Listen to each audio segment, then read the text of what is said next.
Okay, we're live, I think. I think I am finally ready to go here. Uh, let me, let's see, where are we here? There we go. And, all right, there's the camera. That is good. Let's see. All right, perfect. Hello, everybody. We are back live, finally. And, it's been a few days, for sure. I ended up taking, this past Sunday off. But we are back. Hey Dog Nozzle, so glad to have almost made it to the weekend. Yes, it is a good time. Weekend is best time, for sure. Okay, so we are back to the Painscreek killings. Not sure how much we have left of this one, but I think tonight's difficult task is gonna be try to remember what we're doing, because it's been a few days. Okay, let's load right in here. Oh, okay. That was weird.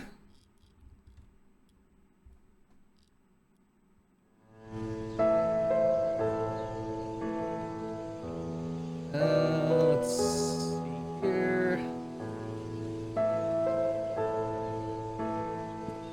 All right, we are back in the game world. I think everything is running okay on my end, according to OBS at least. That is good. Why was that? Okay, there we are. Alrighty. So I know we spent a lot of time in the mansion last stream, and I know we do eventually have a reason to go back there once we have certain things. Yeah, I'm pretty sure we did all we could do in the mansion. There's stuff we couldn't get into as of yet. And I know we came back to town for a reason. Let's see. Oh yeah, that's right. We have the hunting lodge key and Dorothy's bedroom key, as well as this cross key. I'm assuming maybe another trip to the church would be in order. See if we have something that fits. Yeah, and then there's this weird key that we have no idea. But yeah, Dorothy. Maybe we should hit Dorothy's house next, because that seems to be a smaller location. Oh, I know I took photographs of stuff. Let's see if we can find Dorothy's address. Oh yeah, we have this Bernard Hopkins too. We don't need two of those. Let's see. Yeah, the code is Calvin's date of birth. Okay, another reason to go back to the church. Father Calvin. Okay, yeah, maybe we'll hit the church after Dorothy's place, and then before we go to the hunting cabin. That might be a good idea. Oh god, and we have this stupid chess code. This combination thing, not sure what that's for yet. Dorothy.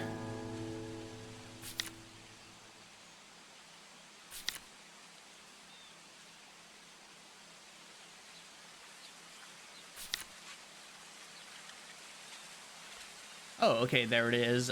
40 Black Pine Road. Okay, 40 Black Pine Road. All right. So it's this whole road that we're kind of on. All right. What are the let's see. Check these addresses.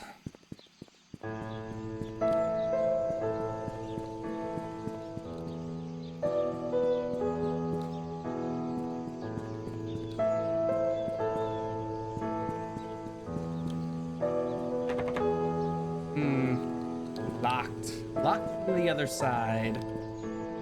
All right, 39. Here it is, 40.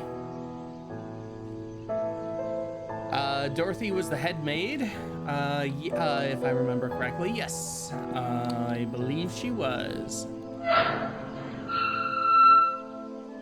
Okay, all right. We got Dorothy's home right here. Let's take a look around before we head inside. Cut short. I guess we have to get to that from the back.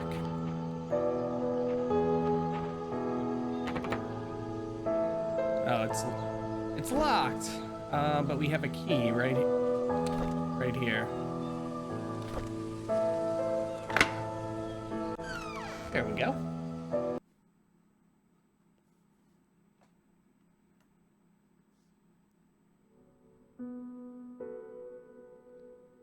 Alrighty. Dorothy's house. Let's see if there's anything good going on here. We'll check the old kitchen out first. Oh, or maybe we'll check out the bathroom first, because it is small. Very small bathroom.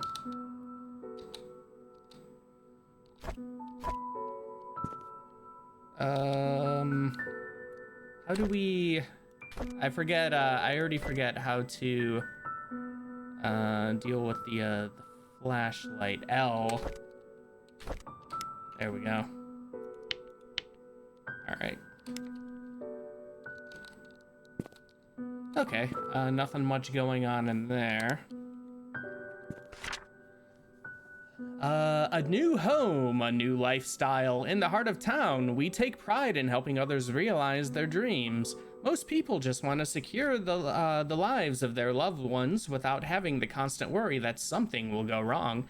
We'll help you set your own pace, protect your freedoms, form new friendships, pursue interests, and enjoy the finest service that can be provided. You can depend on us to aid in whatever way you need, and we'll give you the confidence that someone is always there to help.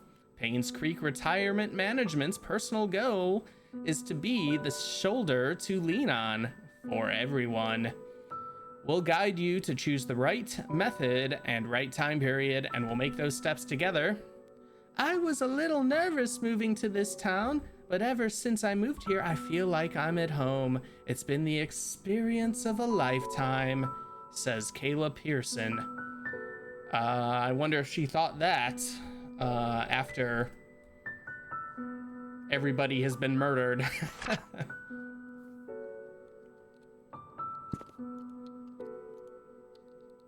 And hopefully she wasn't left behind once the whole town shut down.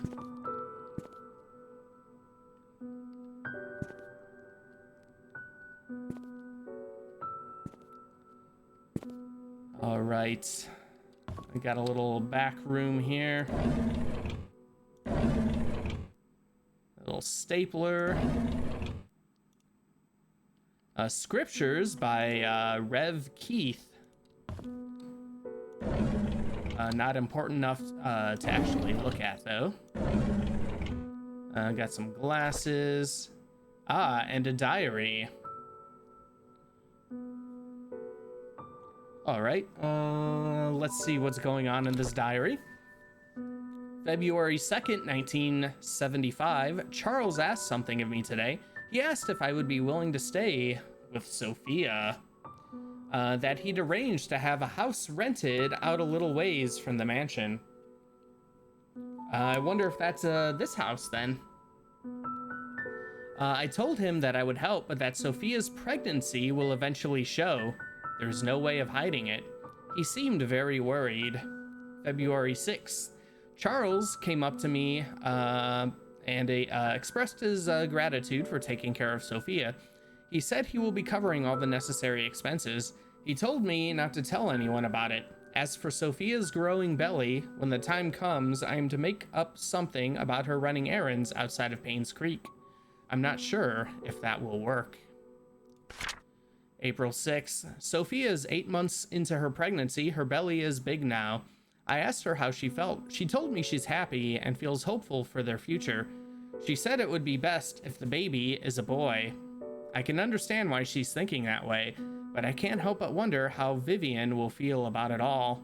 What will the ramifications of this be? So we have now confirmed, in my mind at least, that Charles's affair was with Sophia.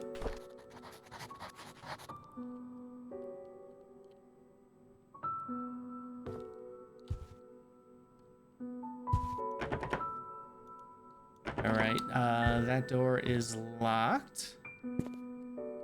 Did we know previously that Sophia was pregnant? I don't believe so.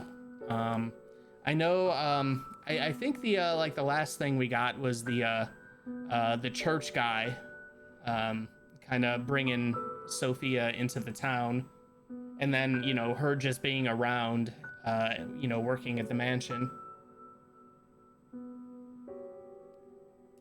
And then previously we heard about Charles having an affair that kind of, you know, upset his wife a little bit, and then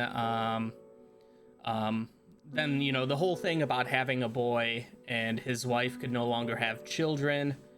So yeah, I think from this diary it seems pretty clear what is going on there. Old Charles. Charles.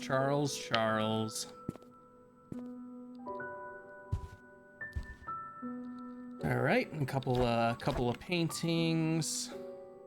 No secret device under the fireplace.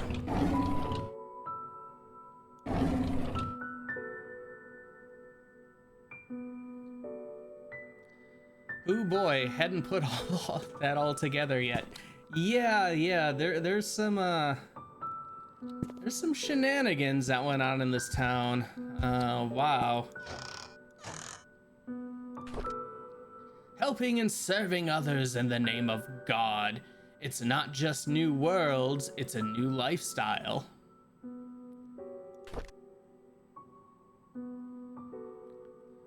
All right, let's see what is upstairs.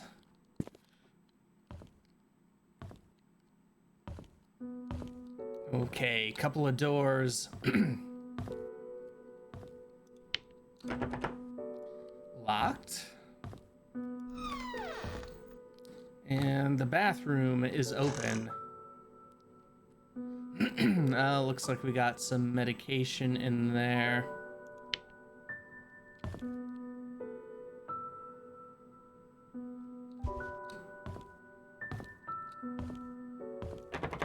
Okay, and yeah, still some locked doors going on. Nice bathtub. Yeah, you know, this is a pretty fancy tub right here. Very nice.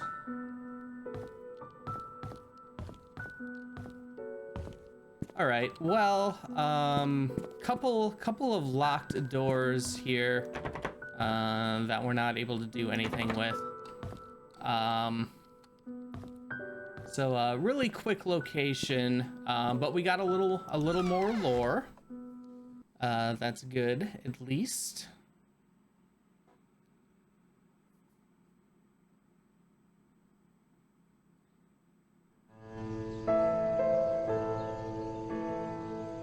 Any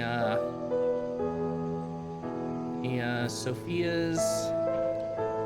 Don't see any Sophias. And this is still locked. Okay. I think let's head back to the church. See if we can find Calvin's date of birth. If not, probably head back to the records room in the hospital. But we also want to check out the church for the crucifix key. Is it a key?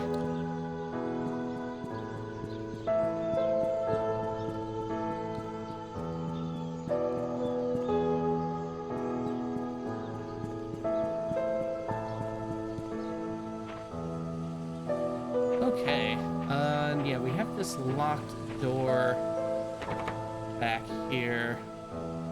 No key or anything there. Alrighty, let's head inside. We found a whole bunch of those books in the hospital room. Ah, yes, a lot of religious books. I like Dorothy's place. It's light, music is not creepy, not the worst spot in this town. Yeah, you know. Unlike the creepy church music here. Yeah, not a bad little place at all. Okay.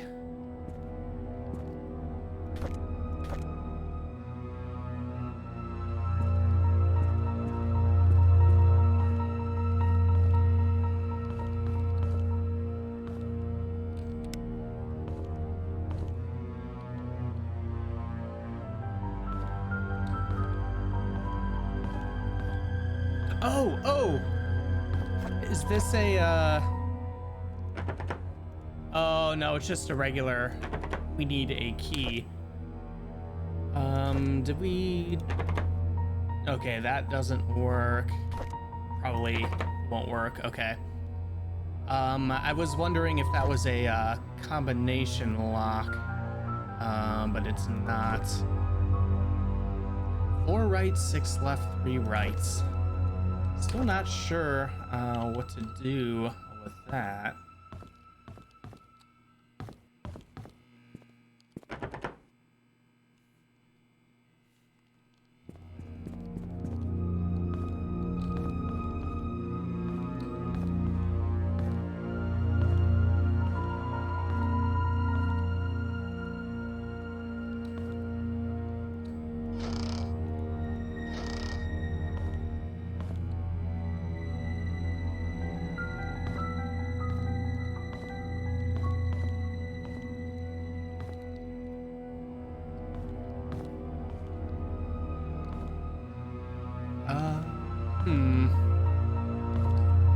This looks suspicious, like it could be a door, like a secret door.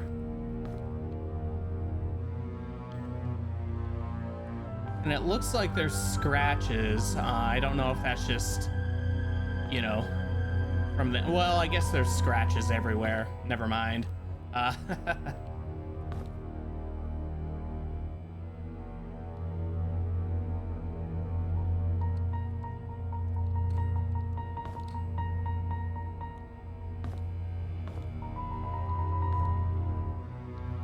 Yeah, still need to find the key for Scott's treasure chest. Did we go to the cabin yet? No, we haven't. Not yet. Yep, Father Calvin. Yeah, I wanted to hit the possibly smaller locations before we went to the cabin.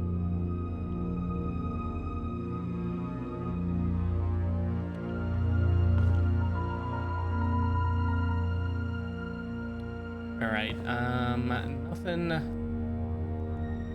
much in here.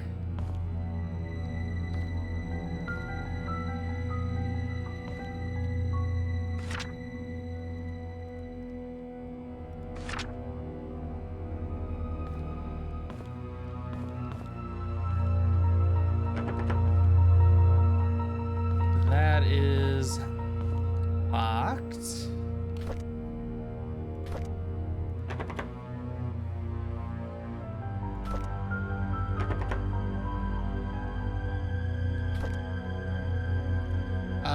have a note that Scott had become interested in Father Calvin at one point. Not sure where they're going with that.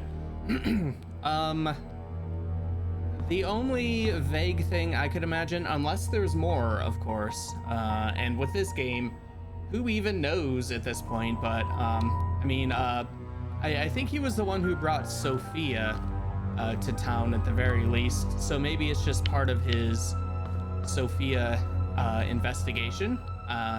Not sure as of yet. All right,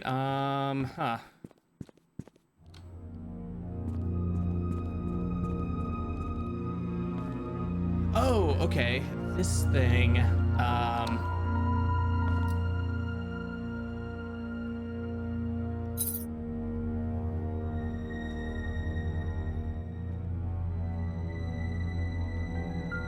okay, so we got a 6-digit code. Unless it's like 040603? Probably not. 6-digit code, 6-digit code. Do we have that? Where can I find the key? What? Oh, okay, there's like a crucifix symbol on that. Where is that?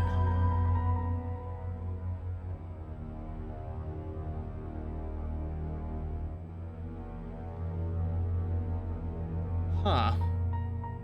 Looks like it might be in some kind of basement, if that's some kind of like, I don't know, basement tank thing.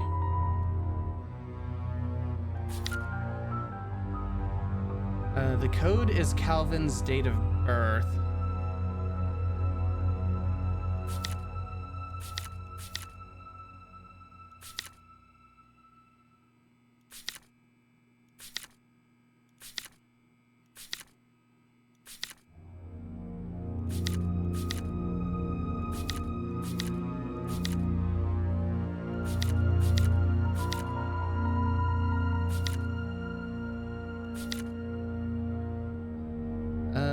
No, that's the security room.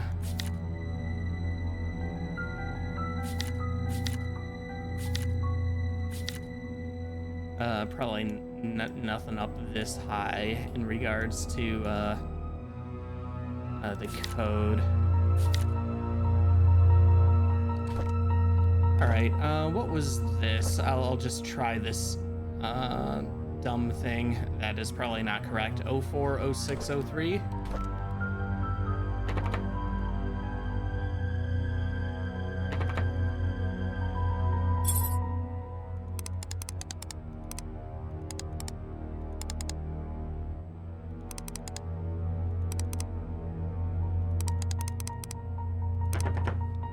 Yeah, I didn't think so. Calvin's DOB could be a 6-digit code. Possibly. I also don't know if that's, because I know there was like a lock in the mansion that I think was like that. But I guess it would make more sense here in the church for a church guy's date of birth.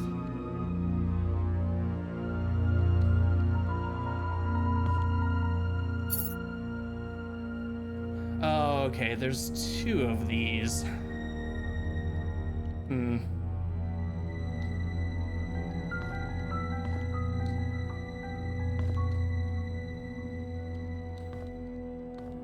All right, well, not helpful here, but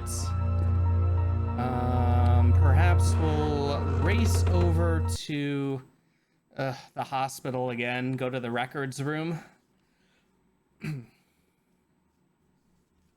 Which, man.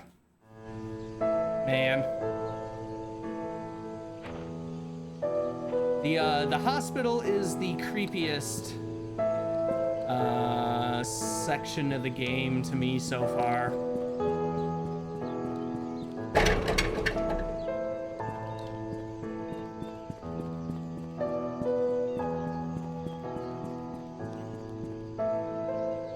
Okay, coming up from the church. hospital is up that way.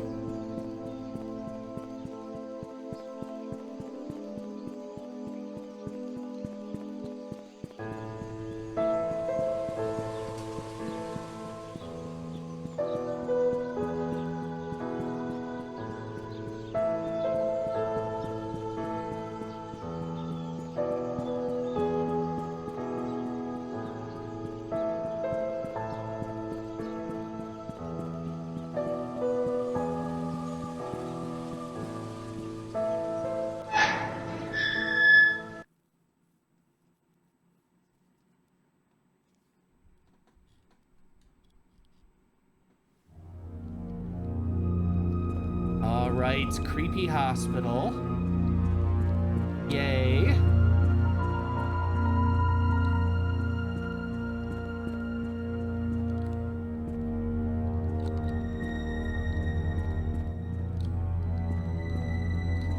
Alrighty, so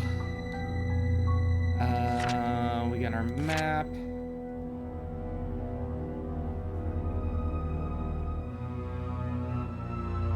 Okay, medical records is on the first floor. Number 9. So left and around to the right.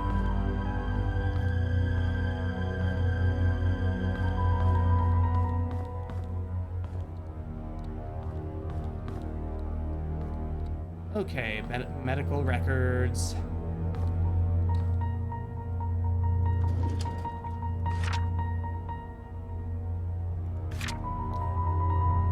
Alright, and I guess just look for the old father, Henry Johnson. Don't care. Nope, I meant to close you. There you go. More Henry Johnson, Jeff Schneider. Oh, wait.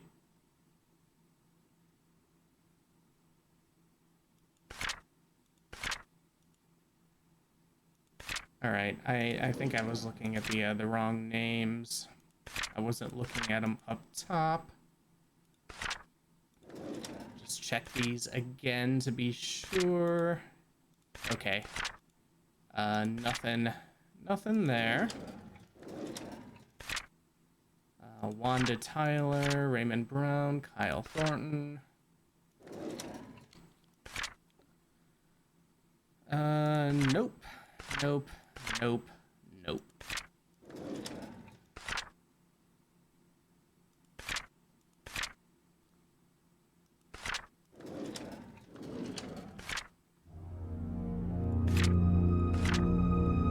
Oh, really?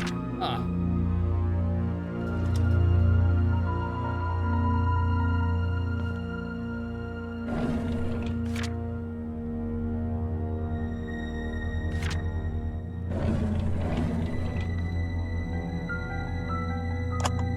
Hello again, Miss Roberts. How are you doing? What should we talk about today? The nurses have notified me that you haven't been eating your meals. Is there something wrong with the food? We know that currently this is a rough time for you. Your father has been asking for you. He wants to know if he can talk to you.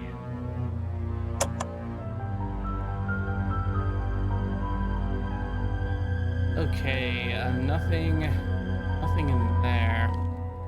Okay, so the hospital did not help us.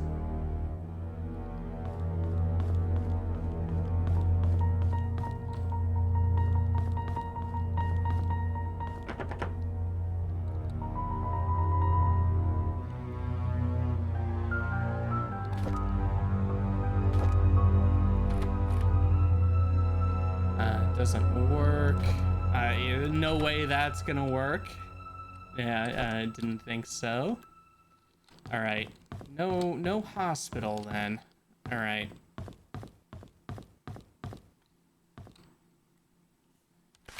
And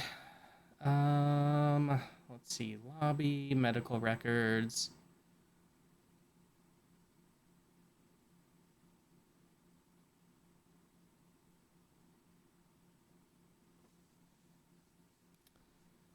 Um...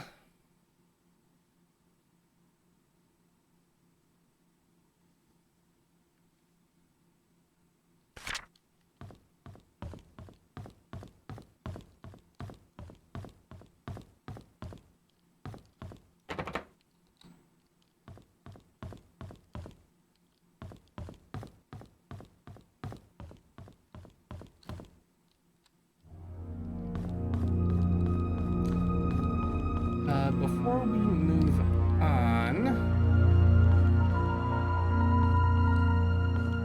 didn't we get into a...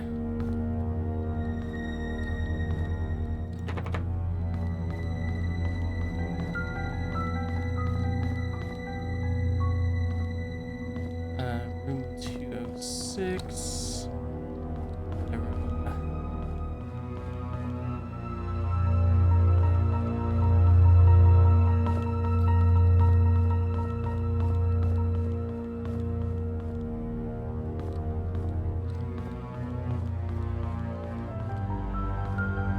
And that's medical records again.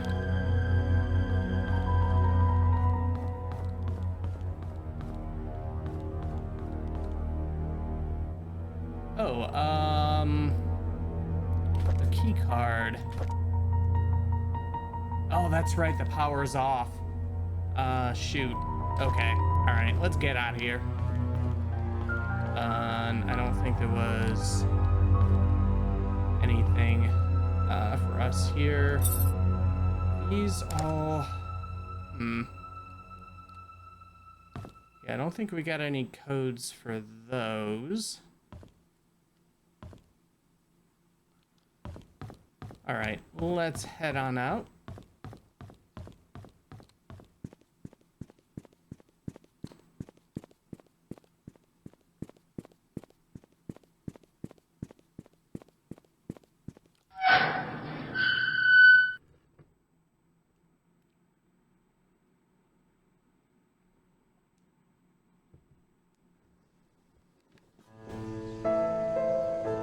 Okay, let's bring up the town map here. Where is the hunting cabin? Hunting grounds? I guess maybe it's that way. There's a little road by the post office. I wonder if that'll head over there. And can we get into the post office? Okay, that must be the little road. No, we can't.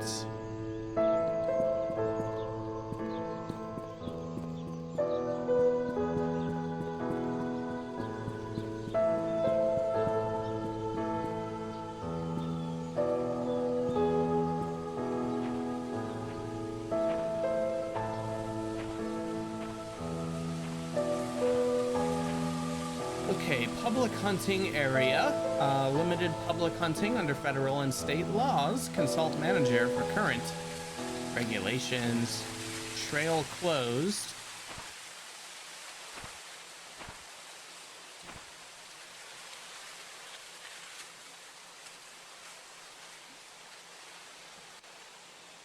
All right, well, I guess we're not going there. Assuming that's where the hunting cabin is.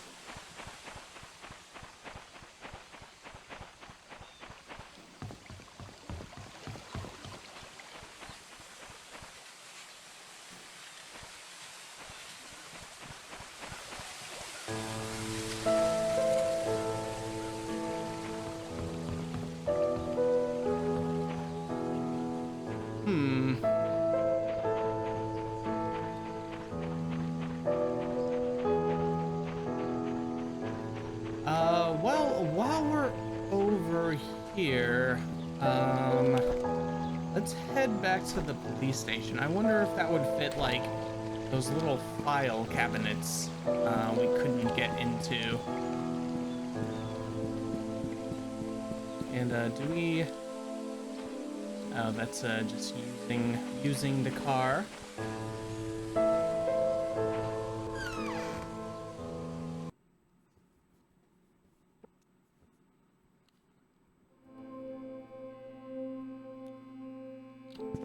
Okay.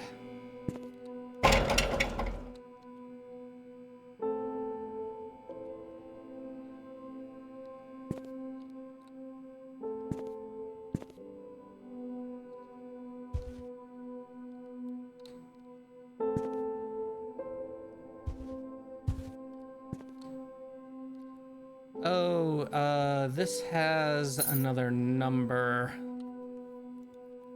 I forgot. I forgot about that. We got those open. Man, all these numbers.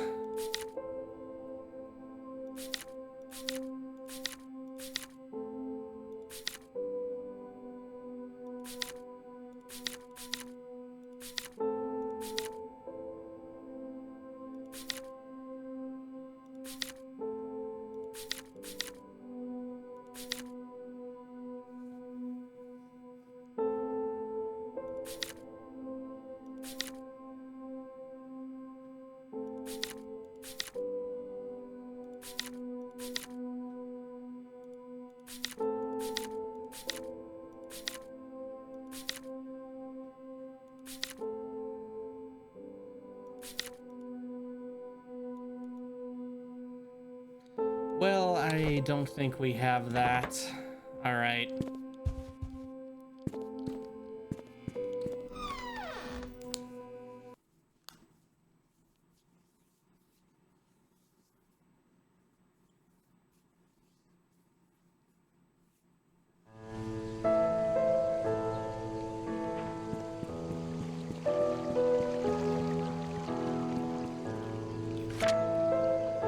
Okay.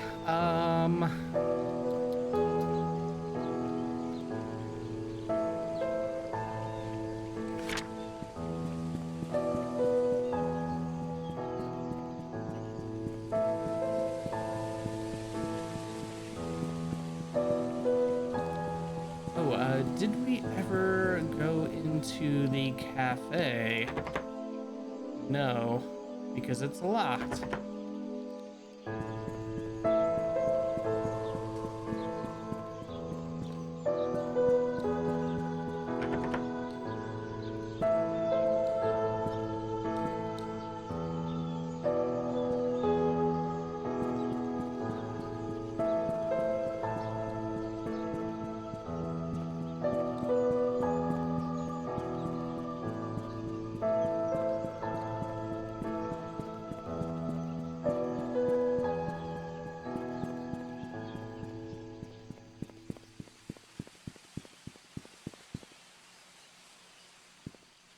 Oh, that swung us back around to the road the hospital's on.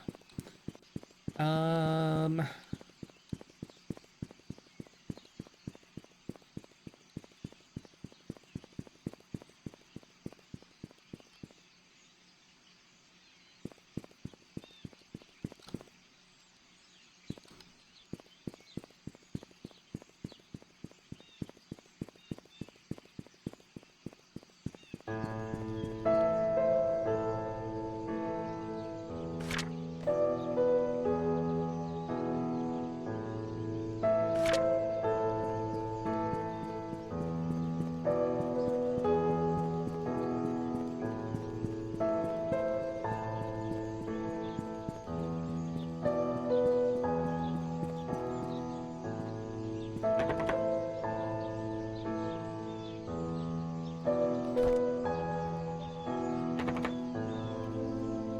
okay, can't do that.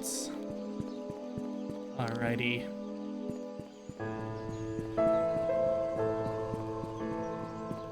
And this is the way back to the mansion, and I remember we couldn't go up here, because that's just kind of ending the game.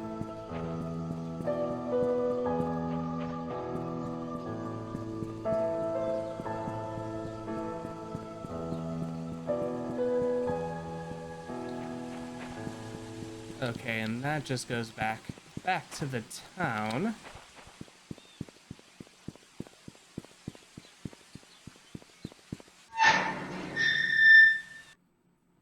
check around outside here. I'm pretty sure we probably tried to open that one gate in the yard. Don't know if that leads to the hunting cabin or not.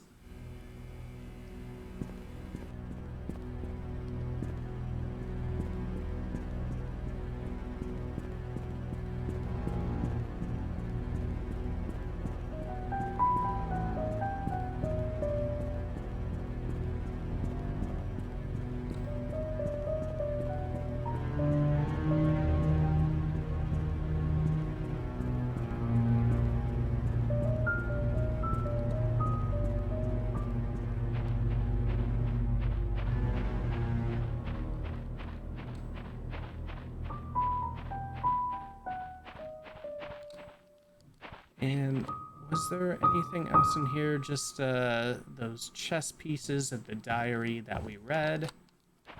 What was... Oh, just the thing about the tools.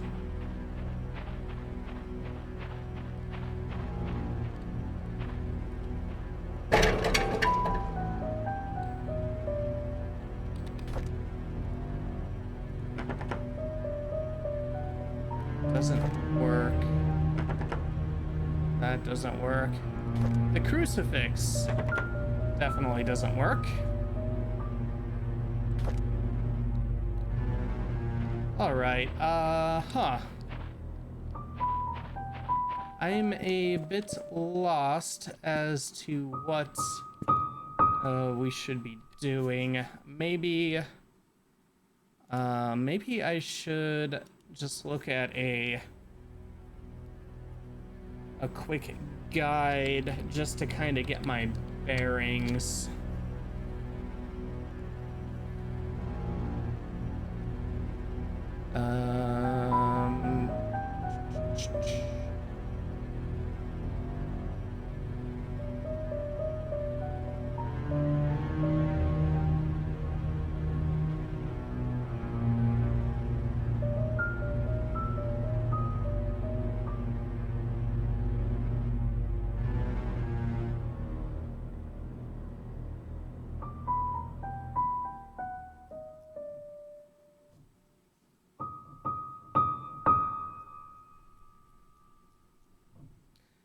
I do like this particular guide that I'm looking at because they kind of have all of the spoilers kind of redacted out to where, you know, you have to like click on them to see what it is. I think that's a very cool way to do it. Did we ever go to Bernard's apartment?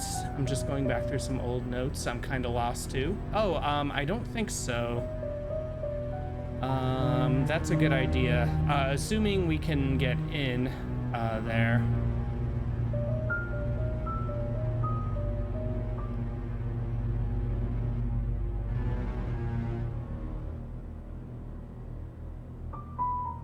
Okay,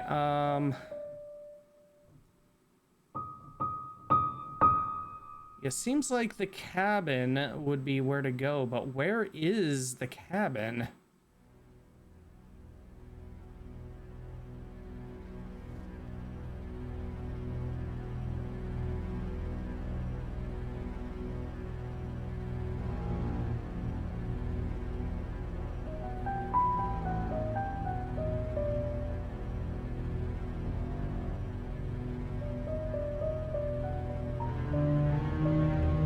Okay, a 43 Silver Lake. Okay, I think we'll head on there. Since I don't know, it seems like the next major area we should be going to is the hunting cabin. But how we get there, I don't know.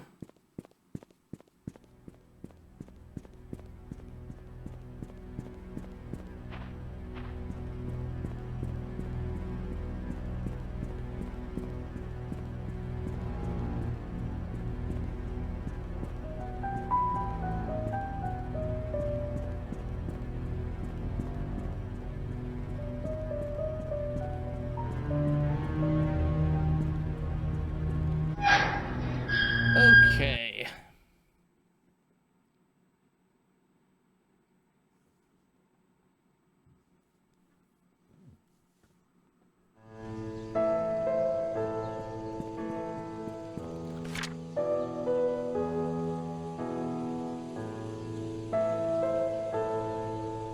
right, so we're on Maple Drive. Silver Lake will be the next main road.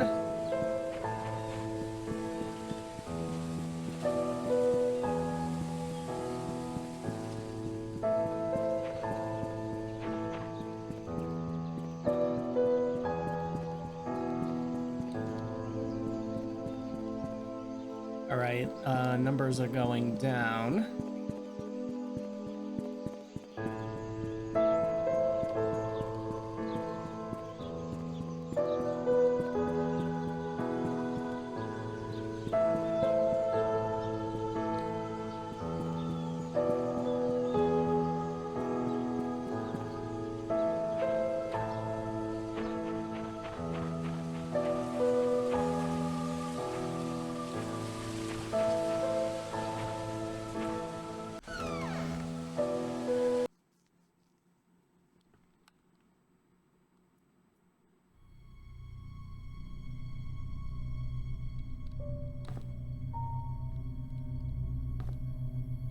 Oh, you know what? We might have been here.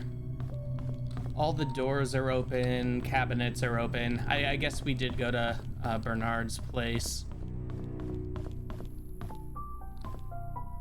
Oh, yeah, I remember that telescope. All right. We were here. Let's see, for what it's worth, the last note I took last session was need 6-digit code for safe behind the painting in the mansion gallery. You probably knew that already. Ah, yeah, there is one there.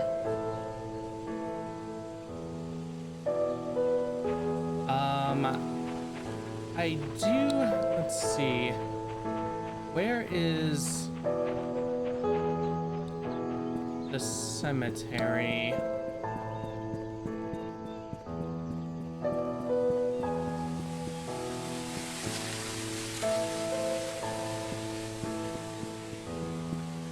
Last ditch efforts for someone here.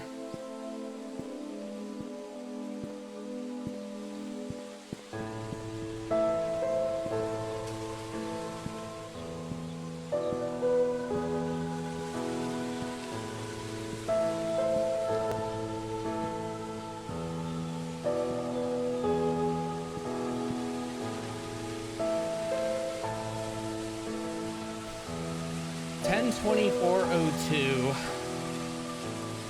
$1024.02.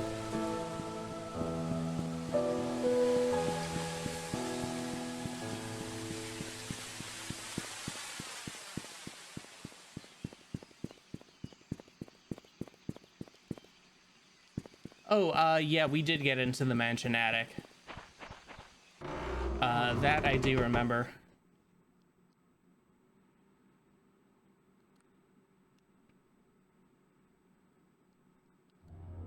Okay, let's see. Confessional.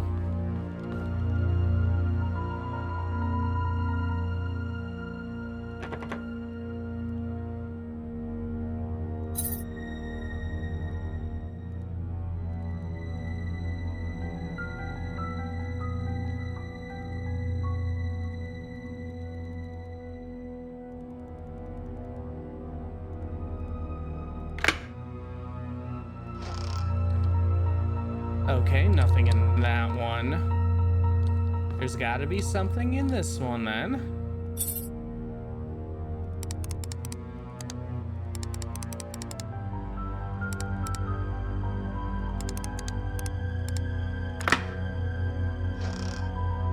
Okay, all right, we got some papers.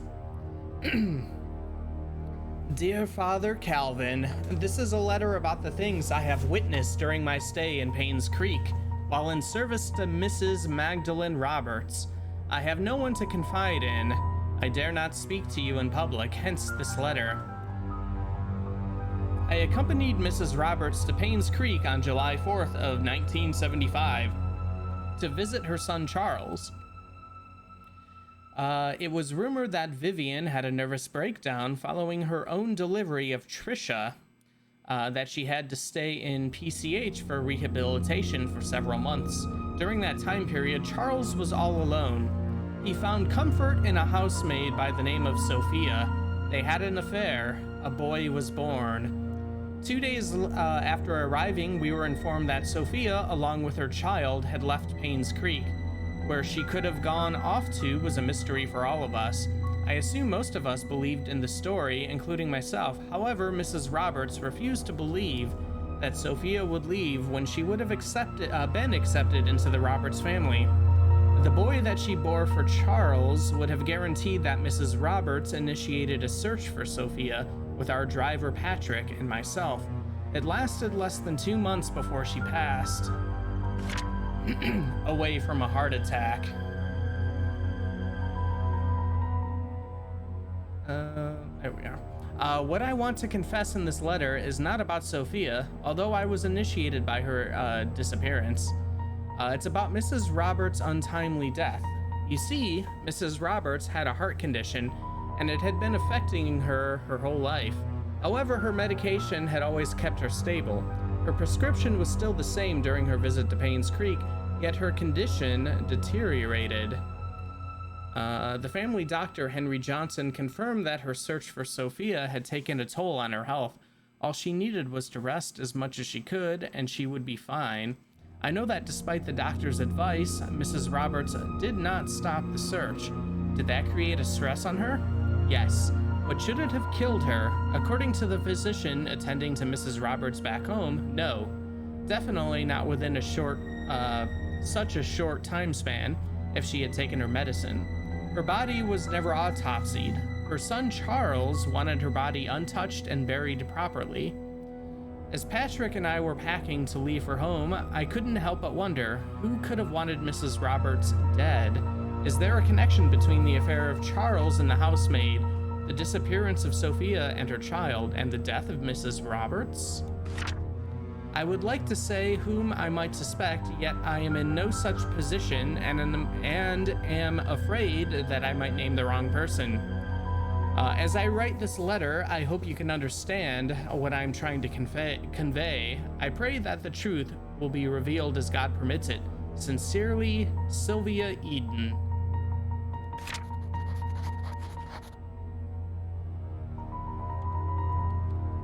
Okay.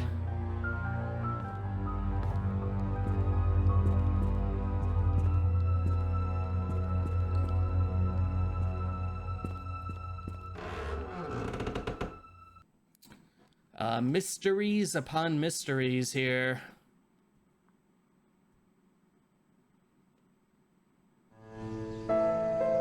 So she suspects that Magdalene died because someone switched out her heart medicine, something like that. Yeah, sure sounds like it. There is a whole lot of death going on here.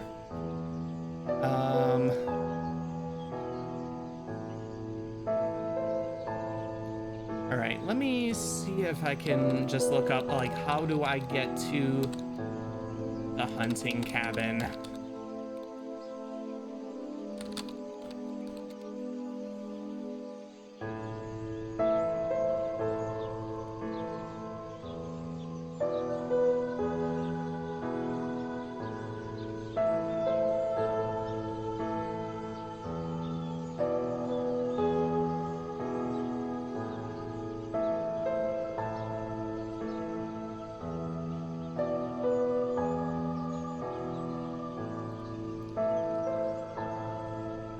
Magdalene is Charles' mother, right? Vivian's mother-in-law? That is correct.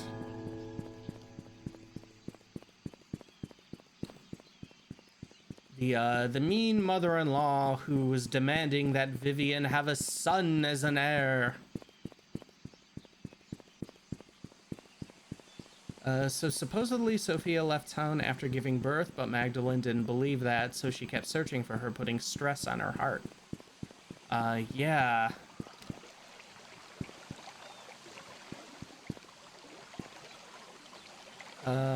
Where?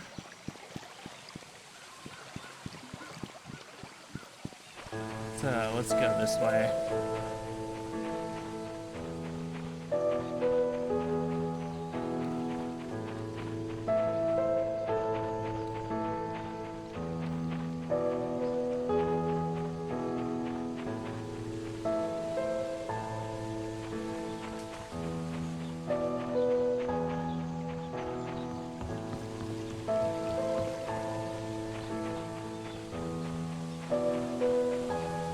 Okay. Secret passage through the park. I shouldn't go into the water. My equipment will get wet. There it is. That must be the hunting cabin.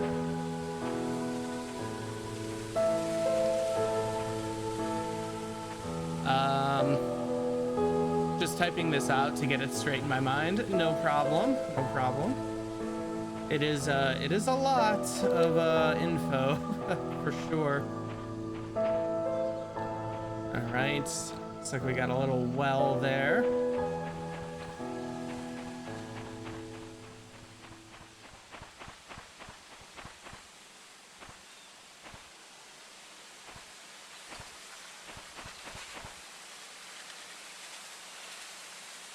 Okay, all right. Let's head over to the front door. There's a little note up here. A to-do list. All right, we got the firewood. We already gave Trisha the spare cabin key. We fixed Mrs. Patterson's sink. So all Scott had to do was visit Andrew at the hospital and check hospital for missing tools. Okay, so missing tools in the hospital. Possibly.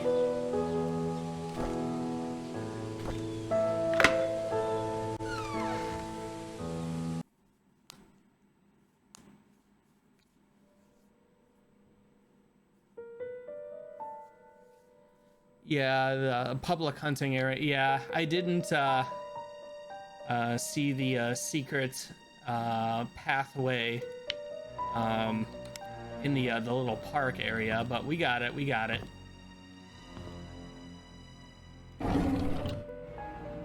And another key. Chest box. Chest box. All right, we got a diary. Scott. All right, Sunday, February 14th, 1993. Today is Valentine's Day. I wanted to spend the day with Trisha, but Charles invited me to go hunting. Oh, you're Charles's Valentine, Scott. Sorry to say. I was nervous, not because it's my first time hunting, but because it's with Trisha's dad. Well, little do you know that Charles will become a big fan of you, actually. It turned out that I actually enjoyed being with him. I feel comfortable talking to him. Friday, June 18th, 93. I don't get it. Why would Father Matthew forbid me to be with Trisha? Is it because I am not rich? Or because I am an orphan? He didn't explain anything to me. Maybe he doesn't love me anymore. I feel so confused. Tuesday, June 22nd, 93. We quarreled again today. I couldn't stand Father Matthew's preaching attitude, so I yelled back at him. I know I shouldn't have done that, but I am so frustrated. Father Matthew said that I'm not an orphan. What does that mean? Does he know who my parents are? I pressed him to keep talking, but he wouldn't tell me anything after that. I need to know more. Saturday, July 31st. In these past weeks, it has become more difficult for me to talk to Father Matthew. Whenever we speak, he addresses only church stuff. I've realized that I'm starting to avoid Father Matthew. Whenever he asks how my day was, I don't feel like answering him. When I ask him about my past, he's always trying to change the subject. I feel so frustrated. Thursday, September 2nd. I've moved out of the church. Father Matthew did not object, although he looked a bit sad. Mr. Roberts was kind enough to let me stay at his cabin if I'm willing to work for him as assistant gardener. That way, the mansion garden can still be well maintained even when Andrew cannot make it. Wednesday, November 3rd. It's been a month since Charles gave me this cabin to stay. I still don't know where to start my investigation. Andrew has been drinking. Bernard asked me to bring him home today. Whenever he's drunk, he accuses himself, saying that he's a sinner. Sometimes he would mutter names that I've never heard of. Of all the names, I think I only recognized Magdalene. I just can't remember where I heard that name before. Oh, Andrew. Did you kill Magdalene? Sunday, November 7th. I just returned from the orphanage and found out that it was Father Calvin who brought me here. The record sheet stated that I was from Painscreek. How? If I was born in Painscreek, there must be records of me in the hospital, but I've checked. There's none. Thursday, November 16th. I broke into Father Matthew's bedroom today. I shouldn't have done that, but he might have had something that could tell me about my birth parents. He didn't have anything relevant. Saturday, November 20th. Andrew's drunk again. This is the 5th time I had to bring him home and cover a shift. It's getting quite annoying. As I laid him down on the bed, he muttered repeatedly, "I'm so sorry, Sophia." Who's Sophia? Okay, I have a wild theory forming in my head now. I don't know if it's gonna be like a big twist in the game.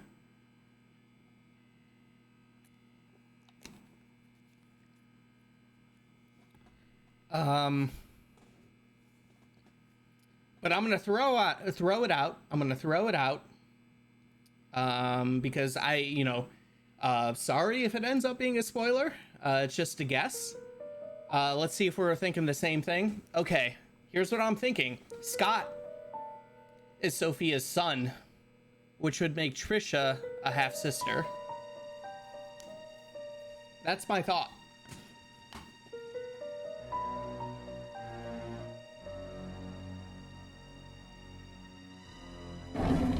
Yep, okay, yeah. We're on the same page there. Oh, looks like we have a church key. Maybe we can get into the, maybe that chest. Yeah, that's what I was thinking too. Yeah, yeah, reading that note really kind of set things up there, made it a little more obvious to me, I think. Master Carpentry. Yeah, makes sense why nobody wants him with Trisha.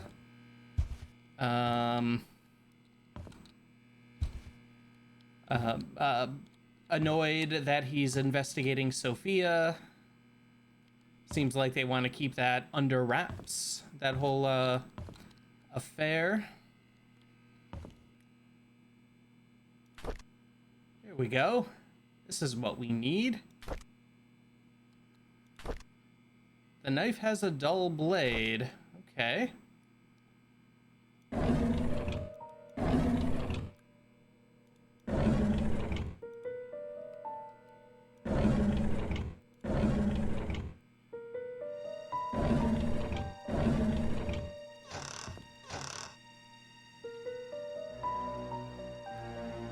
All right, nothing much there.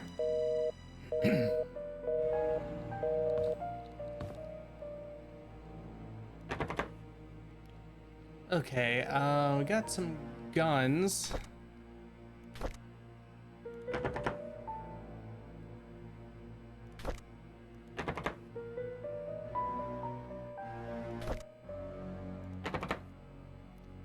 Okay, none of those work.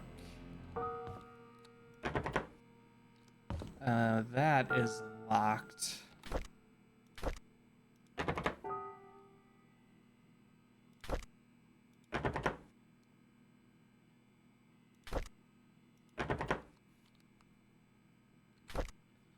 It would explain why he's not an orphan and Matthew doesn't want him to see Trisha, but wouldn't say why.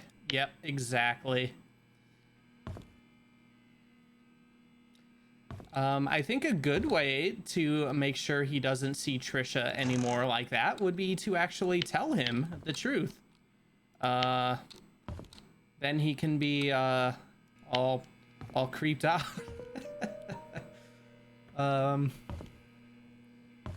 But I know, you can't tell the truth because, yeah, that might get out, and oh no. Okay, so that's all we can do here for now. I can't seem to get in here. But we do have Yeah, it might be usable in the church. And then we have the chest. So yeah, let's head back to the church.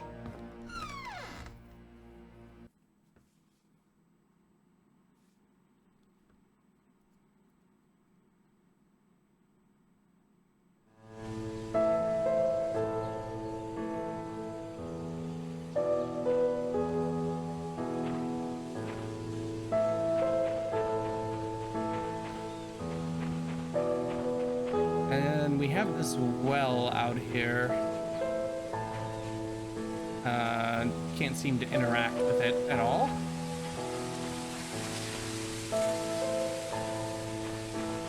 Nothing for us back here.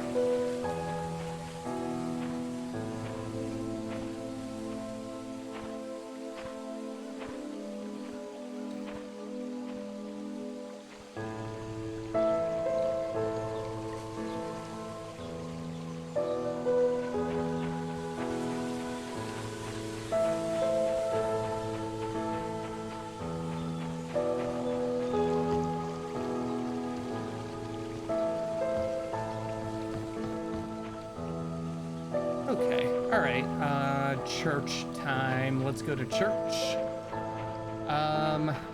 There could be inheritance concerns, like Charles might not have wanted Scott to know because he doesn't want to pass on his wealth to him for whatever reason. I don't know, maybe that, I'm thinking maybe that might be more of a Vivian concern, because it seems like Scott really, you know, I mean, he kind of treated him like a son, seemed to care about him. But yeah, who knows?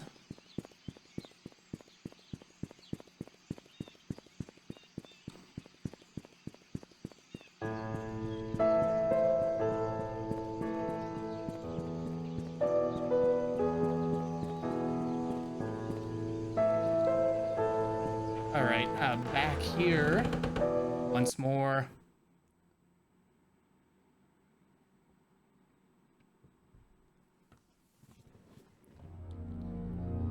Okay, all right, so we got the big church key and we have the chest box.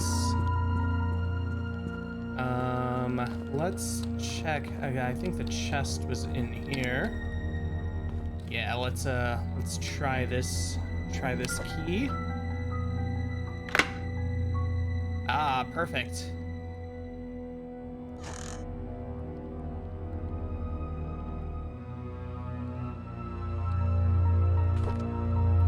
Key to a basement.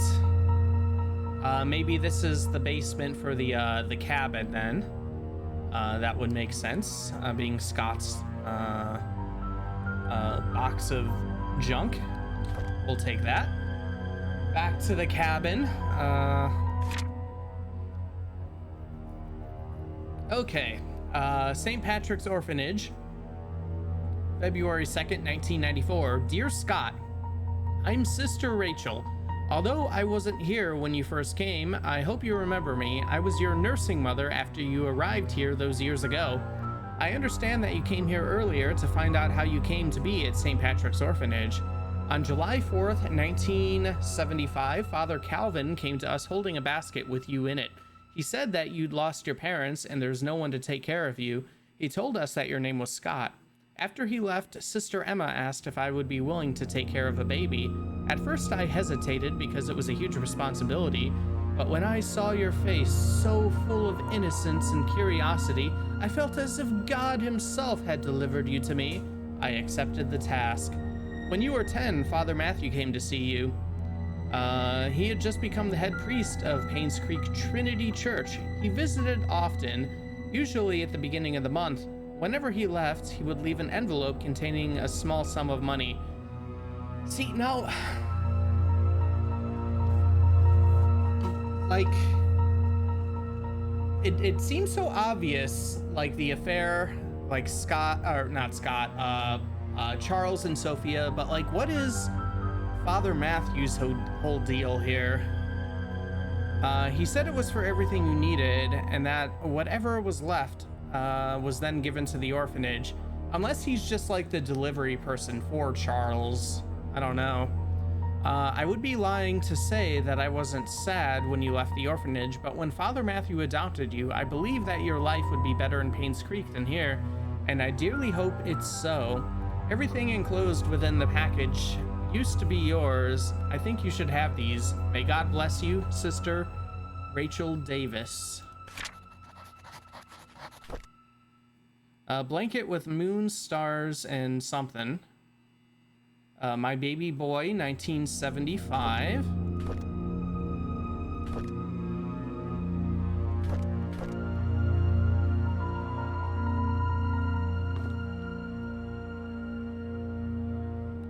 All right, well, we have a diary, Scott's diary. Sister Rachel sounds like a sweetheart. Yep, very nice person. One of the few nice people in this game. I think. Sister Rachel, I guess some of the maids in the mansion.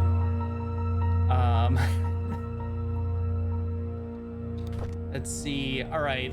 Tuesday, November 30th, 1993. I asked Andrew about Sophia. First, he freaked out, saying that I shouldn't go around speaking that name.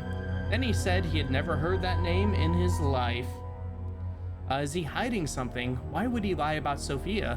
This makes me want to know who Sophia is even more. Thursday, December 2nd, I asked Wanda if she knew anything about Sophia. She said Sophia used to work as a maid in the mansion for a few years until she was let go. When asked why, Wanda said she didn't know.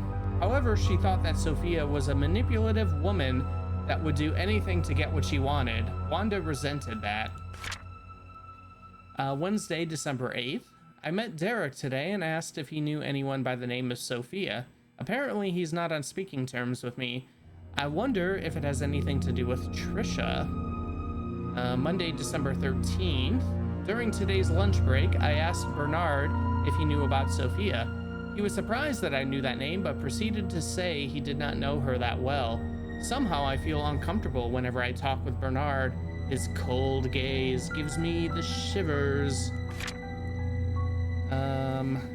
Saturday, December 18th, I met Dorothy while attending to the garden. I asked her about Sophia. She looked confused. She was curious as to where I heard that name. I told her it came from Andrew. She kindly explained that Sophia was a close friend of hers when Sophia first came to work for the Roberts family. Unfortunately, she had an affair with Charles when Vivian was hospitalized. Shortly after she left Painscreek, no one has heard of her ever since. Dorothy thinks that Sophia probably started a new life in another place. I wonder if the affair was the reason everyone's quiet about it. Perhaps Scott. Perhaps you are on to something.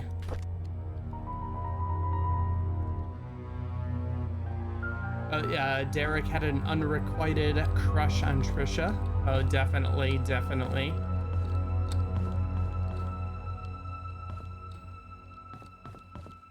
All right, I know there was a locked door up here. Let's see if the church key works here. Yes.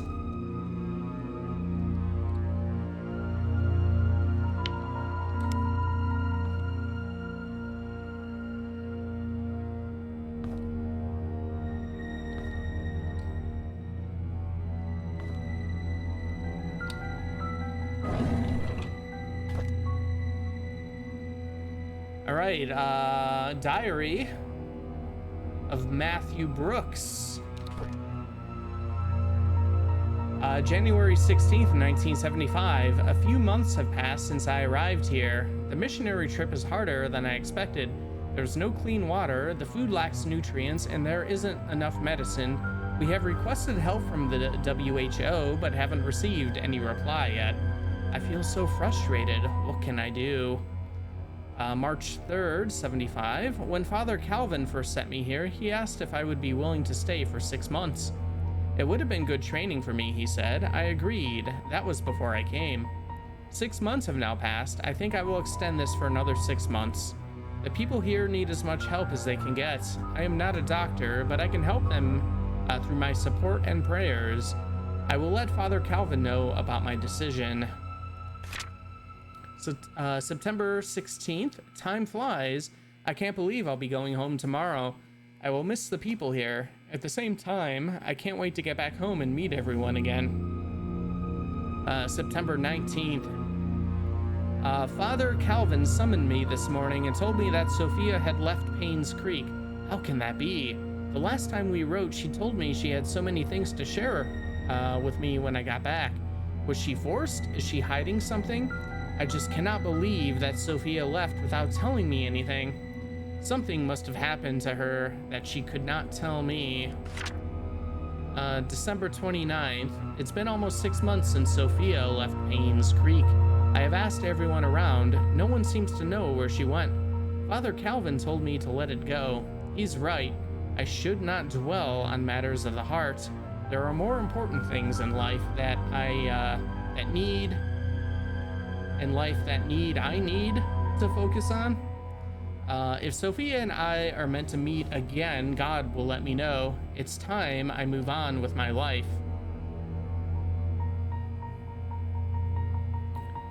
All right, Matthew. What is your relationship with Sophia?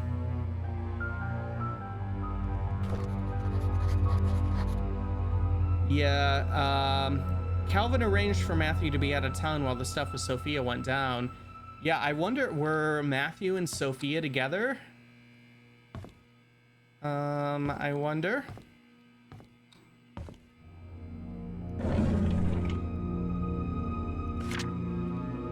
Okay, O'Malley and Associates, attorneys at law. Dear Mr. Brooks, we have evaluated your case and we accept the request to represent your son, Scott Brooks, in court. We are in the process of drafting an appeal for his release. Considering the sensitivity of the situation, we urge you not to make any public statements until consulting with us. Additionally, we would like copies of any government documents related in any way to your son, medical records, transaction receipts, travel documents, previously criminal charges, if any, etc. The more we have, the better we can help in your son's case. We will be in contact within the next few days. Okay, and we got checking account statements. Donation from Robert's family, $1,000. Payment for church maintenance. Check from car dealership. Sunday tithing.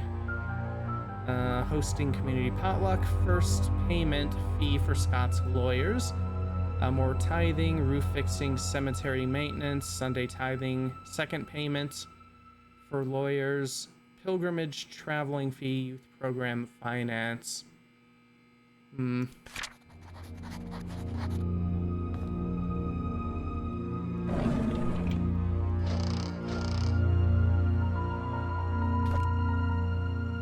All right, another Matthew diary right here.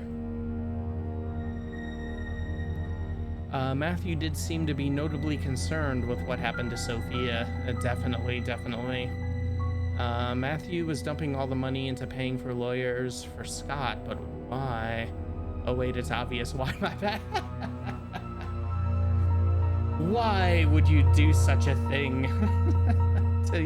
Oh yeah. Okay, let's see. February 25th, 1971. I had always wanted to be adopted, but I guess heaven had something else in store for me. Instead of being taken in by a family, I came to Painscreek Trinity Church. To be honest, I would prefer to have a real family with people whom I can call mom and dad, but Father Calvin said God has other plans for my future, and in time I will come to realize it. May 2nd. The Roberts family is looking for a new maid. I told Mrs. Roberts that a relative of mine would fit the position really well. I know I shouldn't lie, but I want Sophia to be here in Painscreek. Father Calvin always said we have to help those who are in need. Sophia is in need, and I'm sure she will be glad to have this job. August 10th. Since starting the job at the mansion, Sophia has settled in nicely. Whenever she has time off from work, we've been exploring Painscreek together. I have so much to show her. This is just like the orphanage days, and I'm extremely comfortable being with her. October 27th. Today was Sophia's day off. We ate at the Moon Cafe again. I can't seem to get enough of this place. The food is delicious, the atmosphere relaxing, and the coffee tastes great. Maybe it's all because of Sophia's company. Still, I love to hang out here. This is definitely one of my favorite places in Painscreek, followed closely by the church and the Little Big Books. Oh yeah, that bookstore we've seen. I wonder if we can get in there.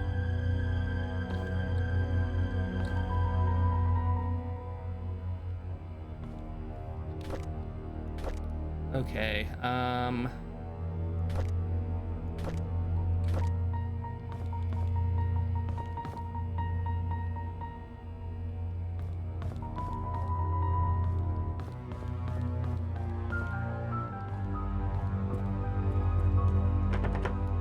and yeah, that we can't get into at all.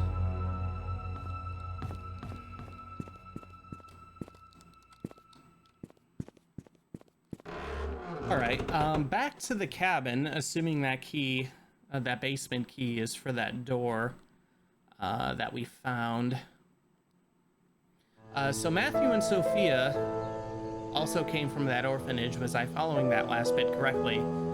That's what I gathered also. Like it mentioned relative, and that kind of reminded me, like long ago, didn't we get that he claimed Sophia was a cousin, but maybe he just kind of said that, like they, maybe they just were both good friends from the orphanage.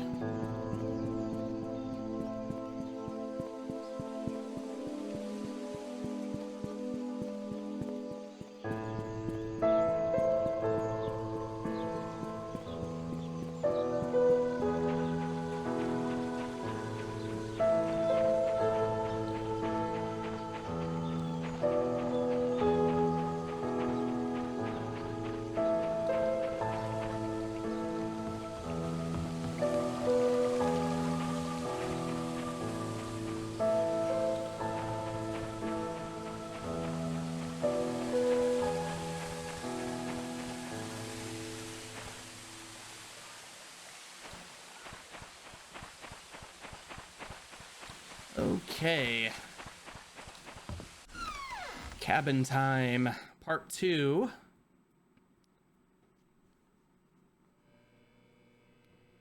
Yeah, I have a note from way back that says Sophia was Matthew's cousin. Not sure where that came from though. All right. That good to know I didn't just make that up.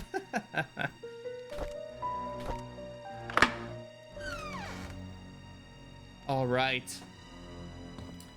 Well, to keep everybody in suspense, I'm going to take a quick restroom break, and then we will explore the basement of the cabin. What kind of skeletons will we find down there? Perhaps a few. I will be right back in a minute or so, and we will continue on with the Painscreek killings. Oh, it was from Dorothy's diary, way back in the day. So much information in this game. My God. All right, be right back. Alrighty. We are back. Ready to descend into the cabin basement.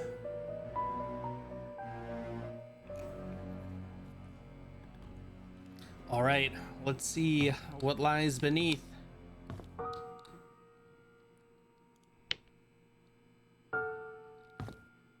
Oh, maybe that's the cabinet with the crucifix thing.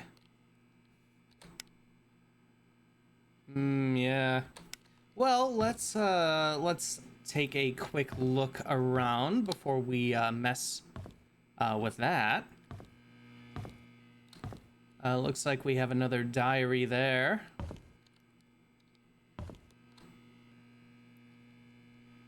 All right, let's check out the diary of Scott. Monday, February 14th, 1994. On Valentine's Day, Trisha gave me some chocolate. I've never seen that brand before. I bet it must be expensive. I haven't finished making the music box. I had hoped that it would be her Valentine's Day present. I'll just give it to her later. Hopefully she can forgive me. Friday, February 18th. It's been quite some time since I last talked to Father Matthew. He's always asking how I'm doing after Sunday service, but I tend to ignore him whenever possible. I know it's wrong. I need to find a way to make amends with him. Tuesday, April 19th. The grass has been growing wild lately. The weeds are everywhere and Andrew's not here. Actually, he hasn't been here for quite a while now.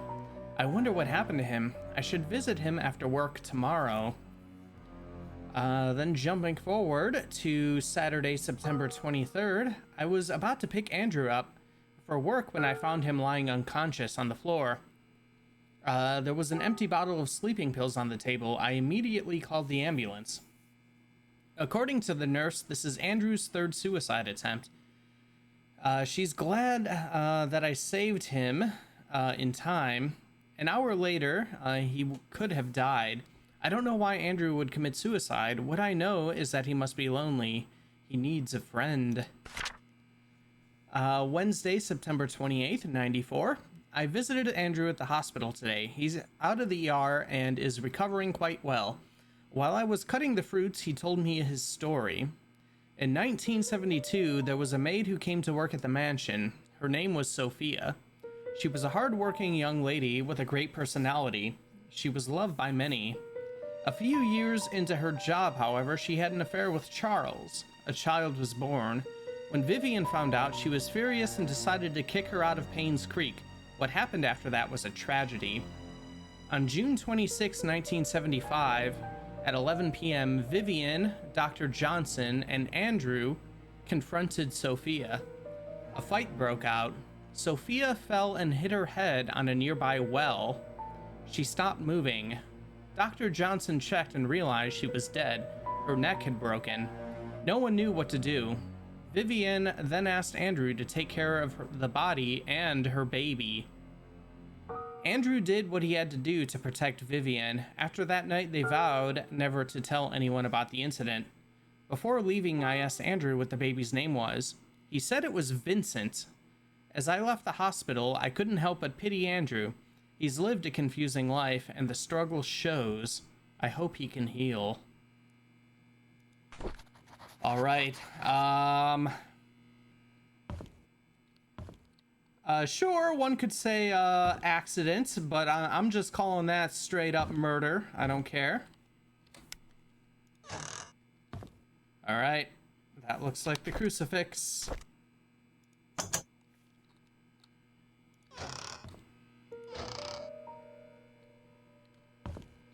So, what did that... Oh, do we...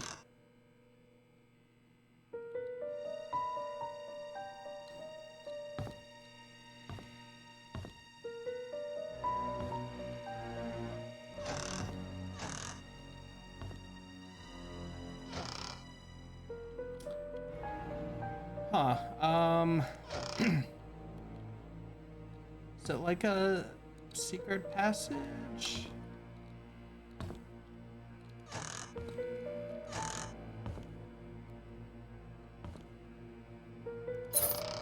Ah! Here we go. Oh boy. We got a investigation room for sure.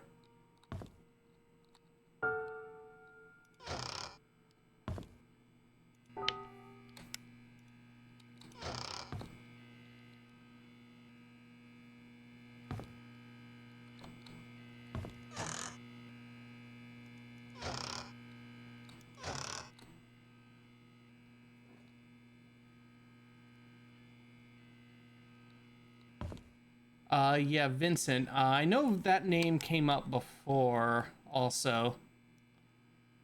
So if it is Scott, if Scott is Vincent, like, you know, probably just a name change, perhaps to also cover things up.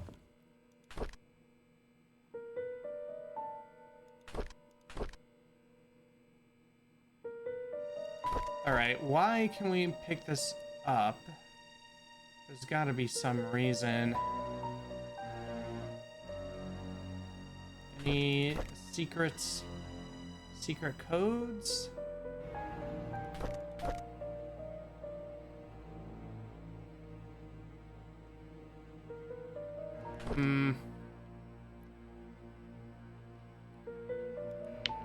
All right, well, we have another key, an old gate key. Oh, okay. So perhaps we can now get to that, through that gate where we last saw Sophia so long ago, behind the mansion. Yeah, we'll take that key. All right, who killed my mother? Yeah, why was Sophia killed? Well, I think we kind of know now.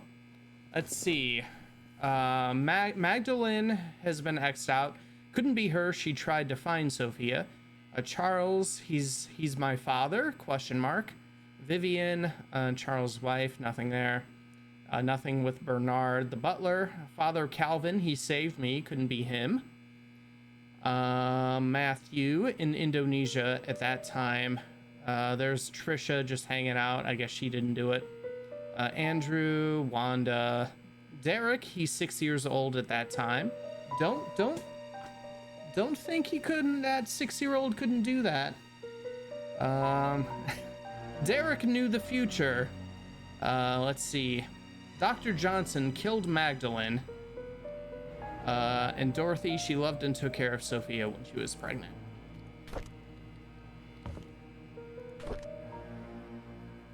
Okay, and we got a map. Old sewer entrance. Time capsule in the cemetery. To birdhouse. All right, maybe I should take a picture of this. Yeah, we haven't checked out the time capsule. Probably need tools for that. Maybe that's with that weird, like the non-gravestone, just like the cross. Maybe that was where the time capsule's buried. Old sewer entrance. I don't know why we'd want to go into the sewers, but it is a video game, and we all know they love making sewer levels in the birdhouse. Oh, I already took a picture.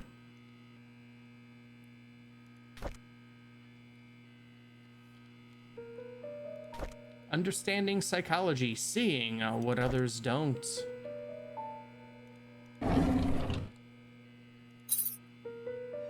All right, we got some kind of key.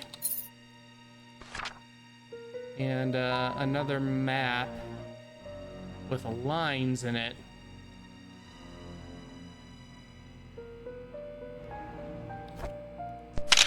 Maybe should take a picture of that just in case. Not sure what those lines mean.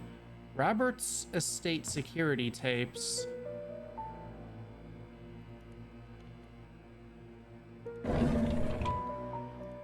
All right, another diary there. All right, let's one at a time. Let's see. I have this in my notes from a while back. Scott asked if Trisha had a younger brother named Vincent. Ah, there we are. So Scott decided that Dr. Johnson killed Magdalene. I'm not sure about that. Yeah, it seems like it was a 3-person deal. But maybe oh, no, I'm thinking of Sophia. Sophia was a 3-person deal. Dr. Johnson, yeah, maybe he switched her meds or something. I don't know. We have so many leads now all of a sudden. Yeah. Oh my God, so many leads. Oh, that's a sewer map. Oh no. Oh no. We are gonna get lost in the sewers. Oh, okay. All right, yeah, that makes sense. Okay, so sewers would lead to, yeah, the hospital. Maybe that's how we can get into the basement, because that was locked to us. Maybe the church too, because that had that locked door. Some other places, not sure about that. And then the near the post office. Maybe this whole area is like in the hunting grounds that we couldn't get to. And like this says like the birdhouse.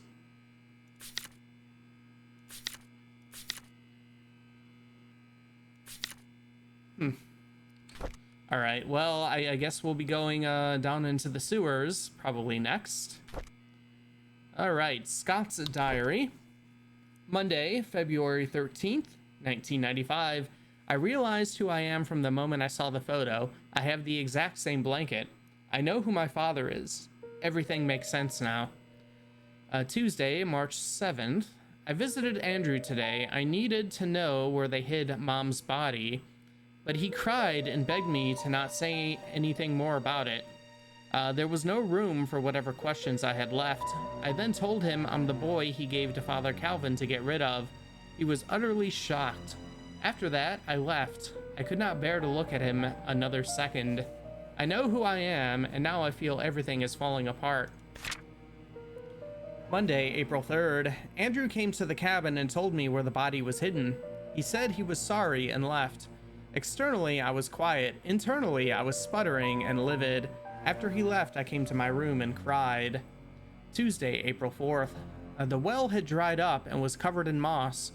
I wouldn't have known that the well even existed if I didn't work at the mansion. Okay, that must be, yeah, we should head back there, actually, before the sewers, now that we have the gate key, possibly. I finally found Mom's body. I buried her in the cemetery next to Father Calvin. There was no tombstone for her, just a wooden cross. Okay, that's... Alright. Okay, Sophia is the cross, then, in the cemetery. I don't think Father Calvin would mind. After all, he was the one who saved me. Wednesday, May 3rd. A month has passed. I haven't worked since, and I've stopped meeting anyone. Trisha knocks on my door every day, but I would hide each time. She cries every time, begging me to come out, anxious to know why I won't see her, if she's done anything wrong. I don't know what to say to her, but I know we cannot be together anymore. Saturday, May 13th, 1995. Father Matthew visited me today. He said that he hasn't seen me at church for a while, that no one has heard from me in weeks. When he asked how I was doing, I began crying. The tears just flowed down my cheeks. I cried and I cried. I just couldn't stop them. I told him everything. I told him that I know that Charles is my father. I confessed that I now knew that Trisha was my half-sister. I said I didn't know what to do. He listened and didn't speak. All right, well, I guess it's good, like, our little guess as to the twist was revealed officially just now, and we still got more games, so I guess it's not like a, you know, a big twist. All right. Here is a pattern on the baby's blanket. Yeah, we saw the blanket in the chest in the church. There, yeah, Sophia. Looks like a music box key is attached on it. Okay, so we gotta find a music box. All right, and we got a VHS tape.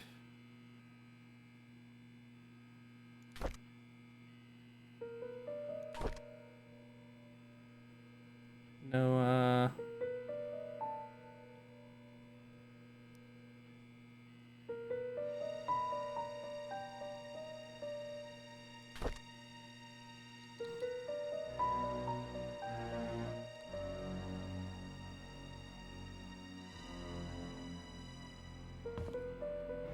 Okay, can't do anything there. All right. I think that's everything down here. You know, it's been a long time since we've seen Sophia. I wonder if she's gonna pop up anytime soon.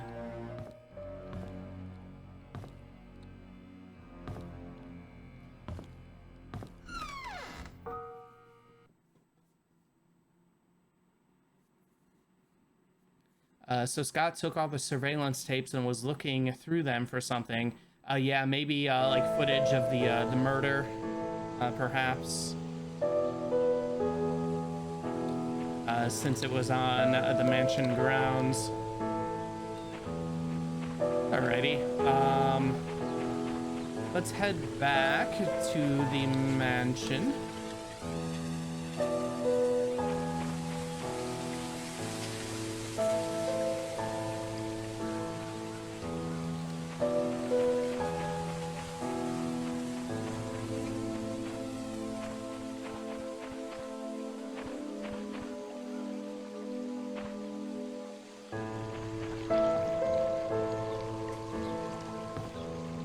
They wouldn't have had VHS surveillance footage from 75 though, if that's when Sophia was, you know, you're right.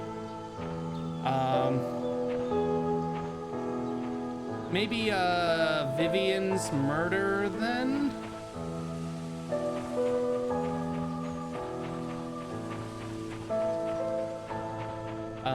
Outside of that, I'm not sure, what he would be looking for.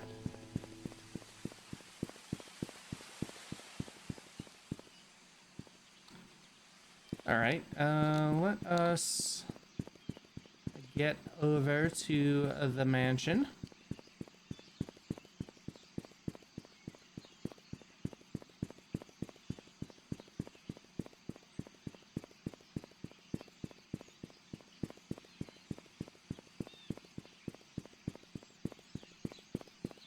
Yeah, I think it's a mystery what he was looking for, at least for now. Yeah, we can guess, but I'm sure we'll find out eventually.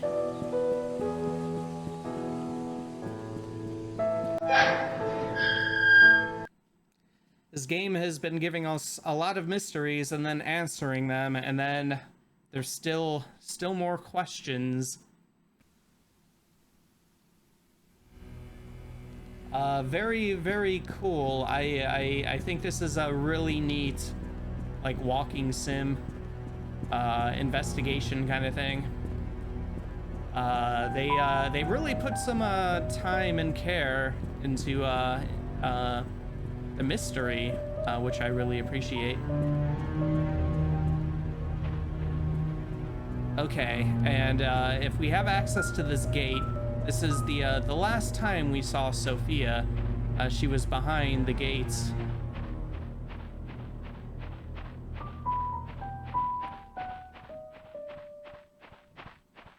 Which I suppose would make sense. If, like, the well is back here, then, that would be where she was murdered. Perhaps? There we go. All right, Sophia.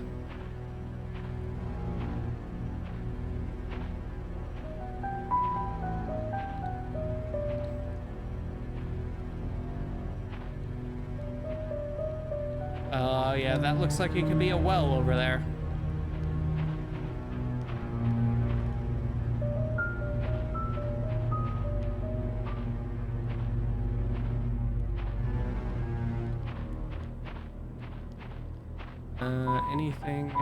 Anything back here?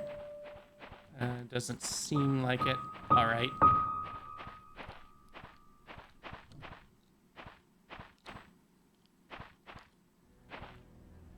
Oh boy. I guess we're gonna be going down the well. Trail closed. Do not enter. Well, maybe we can get up there through the sewers.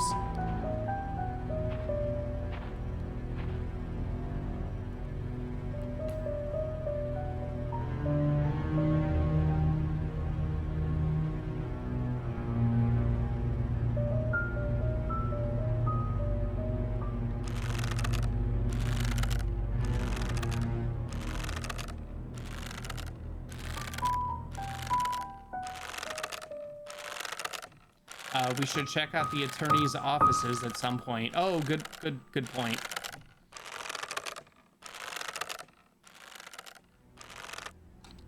So many places to check out. Achievement unlocked. Here she lies.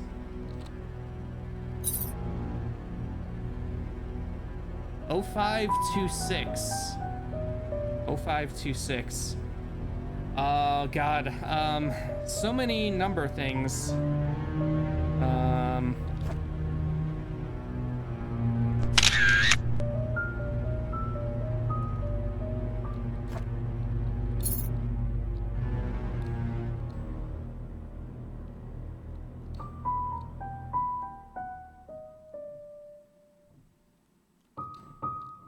All right, Sophia. I think a good scare would be for Sophia to close us in here.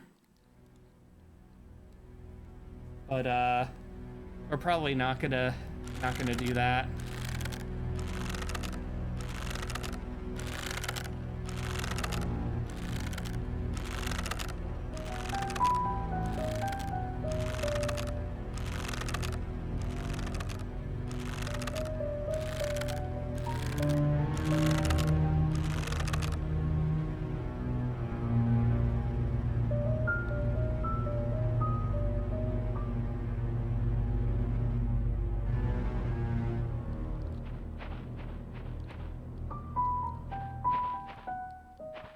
Oh 0526 on the pendant. What's that for, though?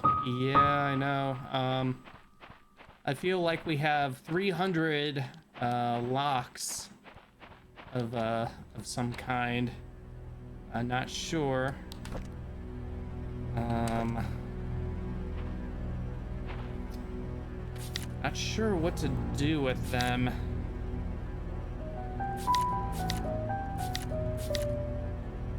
Yeah, we still have that clock thing.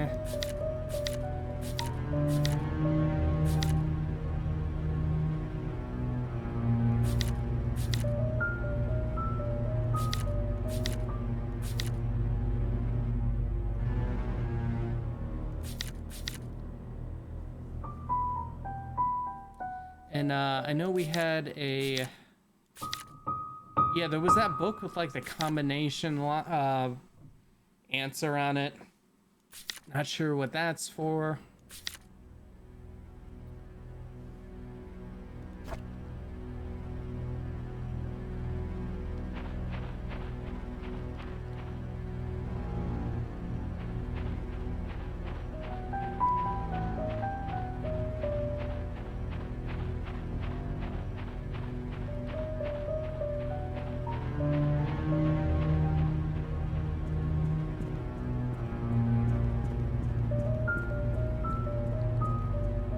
Well, while we're here, I guess we can take a quick look around for combo locks. And yeah, this is the attic.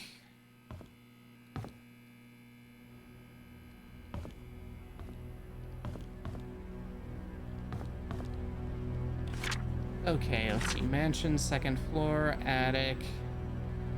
Dorothy, security, tea room.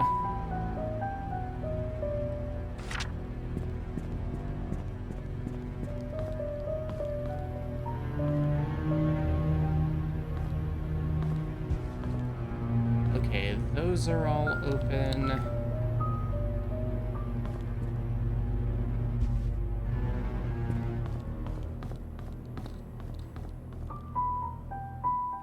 Was there anything locked in here?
that was stairs downstairs.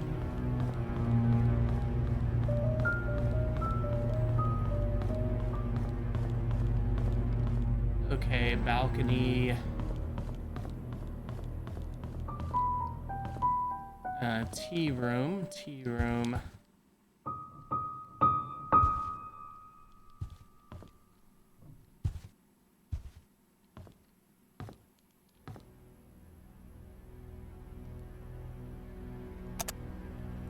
I need an item.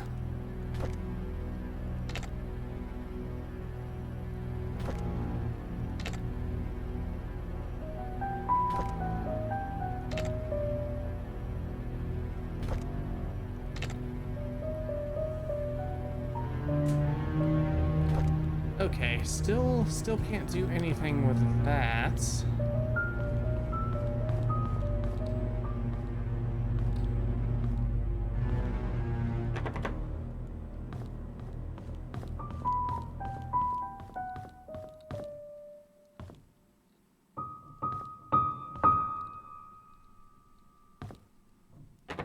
Oh, music box. Okay.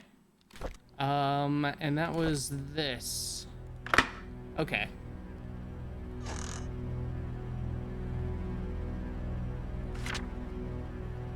Dear Trisha, as I've grown to learn about my birth parents, I feel as if a great veil has been lifted from my eyes. I now understand why Father Matthew was against us seeing each other. He was right. We shouldn't be together. Please believe me when I say I did not kill your mother. I've never lied to you and I never will. I don't know who killed Vivian. Hopefully the truth will come to light someday. There is so much that I want to tell you, but I cannot at this moment. I pray the day when I can express everything to you will come quickly. All I can say now is that I'm sorry for all the pain that I've caused you. Please forgive me. Sincerely, Scott.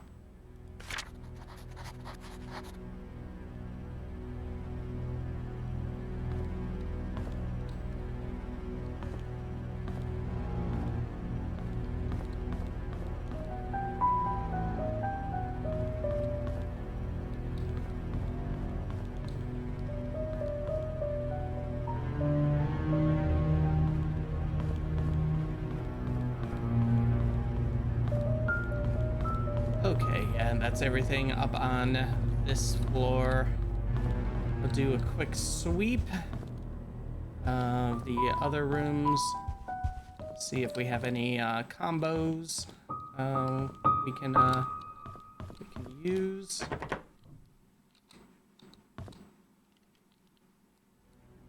Okay, that's just locked. Can't get into there.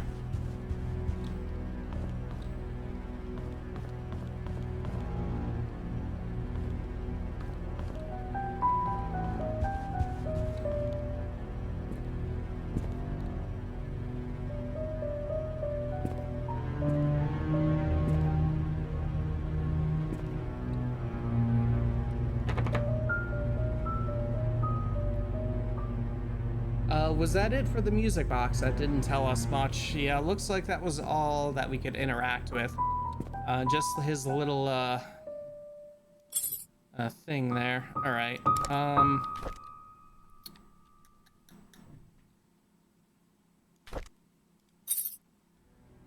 0526.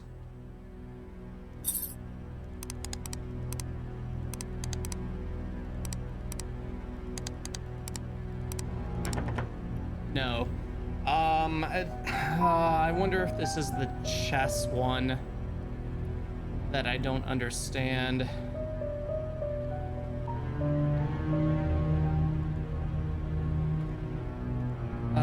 I wonder if I can just get a clue for that one, because, I mean...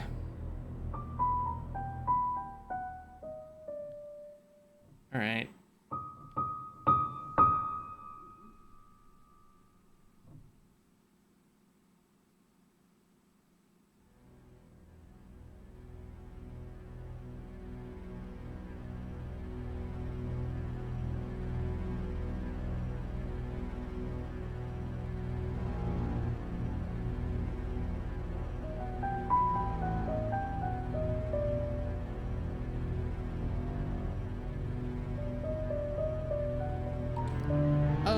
Okay.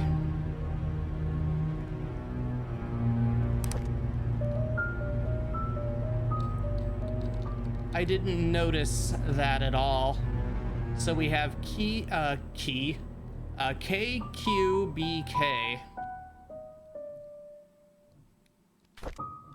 So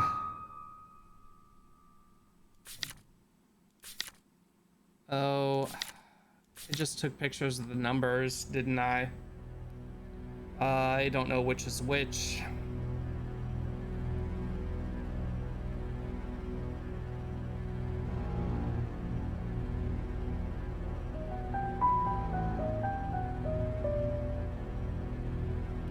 A queen, rook, knight, pawn.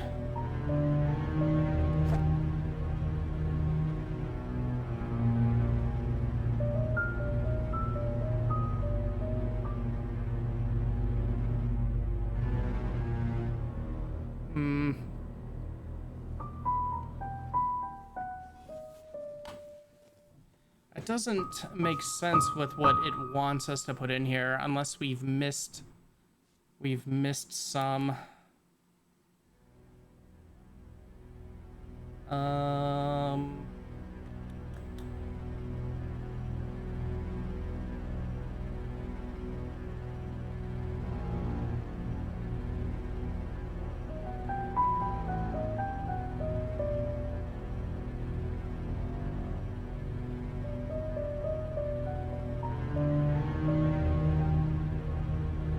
Well, you know what?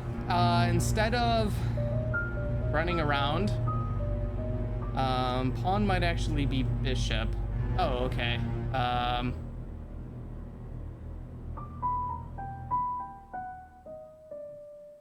Well, I'm gonna cheat a little bit.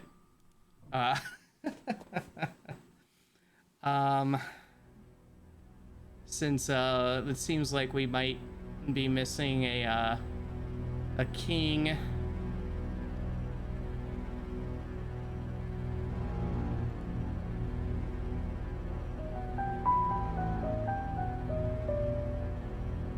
Oh yeah, we must have been missing some stuff. All right, we got half of the numbers correct. All right.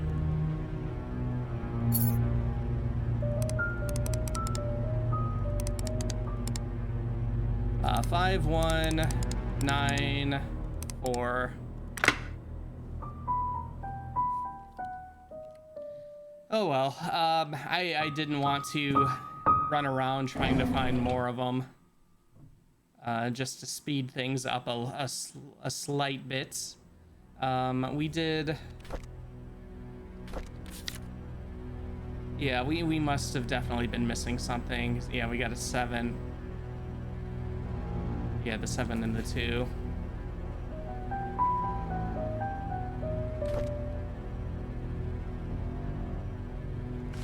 All right, let's take a look here.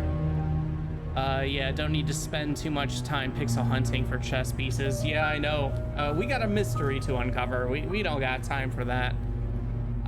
Becker's Investigation Services, dated July 17th, 1995, to Charles Roberts. Upon your request, we investigated Andrew Reed and Henry Johnson's deaths.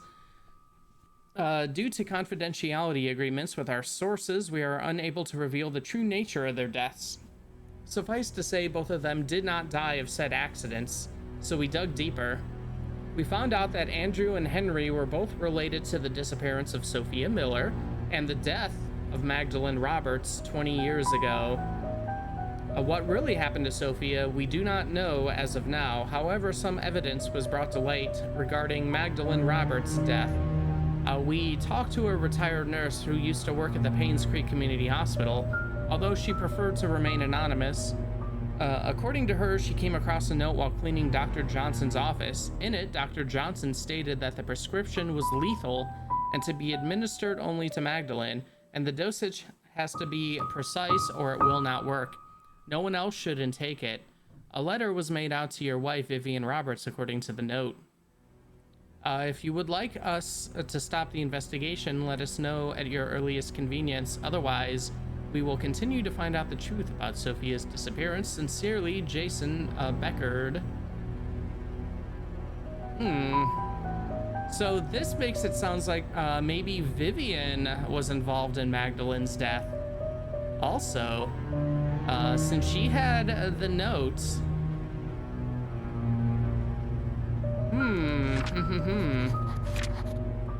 All right, another letter from Beckard's Investigation Services to Charles Roberts, dated February 3rd, 96. Our investigation was initially promising. We interviewed possible witnesses who might know something about Sophia's disappearance. Months later, however, we are nowhere near knowing what happened to Sophia. We've searched through all the states for any possible trace, but to no avail. What we can conclude at this time is that the main cause of Sophia's disappearance has to do with Andrew, Henry, and Vivian. Now that they are gone, we are unable to get the truth of what really happened to Sophia. If you prefer, we can still continue the search. However, the results look bleak. We have posted rewards for any information regarding Sophia, hoping that it's just a matter of time before someone with real information steps up. For the time being, we suggest that you wait. Should anything emerge, you will be the first to know. Sincerely, Jason Beckard.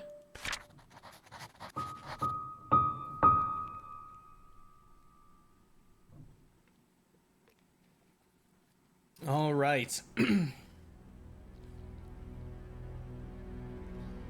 Sounds like Vivian arranged for Dr. Johnson to give Magdalene lethal medication. Yeah, it's very fishy. All right, diary, I guess, of Charles Roberts. November 18th, 1995. Months ago, right before Vivian was killed, I confronted her about Mom's death. She said she didn't know anything about it. She only administered the medicine as provided by Dr. Johnson. She was lying. I could see it in her eyes. She was scared and she was hiding her fear. I know that Vivian was never completely truthful with me, but I still have no proof yet. She never liked Mom, but I wouldn't have thought her capable of killing her own mother-in-law. I know that she has something to do with what happened to Mom and Sophia, but what can I do? She was my wife after all. And now... December 27th, 1995. Vivian is dead. So is Scott. Now Trisha is dead too. Is this my punishment for the affair I had 20 years ago?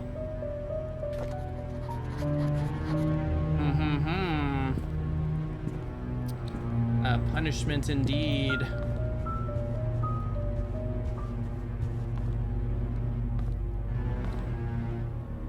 Okay, yeah,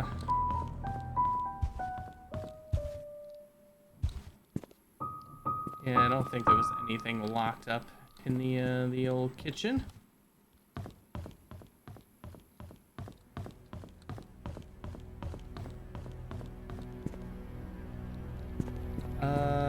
Was there anything locked in? Okay, this door's locked, but there's no key. Oh!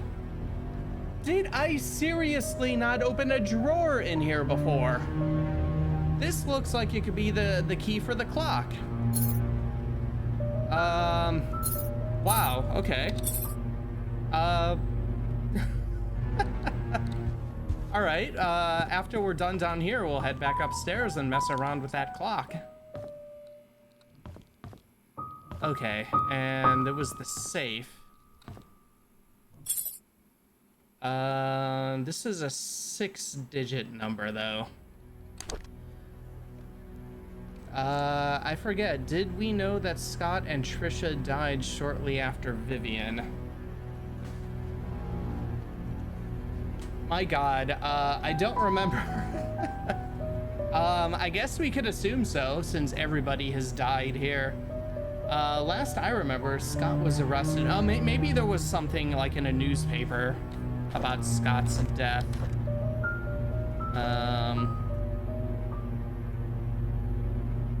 Andrew Reed, Scott pleads not guilty. Maybe we didn't know.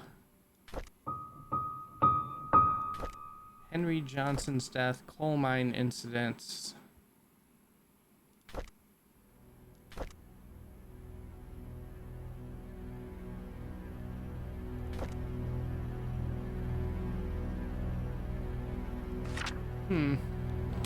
I don't know.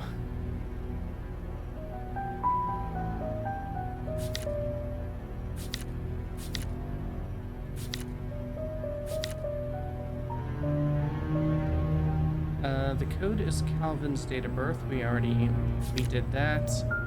A 4463.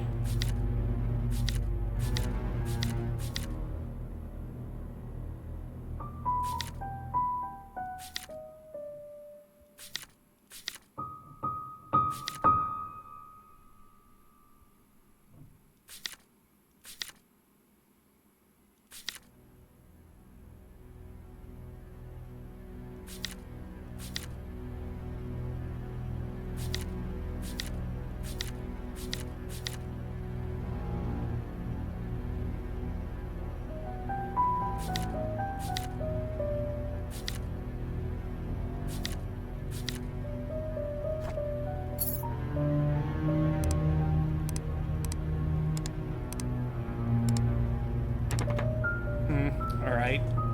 Still can't get into there.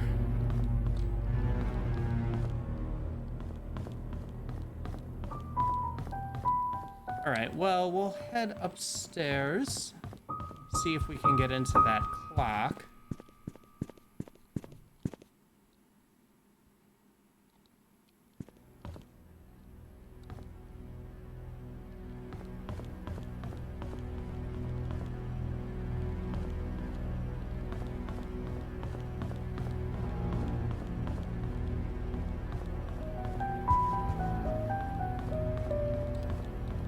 There it is.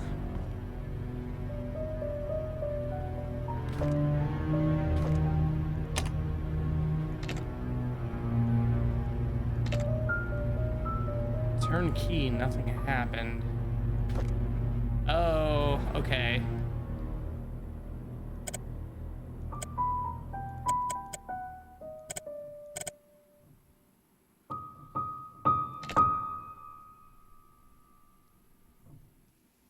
What is with the clock flyer that says tea time? I'm assuming now that we have to set this clock to tea time.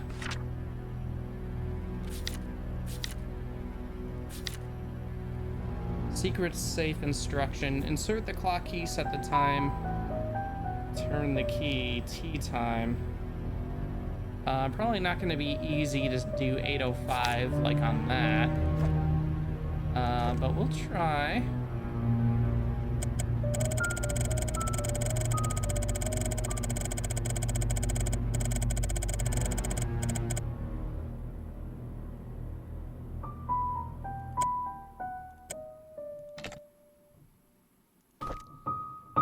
What is tea time though?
hey, yeah, there's the thing.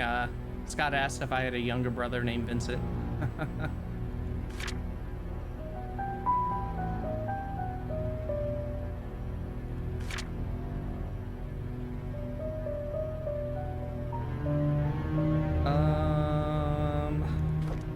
Dorothy.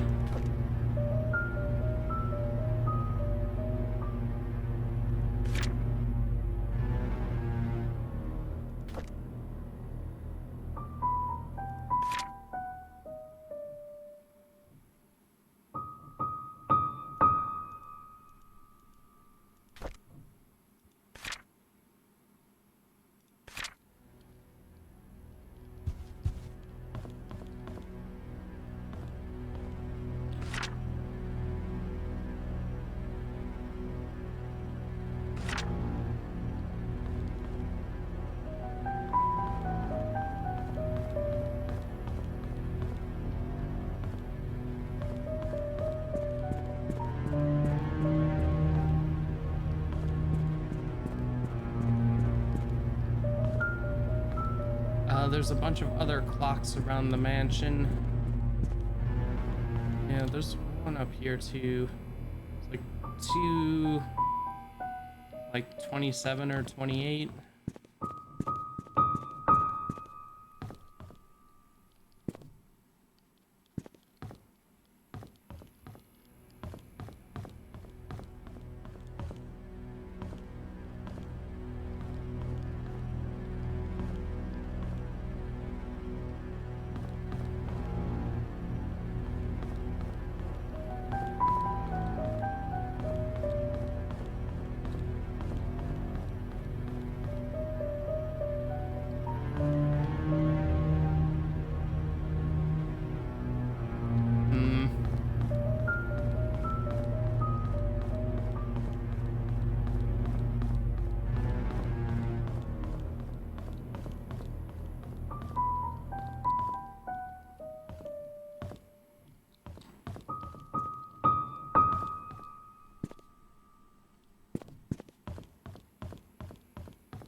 Oh.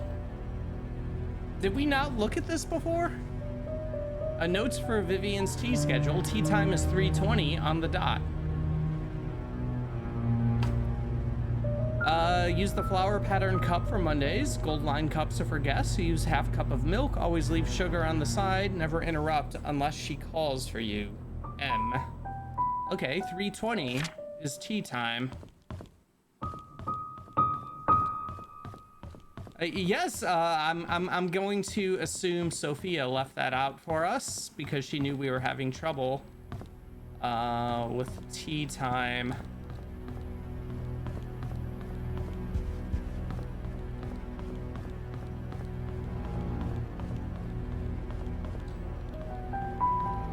Oh, now where's the tea room?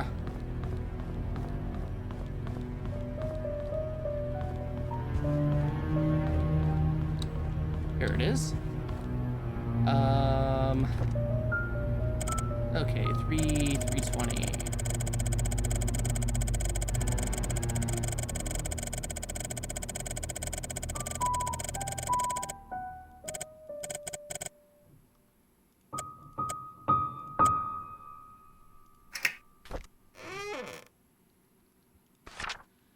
Okay, June 18th, 1975. Dear Vivian, I am not writing to you as your doctor, but as a friend.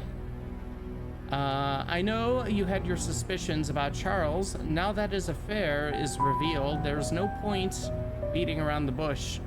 If you want to protect yourself and Trisha, there is only one way. We have to make Sophia and the baby leave Charles. They need to be moved away from Painscreek. You will, of course, have to compensate for her leaving. As for Charles, he will need to know that having his affair publicly known will destroy his political status. People are not so forgiving when the mayor they trust is involved in such a scandal. I figure that Charles will try to add the child into the family registry.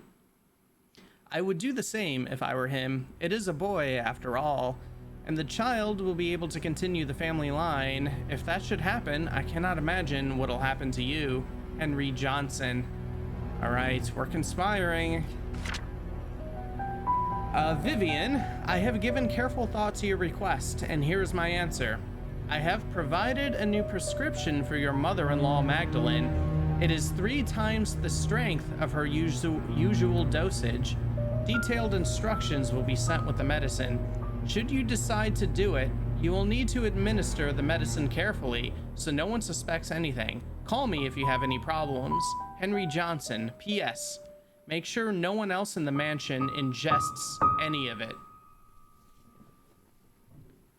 Oh no. Oh no.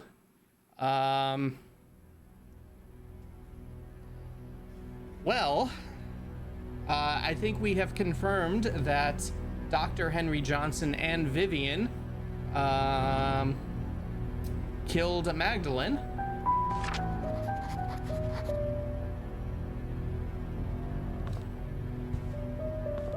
Yeah, if someone else got into the medicine by accident. Yeah, that PS really makes me think that, you know, did Trisha get into it? Did Scott? Did, you know, Vivian? Who knows? All right, well, I don't know what to do with the well thing yet. 4-digit code. Unless the thing at the police station, I can't remember if that was a 4-digit code. Okay, this must be the sewer key.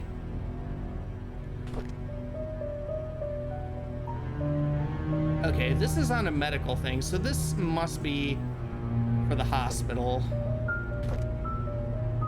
This is a house entrance key found in one of the lockers in the mansion. House entrance key. Lockers. Where were those lockers? Where's the workout room? Whose house did we not visit? Locker.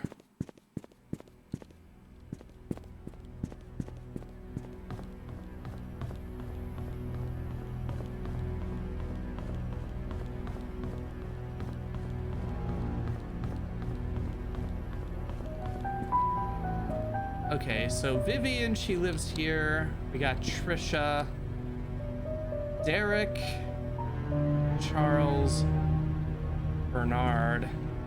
Huh.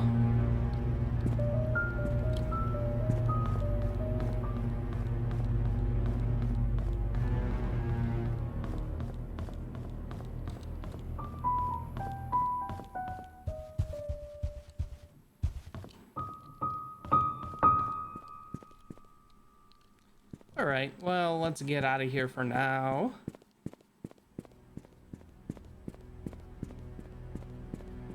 Yeah, we didn't learn a lot new there, just getting a lot of confirmation of what we'd suspected earlier, mostly. Yep, very true.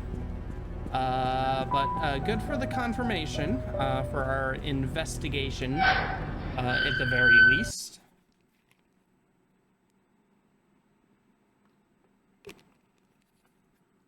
And yeah, we got the big confirmation that both the good doctor and Vivian were involved in Magdalene's death.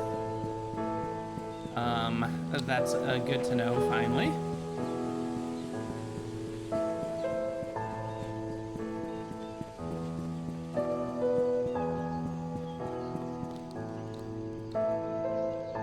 Okay, so Walnut and Town Center.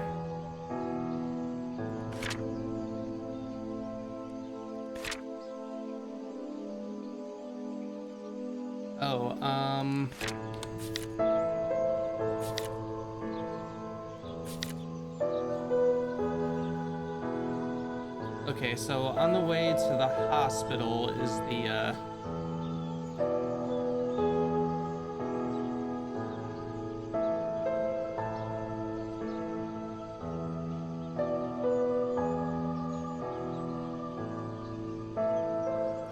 Was there... I'm trying to think if there was another door in Bernard's house. Darn it. Maybe we should head back there. Because we have that key that we weren't able to use.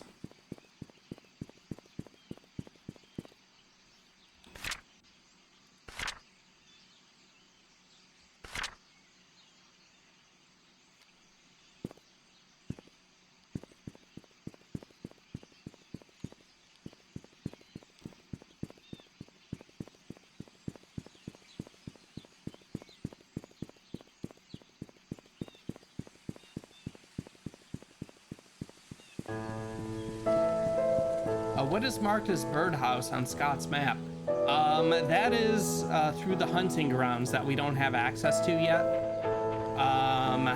We don't know what it is. I'm assuming maybe we can use the sewers to get there too. All right, let's just do a very quick sweep. See if there was a door that we weren't able to unlock.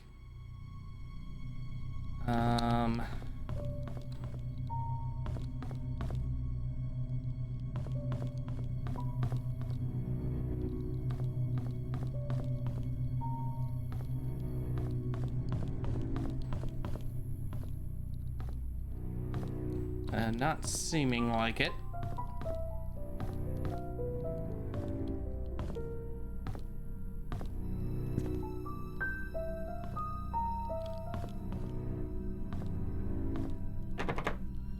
Oh, there was that whole thing too. Kind of forgot about that. We haven't found anything to get that open.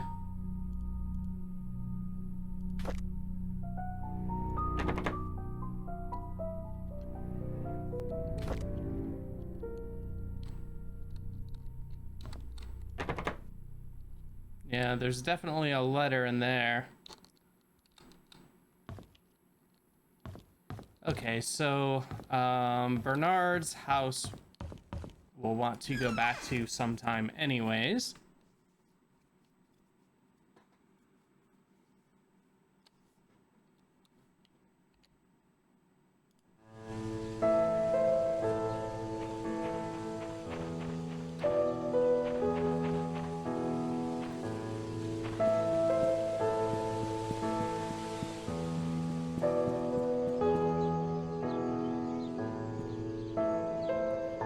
In the cabin, we found a note to check the hospital for missing tools or something like that. Yes, I do remember that. I'm assuming it's got to be in the basement, and we probably need to take the sewer to get there. As we've explored every room that we've had access to. There's a bunch of locked doors, of course. There is the big one. That we haven't been able to get to. The key card one because we don't have power, which I assume we can fix in the basement as well. Yeah, the sewer key's not gonna work on that.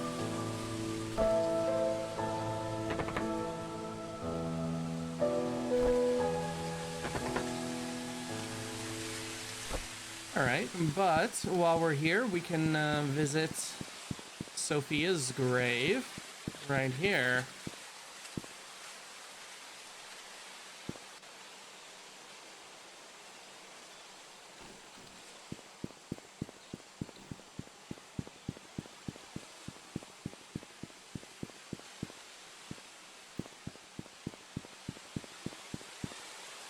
Oh, yeah. I think this confirms that Trisha is dead, at least.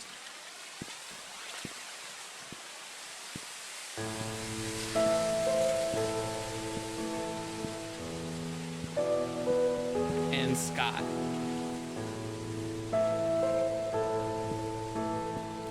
Okay.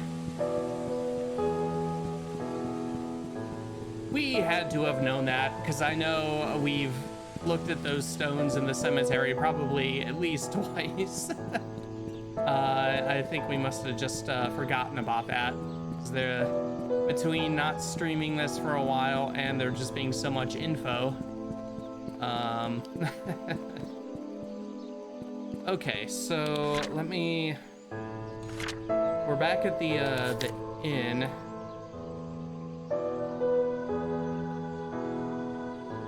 Okay, so we'll take a left, and then there's a little side street right after town center.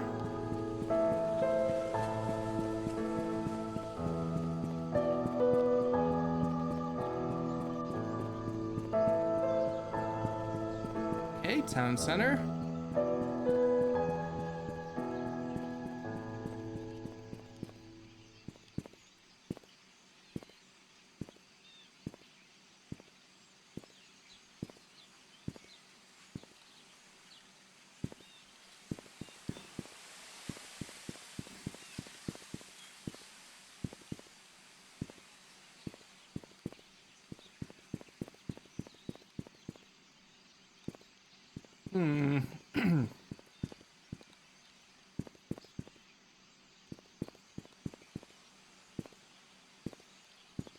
Oh, what does it say? Sorry, we're closed.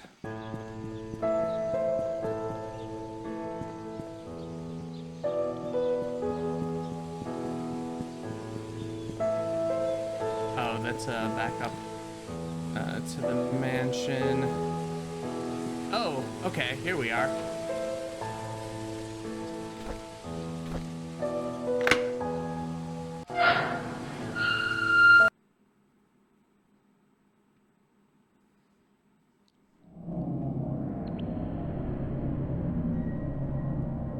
Oh boy.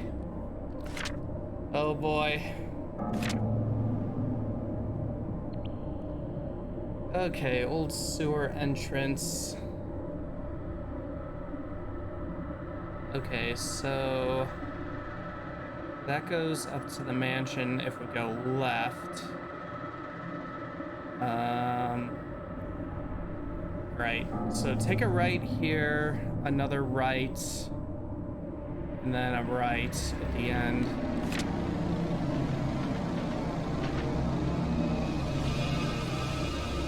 My God, what is this music?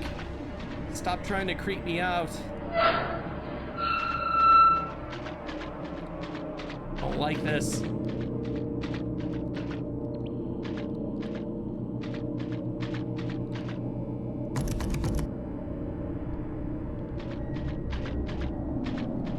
Are we going to have to shoot zombies down here? I don't know, man. I hope this doesn't turn into like a chase thing.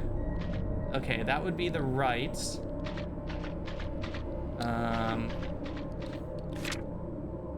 Okay, so we're going down this way. Then take another right and all the way to the hospital. We'll check that first.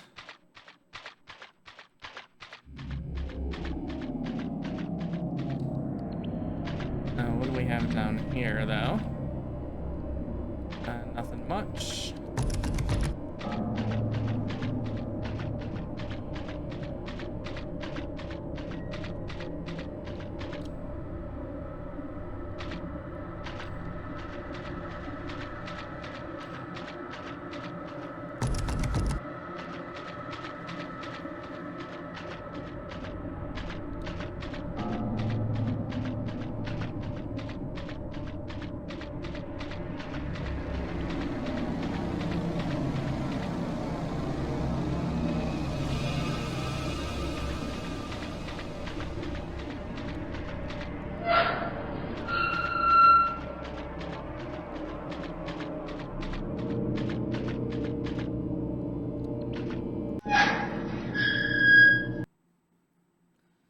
Right, and is this the hospital?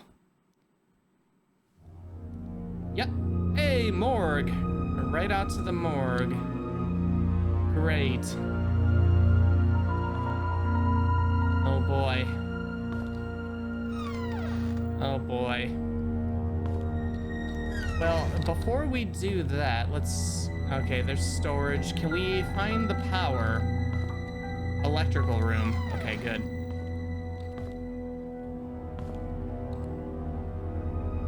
Yeah, someone turn this off.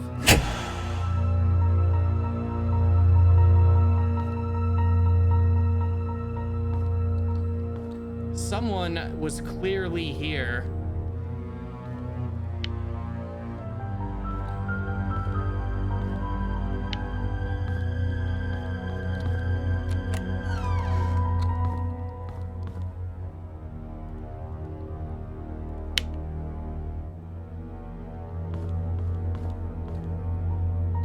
Oh, and this door is ajar. All right, we'll check storage first, because it seems safer than the morgue.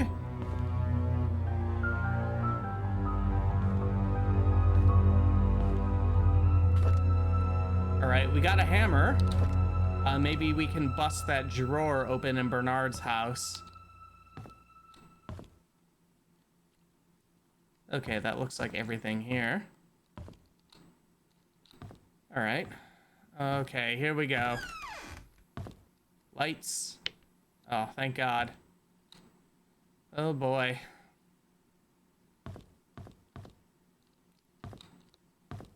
Yeah, let's not be able to open any of these, please. Good. Good, good, good.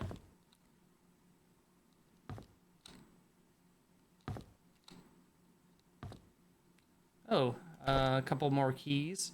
A BH. BH. Looks like a briefcase key. All right.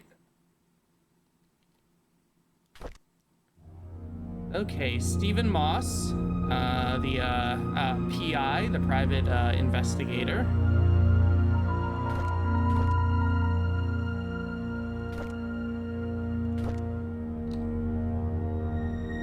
Oh, okay, we got Steve Moss' diary here. April 16th, 1997. I called Dorothy last week. She told me something interesting about Sophia. There was a puzzle that she received from Matthew when she first started working at the mansion, sort of a birthday gift for her. In that puzzle, Sophia had to visit both hers and Matthew's favorite locations in Painscreek. In each location lies a clue.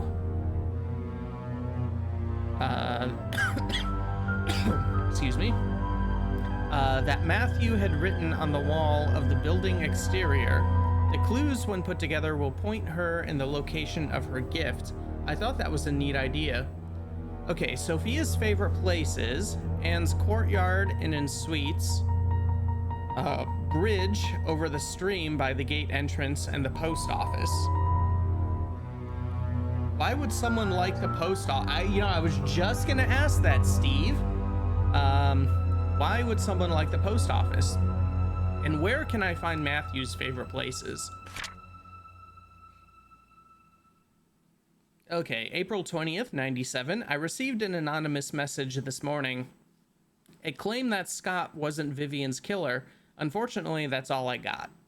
I've had my doubts whether Scott really killed Vivian. He sure had the motive, but upon reading all his diaries and looking through his investigation notes, I can't help but think that Scott didn't kill Vivian. I mean, same. On the contrary, he was trying to find out who killed Vivian, as well as what really happened to Andrew Reed and Dr. Johnson. I still don't know if this anonymous person is a man or a woman, but they've helped solidify my thoughts on Scott. All right, April 29th, 97. I received another message yesterday. It told me to look into Bernard, the mansion's butler. I can't help but feel that this person is trying to tell me something, but not exactly what. The message said I will find something in the house. Okay, yeah, maybe in that drawer, that busted drawer. Today I received a key in the mail with the initials BH. Does it stand for Bernard's house? Okay, what would we have been missing then? April 30th, 97. I've searched everywhere and read all of Bernard's diaries. Something just doesn't add up. Maybe it's just a hunch, or simply that I'm thinking too much. But would he really have killed Vivian? There's something else about his entries that just makes me pause and wonder if he was indeed a murderer. I photographed all the pages.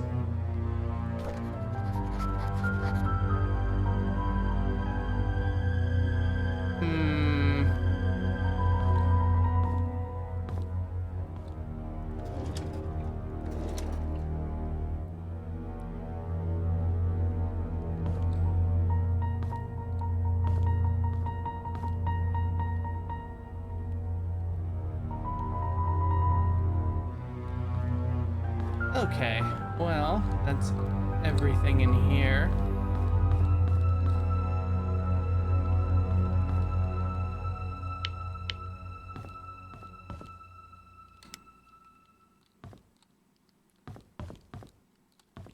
Okay, first floor. I think that office with the key card was second floor.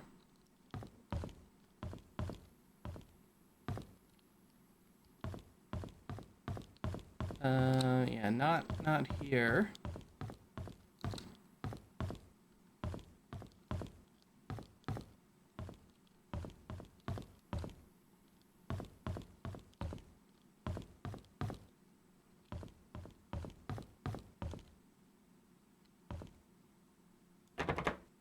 Okay, that's locked.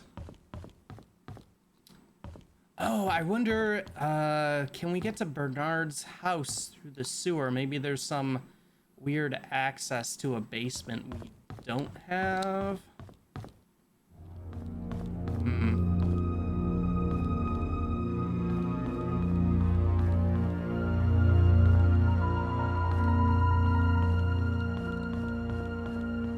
Okay, maybe...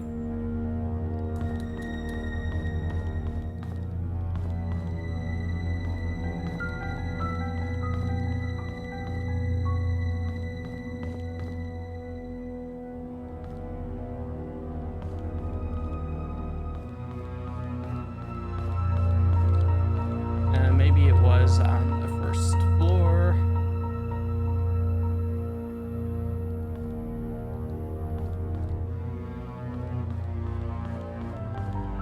Ah, yes. Okay.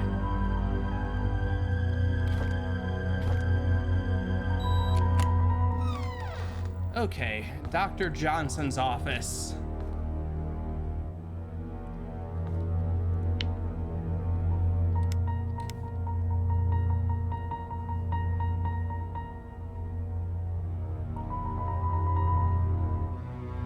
Oh man, I don't think I would have noticed that sewer door. Let's see. So the PI's investigation led him to suspect Bernard. Do we know why yet, though? I'm not sure. Aside from, like, I think Scott's written about how he seems off. Also, why was the PI's wallet on the floor of the morgue? That's weird. Yeah, you know what? We figured he was missing, probably presumed dead, but yeah. Why indeed?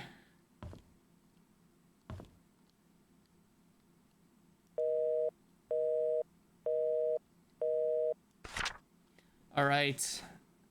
From Vivian Roberts, May 29th, 1993, to Dear Dr. Henry Johnson, I would like to thank you for your contribution to the Painscreek Community Hospital and the people of Painscreek for the past 2 decades. However, there have been reports regarding the mishandling of funds designated for PCH, most of which came from the Roberts Relief Fund. Oh yeah, that whole deal, him embezzling. This support was meant to help with the purchases of medical equipment and supplies. Since a sum of nearly $160K has been estimated missing, we have no other choice except to open an investigation.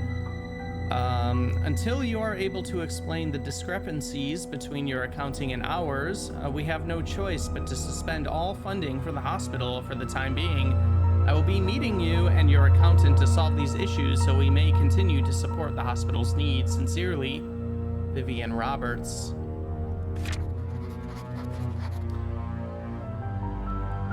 I mean, I suppose that right there could be motive for murder if the doctor was involved.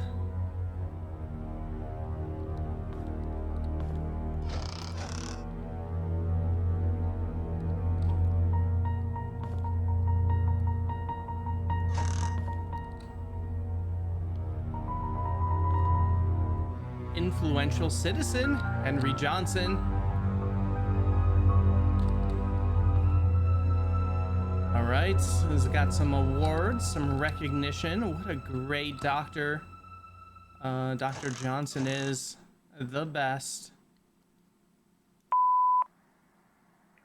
Henry, I just received a letter from the NMB investigation firm regarding the use of the RRF funds. I need you to call me. Henry, we really need to talk. Please call back. What's going on, Henry? Why aren't you returning my calls? This is really important. All right, Dr. Johnson, not returning phone calls.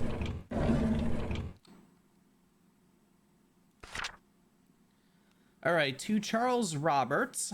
I don't know if it's a joke that you sent me the threat letter, but if you knew about the well, then you must have found out the truth. Just so you know, your wife was the one behind all of it. If you have any grudge, it's with her, not me. I was just a witness in Sophia's death, nothing more. Henry Johnson, June 30th, 95. Fax it tomorrow.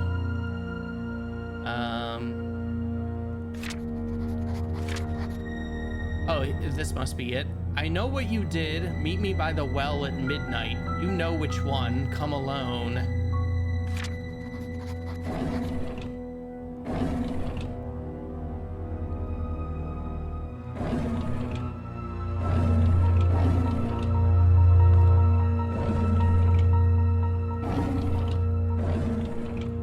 Oh, some keys.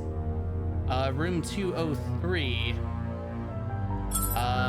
Is that the hospital 203? Well, I guess we'll head up there, see if those keys work.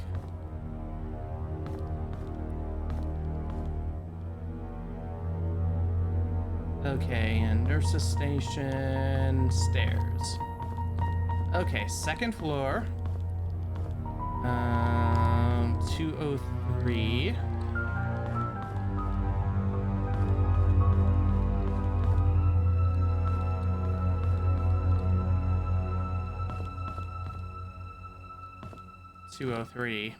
All right, let's see if these keys work. Oh, yeah, inventory. It does.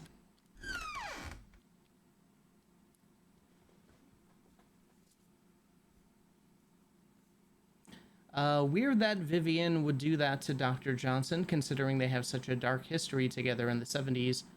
Yeah, I know. Maybe Dr. Johnson wasn't returning calls because he's committed suicide after being fired for embezzlement. And that all happened after he faxed that to Charles, maybe. And assuming it's suicide, because didn't we learn from that investigation stuff that none of that were the accidents that they claimed to be? So I'm assuming that Dr. Johnson, his supposed suicide was actually murder.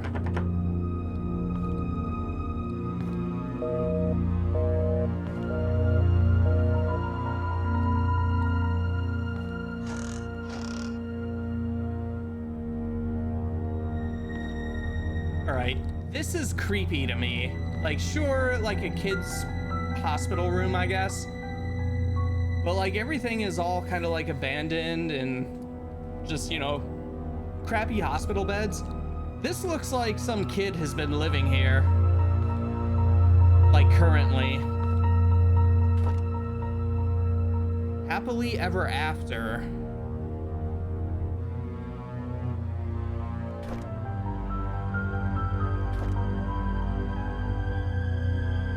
All right, that's a little creepy too. We can't do anything with it.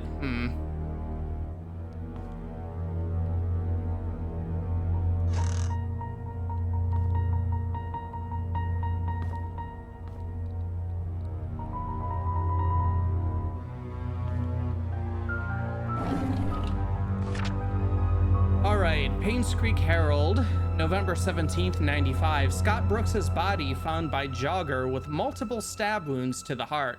Okay, here it is officially. Scott's body was found behind a bush on Maple Drive. The police are currently investigating. Police do not know if this is tied to the murder of Vivian Roberts. Scott Brooks, a star suspect in the Vivian Roberts case, was found dead yesterday. His body was found on the roadside along Maple Drive. At around 6:50 a.m., a jogger happened to find a body lying motionless behind a bush on the side of the road. He stopped to check if the person needed help, only to notice the body was covered in blood. He immediately called 911. The police arrived shortly at around 7 a.m., and the victim was declared dead. The estimated time of death was predicted to have happened 4 to 6 hours prior, putting the incident to have occurred around 1 to 3 a.m. Questions have been raised in regards to the murder of Vivian Roberts, of which Scott Brooks was the key suspect of. He'd been released from prison due to insufficient and blah, blah, blah.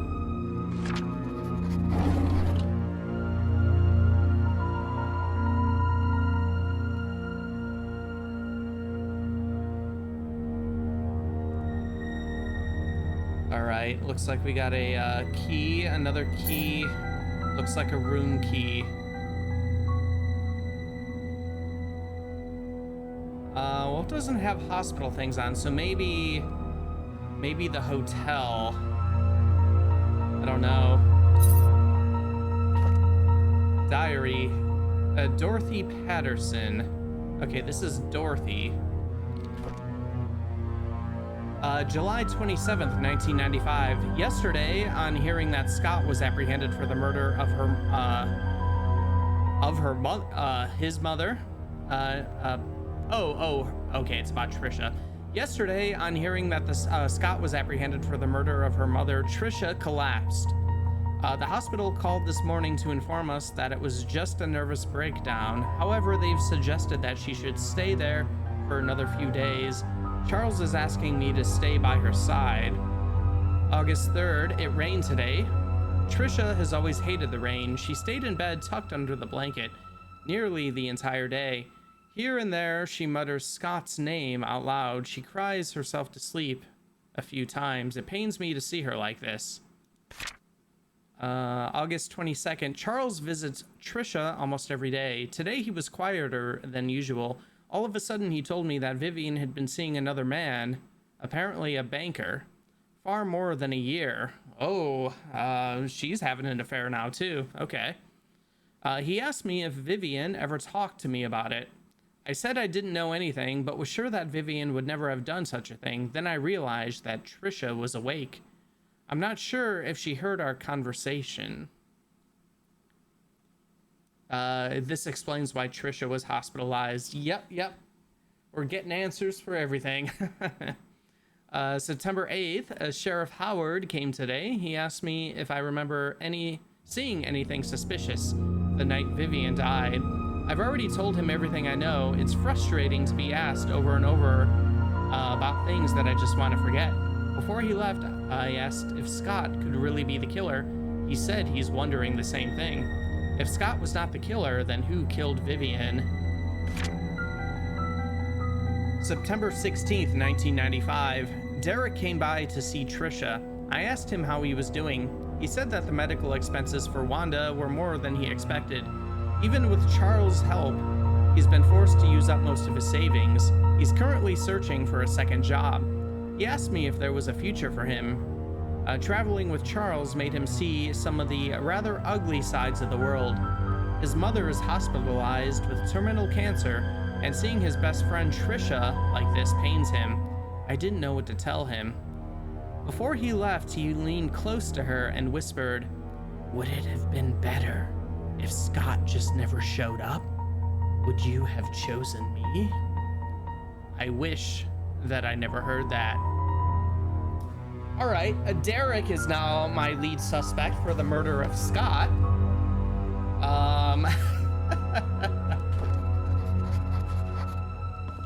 Wow.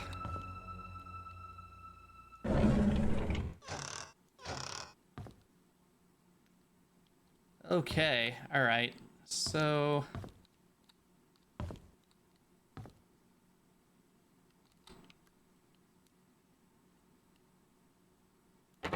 all right, there's no unlock there.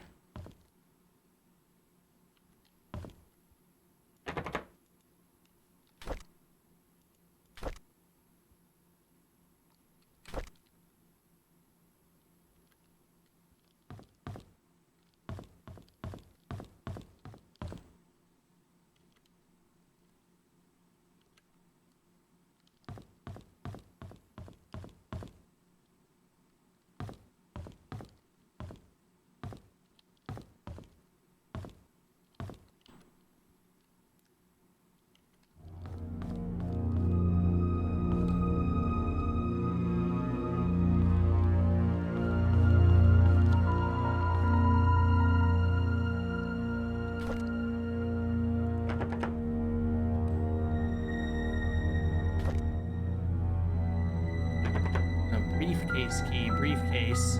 I feel like we've seen a briefcase somewhere.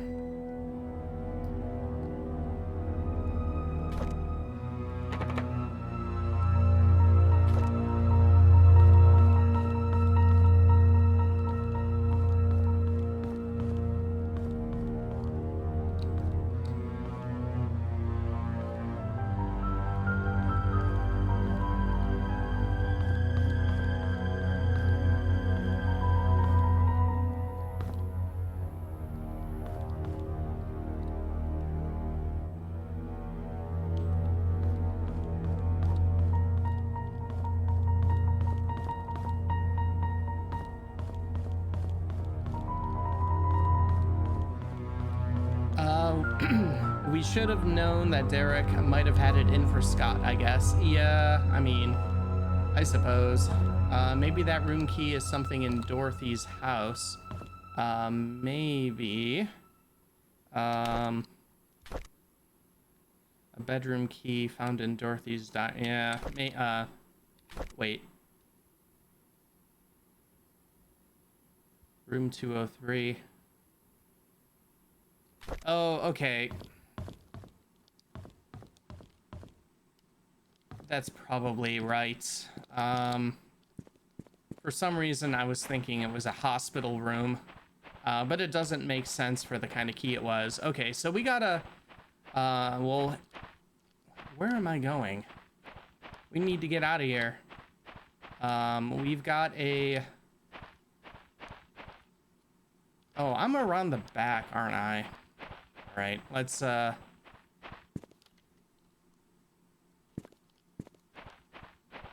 figure out how to head out front.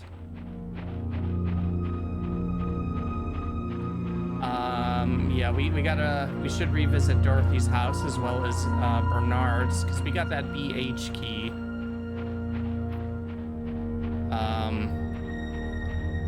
Darn it. Okay, I guess I gotta go through the hospital. Not sure what the BH key is gonna be for, because there wasn't any other doors that I noticed. But we do have that drawer, and we have a hammer now. So maybe we can get Bernard's drawer, rather, open.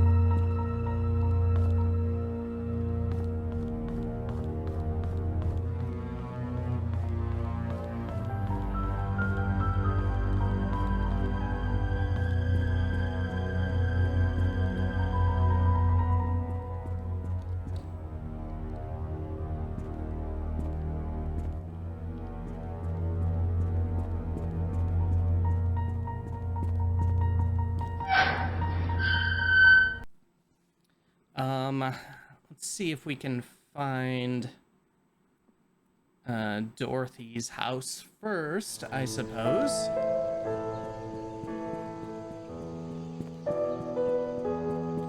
Let me get back to the center of town.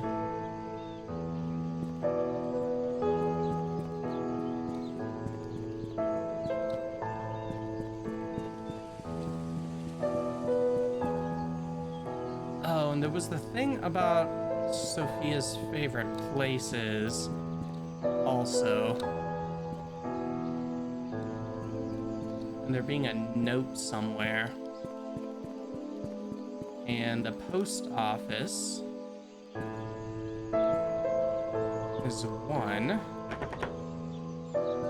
that's locked.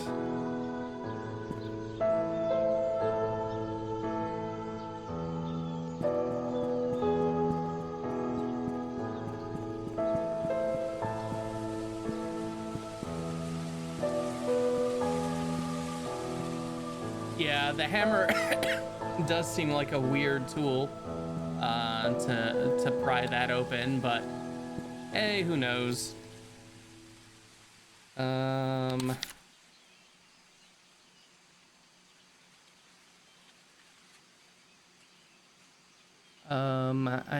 Okay, Dorothy 40 Black Pine Road. Oh, all right. That's back the way we came.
There we go.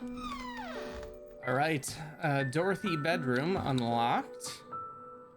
Very good. A pendant of Mother Mary.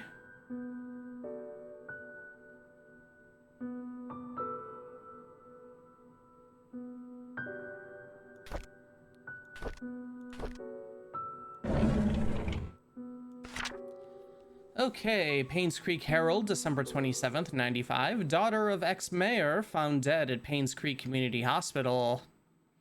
Trisha Roberts falls 40 feet from rooftop, lands on head and dies. Okay, so she's the one who fell off the roof. Yesterday morning, the body of Trisha Roberts was found on the grounds of Painscreek Community Hospital. She was pronounced dead at 7:20 a.m. According to Miss Thompson, she was starting her morning shift when she heard some sound near the reception area. She was trying to find, she went out to find Trisha lying motionless. Blood was flowing out from her head. She quickly called for Dr. Bennett, the attending physician for the day's morning shift, who brought Trisha to the emergency room at once. Unfortunately, it was too late. The hospital's CCTV shows that Trisha Roberts was walking around the hospital at around 6:30 a.m. She headed to the roof at 6:54 a.m. A few minutes later, her body was found on the ground 3 floors below. Charles Roberts, ex-mayor and father of the deceased...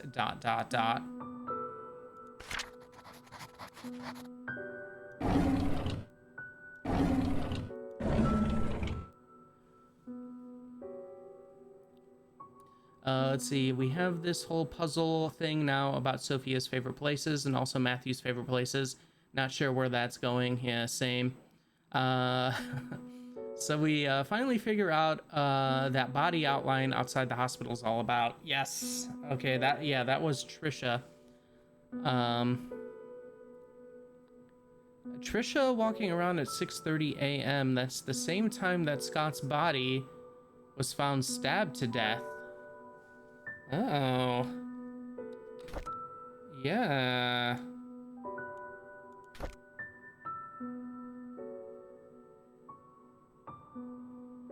Oh, okay, well, yeah, the jogger found the body at 6:50. Yeah, so that's close enough, because I think Trisha, they said 6:54. Yeah, walking around 6:30.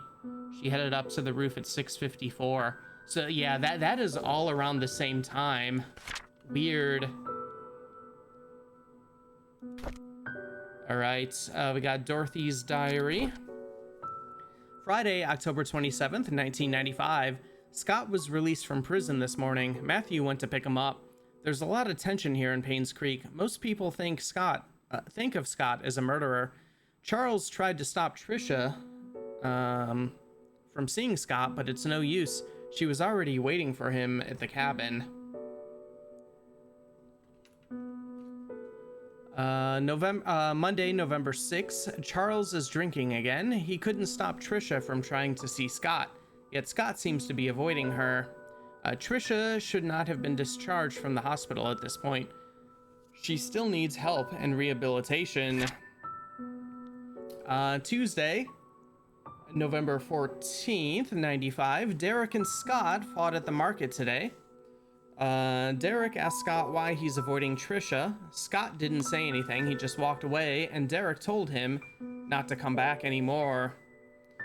It's sad to see what's happening to them now. They used to be such good friends. Thursday, November 16th, 1995. Oh my god, Scott was killed? Saturday, December 2nd. Trisha's been going crazy ever since Scott died. She sometimes screams in the middle of the night. Here and there, she'll ask why Scott hasn't visited her for a while. No one seems to know how to answer without agitating her condition. Wednesday, December 6th, Trisha is finally being admitted to the hospital for another mental breakdown. Charles doesn't know what to do. I've asked for his permission to take care of Trisha at the hospital until she recovers. I think Charles appreciates my help.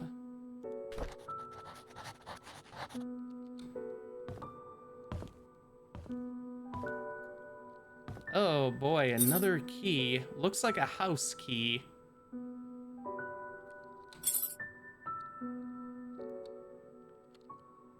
Let's see. Oliver Photo Lab cleaning. Oliver Photo Lab cleaning.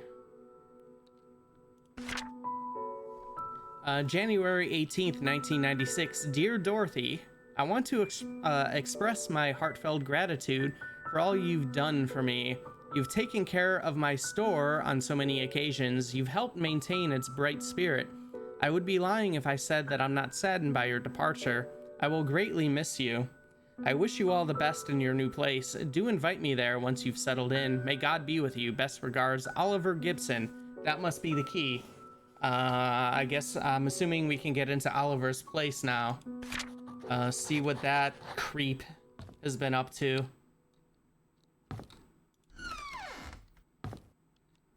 All right. So, oh, Sophia. Okay. What is that number on the amulet here? 0526.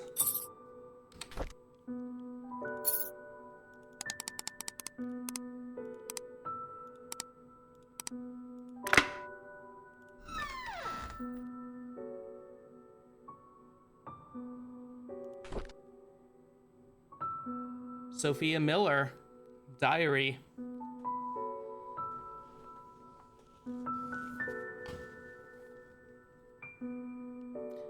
So they were hiding the fact that Scott died from Trisha for at least a few weeks. That changes my theory, I guess. Yeah, I don't know what's going on, man. All right, let's check out Sophia's diary here. August 30th, 1974. I know some people don't like me. Wanda always picks on me. And Bernard ignores me most of the time. Andrew, well, he's okay as long as I'm not in his garden. Dorothy cares a lot for me, though. I like her. Tom, our security guard, treats me with respect, even though I'm just a housemaid. Vivian and Charles are kind to me. Oh, and Matthew, too. I almost forgot about him. He's been taking care of me forever. Certainly as long as I can remember. I'm a lucky girl. October 20th, 74. Matthew talks to me whenever he has time. Sometimes I feel he's trying to escape his chores at the church. We'll talk about everything under the sun. Our hopes, dreams, futures. It reminds me of our days at the orphanage. December 29th. Landing a job here as a maid was the best thing that could have happened to me. However, I never imagined I would be having an affair with a married man, let alone my employer. Now I'm carrying his child. How do I face Matthew? March 15th, 1975. I received a letter from Matthew today saying that he'll be extending his stay in Indonesia for 6 more months. That's always been him. He's always had a noble heart, wanting to help people everywhere.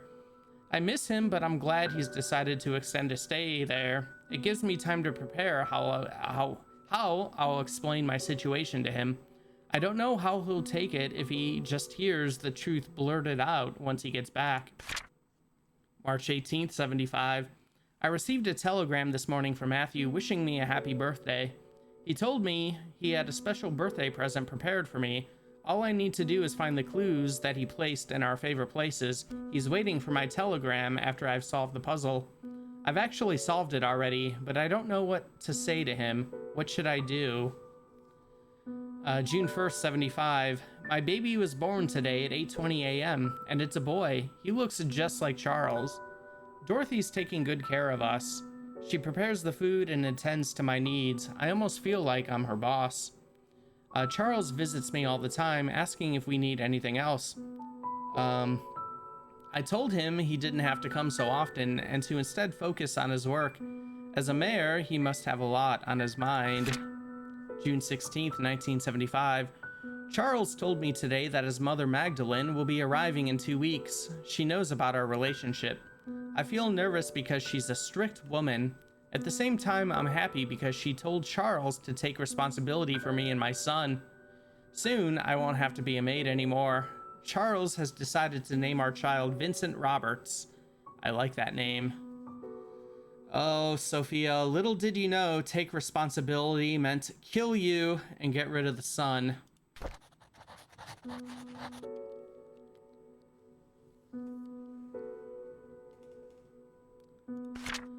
Okay, let's see. March 8th, 1975. Dear Sophia, how have you been? I hope everyone is treating you well at the mansion.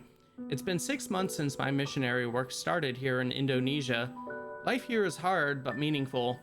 I thought my life at the orphanage was miserable, but after coming here, I realized I'm more blessed than I could ever imagine. I'm supposed to be back in 1 week's time, but I recently decided that I'll be extending my stay here for another 6 months. I haven't received any letters from you for a while now. I hope you're doing okay. Remember the time when we were at the orphanage, you said that you don't want to be poor anymore? I think God heard your call and brought you to Painscreek. Charles and Vivian told me they were glad I introduced you to them. They said you're a hard-working person with a kind heart, and that us being related was not the reason they hired you. You got the job on your own merit.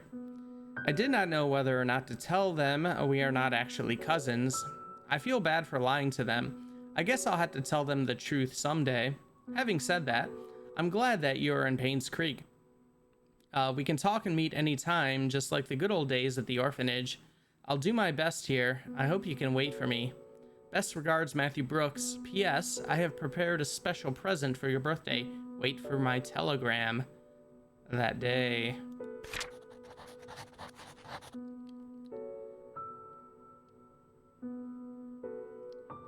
All right. Okay, so that's Oliver's house. A briefcase key found in the hospital morgue. And we got the BH key. I think before we go to Oliver, we should hit Bernard's abode. See if we can get that drawer open.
Poor Sophia. She sounds like a sweet girl that just got a lot of scheming people around her. Yeah. For sure. It really sucks.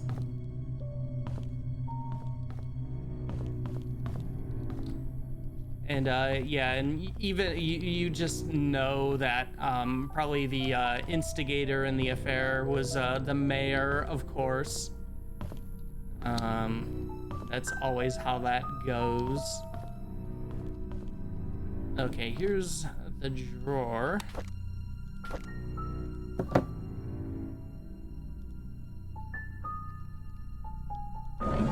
Okay, that worked. Okay. Let's see. City of New Jersey, Department of Child Psychiatric Division, June 17th, 1981. Ray, psychiatric evaluation on Derek Tyler. Oh, this isn't Bernard's house. Oh, we gotta find Bernard's. I thought this was Bernard's house. Dear Ms. Wanda Tyler, after almost 5 months of sessions, your son, Derek Tyler, is now much better. We are still unable to get him to talk much, but he has chosen to express his thoughts and feelings through written text, which is a breakthrough for him. During his last session, however, he wrote the following. Quote, Dad was standing in the middle of the road. He was waving to me. Mom was crying and her tears dripped onto my face. I woke up. A kitty was purring and licking my face. I think she wanted to go out. Mom doesn't like me to make noise when it's late at night. Says it will wake everyone up. So I was very quiet when I opened the back door. Kitty flew away. There were noises behind the wall fence. There's a door that's always locked, but there's a light behind the keyhole. I walked to the door and looked through the keyhole. There were 4 people. 2 of them were fighting. A baby was crying, and then one of them fell down and hit her head. She stopped moving. Her eyes were open. I wet my pants because she was looking at me. Derek has since been very quiet. We haven't been able to grasp fully if what he wrote was real or imaginary. Nevertheless, we are concerned with the situation. Kindly get back to us so we can discuss further steps in helping him. Catherine McDowell, head of Child Psychiatric Department. Okay, sounds like Derek witnessed the murder of Sophia.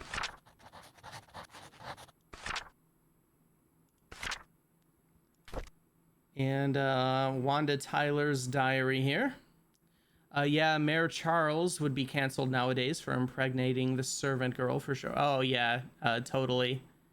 No one's putting up with that nonsense anymore.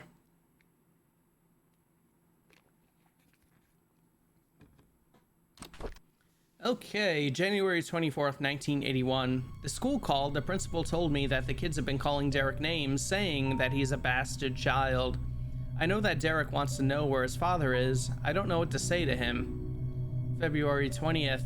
The school called me again and told me that Derek poked a bird nest until it fell off the tree. After that, he stoned the chicks to death. This resulted in him being suspended from school for a week. The principal asked if Derek had suffered any kind of trauma that would cause him to act like this. I could not tell him that Derek witnessed Sophia being killed. He was only 5 when that happened. May 11th. Derek stopped going to school. He told me school isn't for him.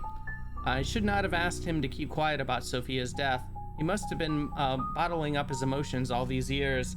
Maybe it's time I start homeschooling him. All right.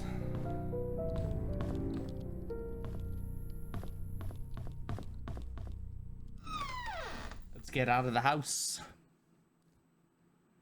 Some big revelations there. Derek must have witnessed the kill. Yeah.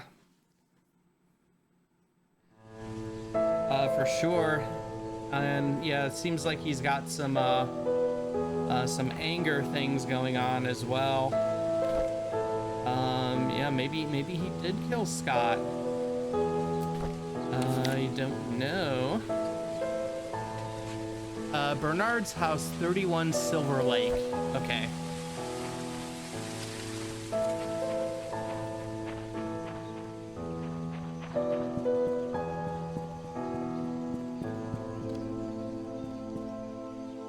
This should be it. Old Bernard. Oh, it doesn't work.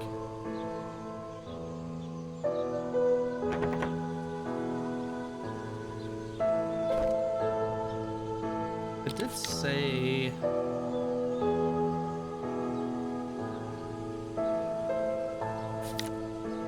"31 Silver Lake Boulevard."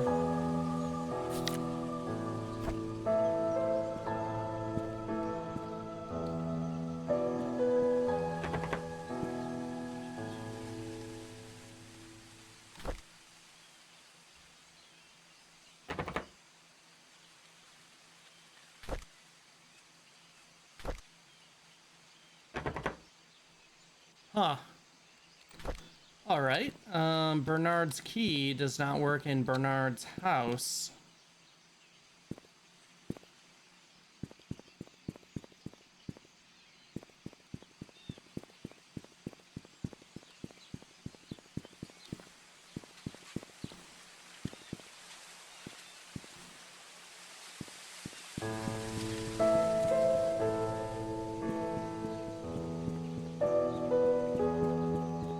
Alright, well, we'll try Oliver's then.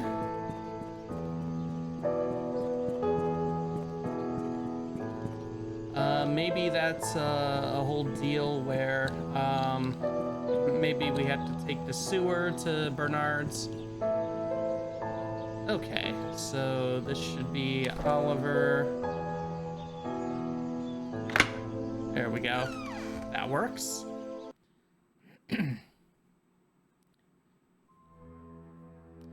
So Wanda knew that her son had witnessed Sophia's death and was helping cover it up, even though it was causing her son serious psychological problems. Yikes. Oh, for sure. A big yikes. I have a note that says Bernard's address is 43 Silver Lake. Did I just write that down wrong, maybe? Yeah, I think so. That was Wanda and Derek's house. So I got that confused.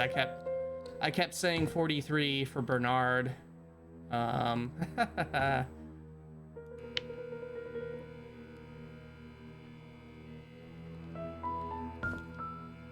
right, I guess let's find out how Oliver is involved in all this nonsense.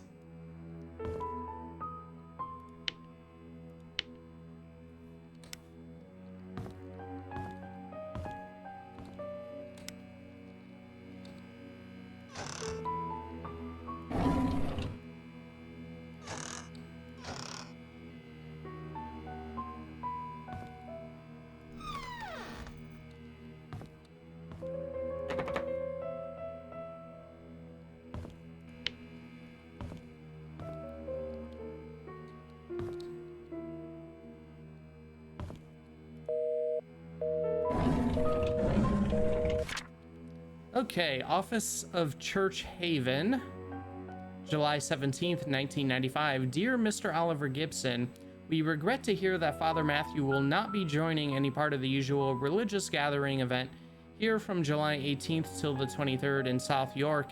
We received Father Matthew's memo yesterday stating that he has not been feeling well. I assume he also has informed you about this last-minute change. Please send him our regards. We wish him a swift recovery so he may serve the people of Painscreek soon. Sincerely, Reverend Todd McDermott.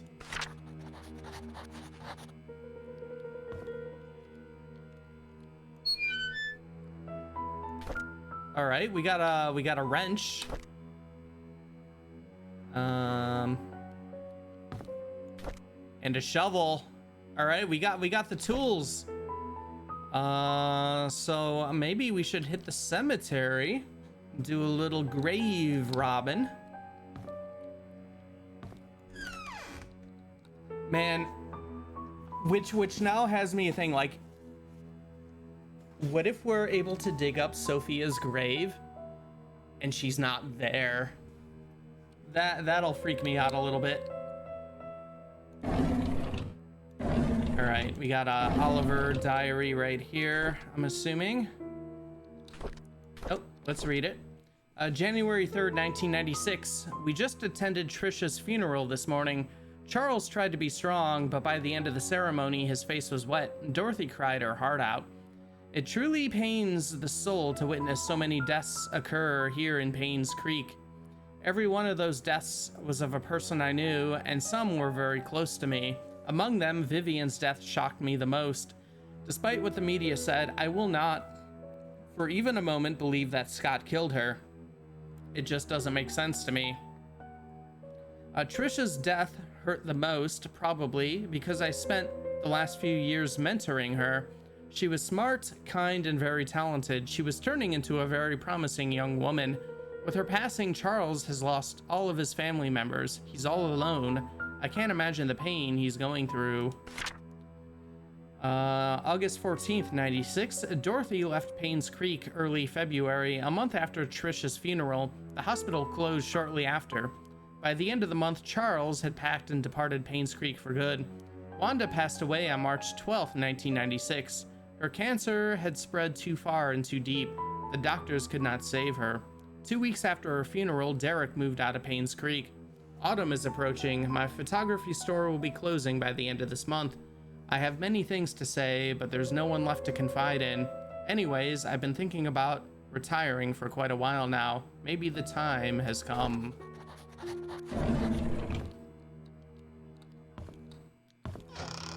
Yeah, maybe the time has come to retire.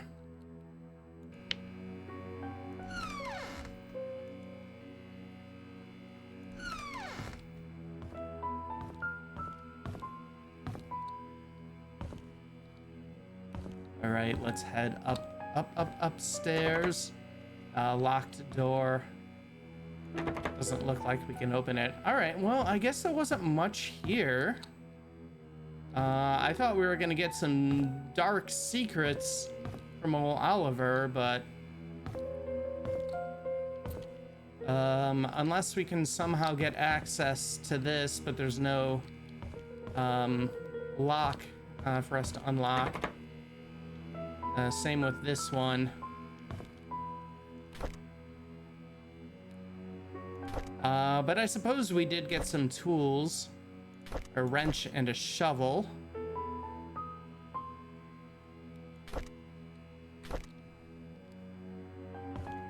We gotta find a briefcase for that key as well. All right.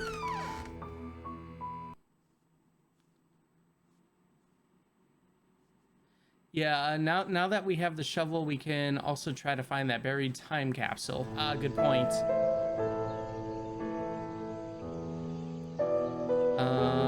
It seems like this Oliver guy was just about the last person that left town. Oliver had a creepy voice, but it seems like maybe he's a decent guy after all. Yeah, you know, maybe.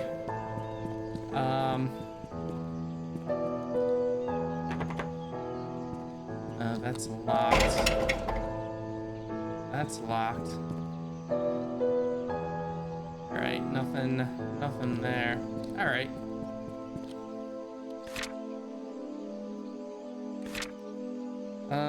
Where is this time capsule? Yeah, looks like that's in. Yeah, let's head to the cemetery.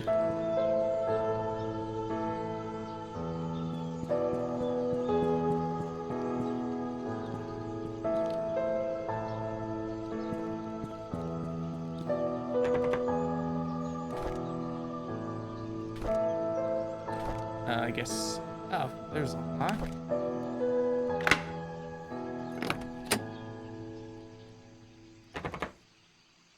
It's locked. Whose car is this?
All right.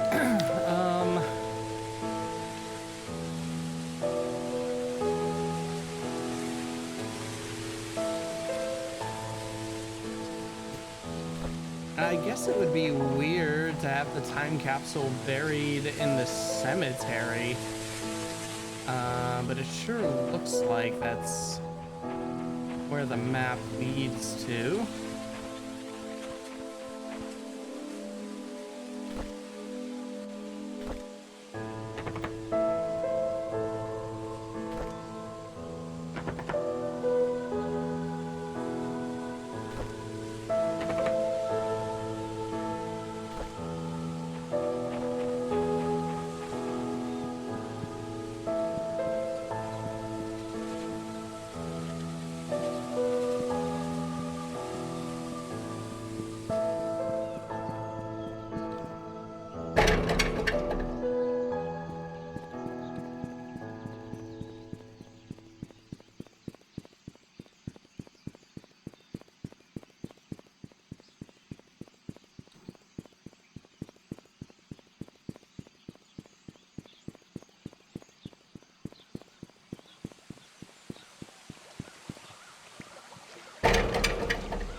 Hmm.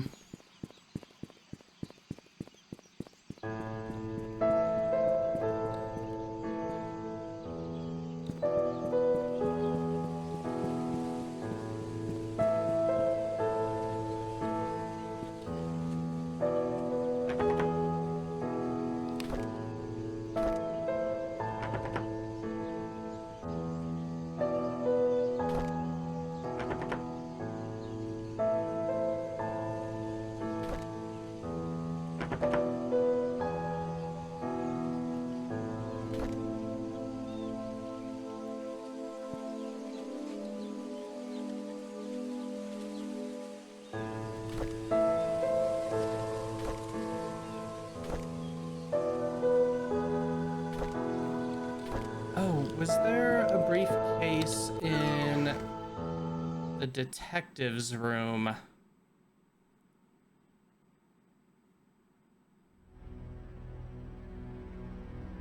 I think way back in the hospital we found some letter to a sick kid who was in the hospital that listed possible locations for the time capsule. Ah, okay. Yeah, we can go back through that then. See if we can find that that letter.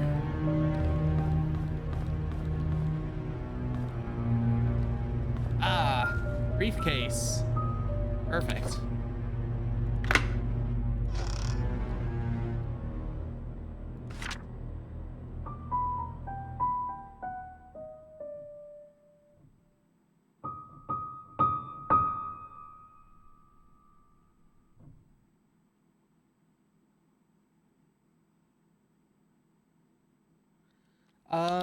I have no idea if that is important.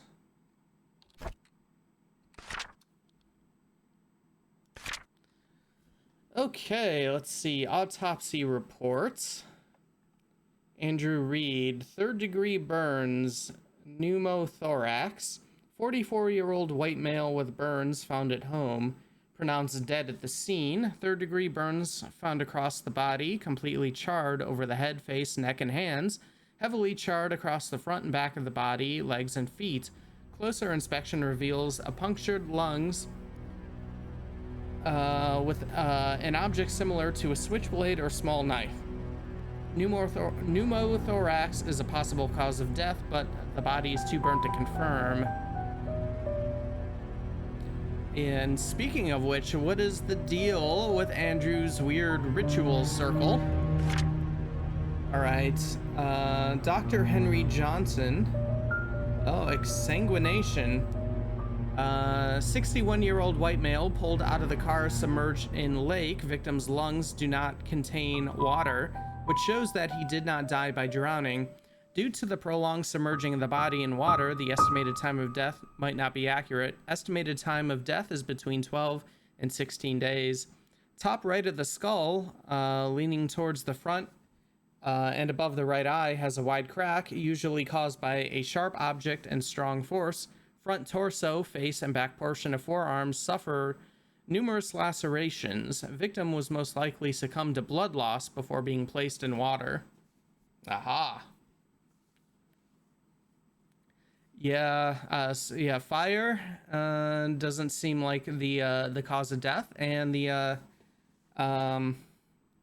Dr. Johnson, his little car accident, also not the cause of death.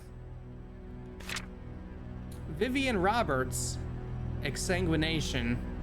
55-year-old white female found lying in front of mansion gates, pronounced dead at the scene. 12 centimeter wide and 7 centimeter deep crack found on the right side of the head. Impact caused by strong force with a sharp object. Lacerations on front torso and back sides of both forearms. Victim died from blood loss. Okay, yeah, that's similar to Dr. Johnson's death with the lacerations and blood loss.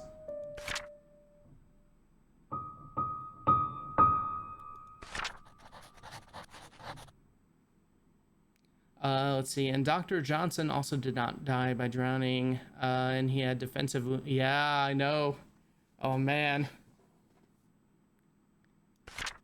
The code for Charles' safe in the gallery is Vincent's birthday. How could I have not thought about that? Call Sheriff James, check his file, 7741. Oh, shit. Okay. Is 7741 for the thing at the police station? Oh man, we're okay, and we gotta find Vincent's birthday.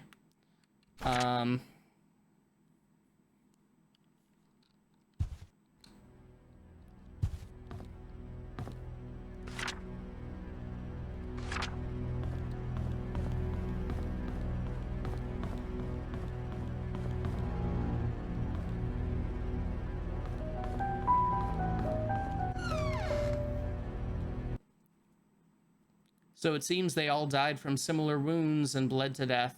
We found a lot there. Good memory to remember that briefcase. Yeah, it finally hit me. Looking at his car again, like, oh, okay. Thank God for that. Okay, so let's hit the police station really quick.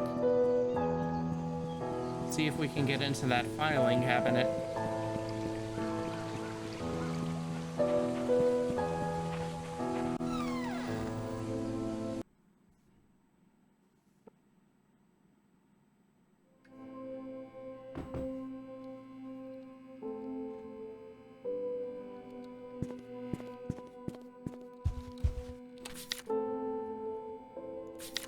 Okay, 7741.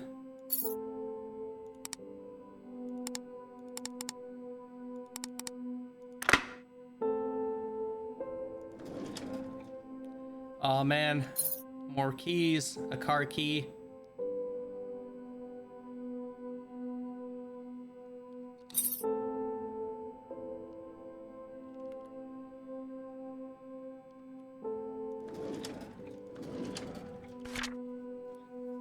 Okay, Vivian Roberts murder case, record of alibi, interview record, recorded July 25th, 95, interview to Charles Roberts. I wasn't here when my wife was killed. I left for New York on July 18th to attend a conference meeting that was supposed to last for 3 days. I was supposed to be back on the weekend. On the morning of July 20th, however, I received a phone call from our butler Bernard informing me that Vivian had been murdered. I could not believe what I heard. I cut short my trip and immediately came back to Painscreek. Alright, recorded July 25th, 95, Matthew Brooks interview.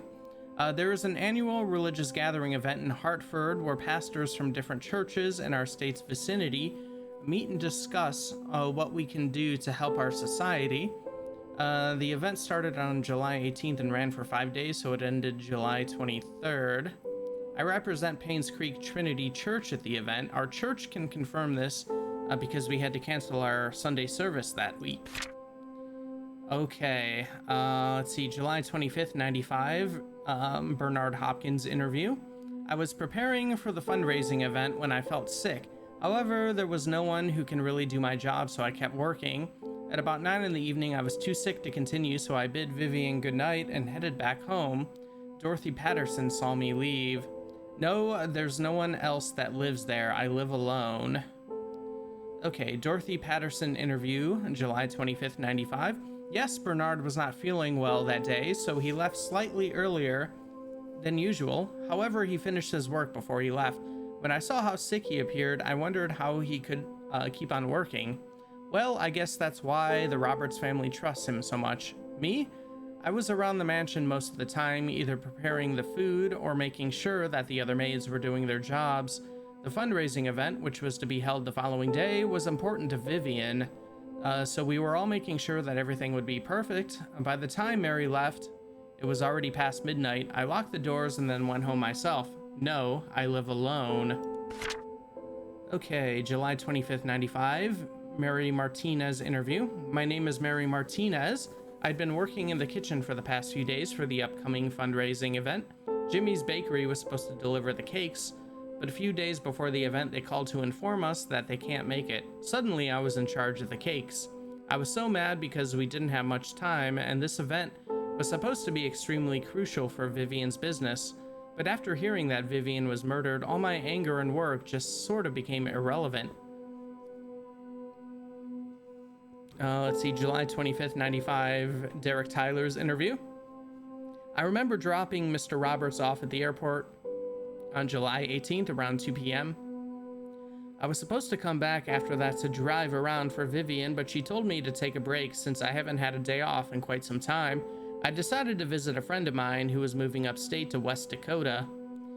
What sort of friend? An elementary school buddy that used to live here, but moved when he received a scholarship.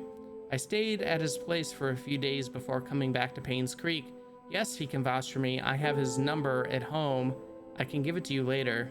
Derek never gave me the number.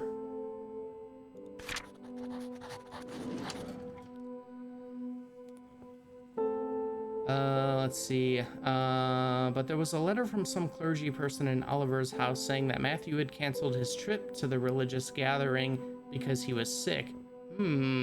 Yes.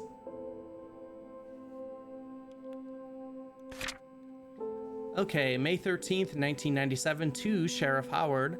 The crack in Vivian Roberts' skull shows that the weapon used is an object with a heavy and sharp end, something like an axe would fit the description. To cause a crack that big, the attacker must be rather strong. I'm assuming it's either a man or a strong woman who is experienced in the use of the weapon. The victim must have been facing the attacker because of the lacerations found on the front of her torso, as well as the backside of both forearms, showing that she tried to block the attacks by holding up her arms. The fatal strike landed on the right side of the victim's head, just above her right eyebrows. This clarifies the following. 1, that the victim was facing the killer. 2, that the killer is strong enough to land such a clean but deadly blow. And 3, that the killer is left-handed.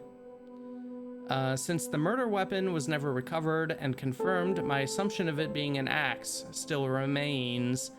Since this is me doing you a solid, do not under any circumstances leak this information or I'll be in big trouble. The guys here in Grand City don't want any more than necessary to know about these details. Hope the above information helps. Sean M. Smith.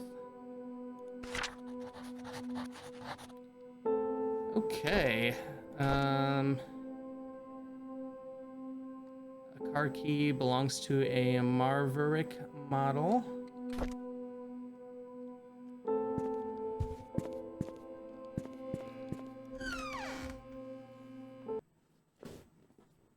Okay, so murder weapon may be an axe. And the killer was left-handed.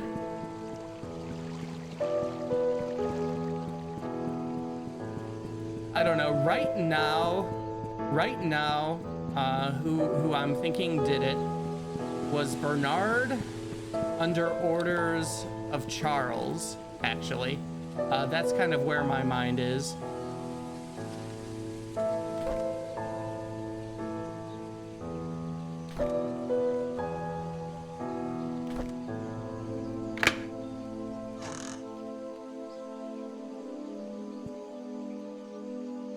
All right, we got another key. Lockbox 201. Lockbox.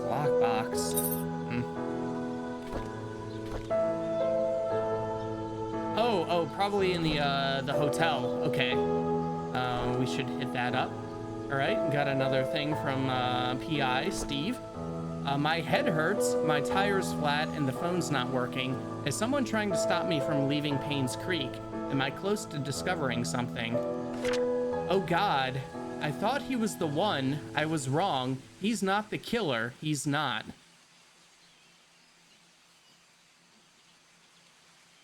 Oh man, I think our private detective here met the real killer. Perhaps that is why his stuff was in the morgue. Oh man.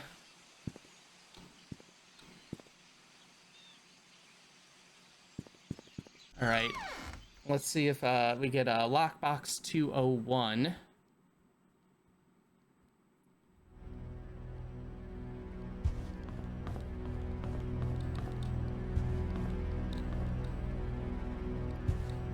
All right, 201. Oh man, all right.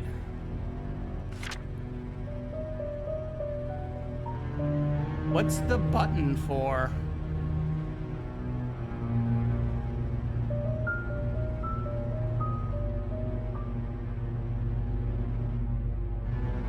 Okay, oh, where was that? I remember being there, that shelf that kind of looked like a door to me.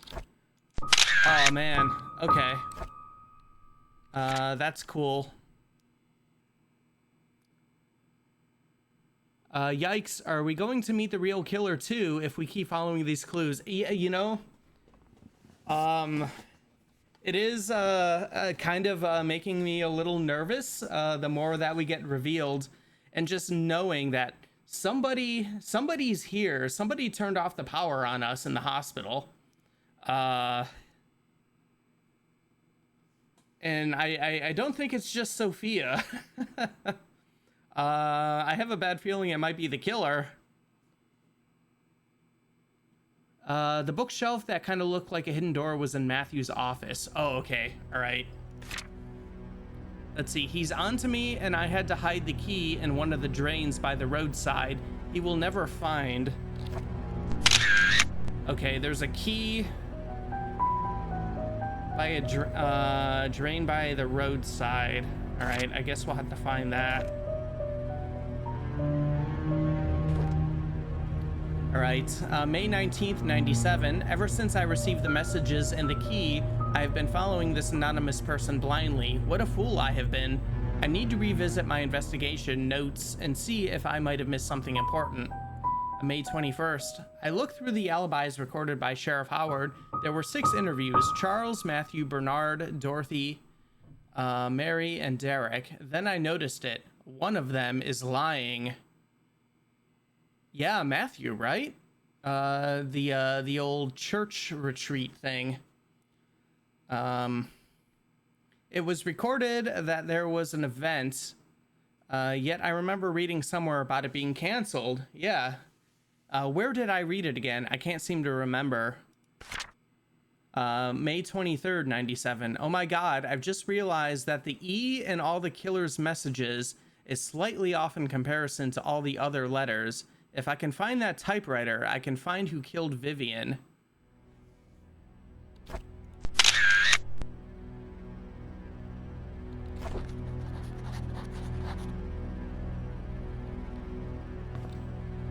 Oh man, all right.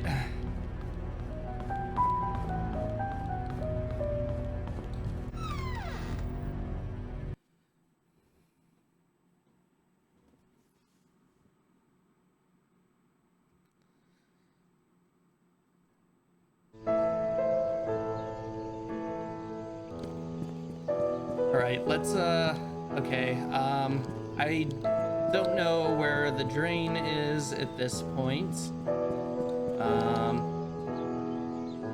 Oh. I need something to pull these bolts.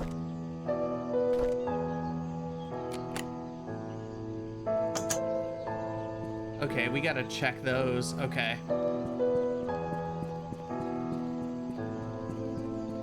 Well, let's head to the church. What messages from the killer is he talking about, though? I'm assuming it's that stuff, like he was getting information from some anonymous source, and I guess maybe that anonymous source was the killer? I don't know. Because it seems like the anonymous source was leading him the wrong way.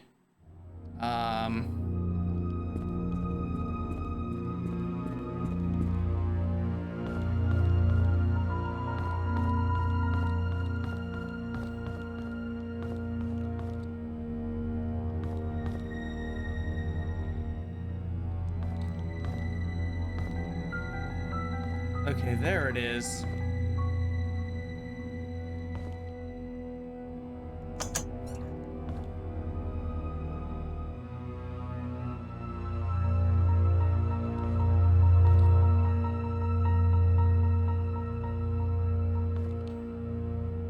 Oh, unlock.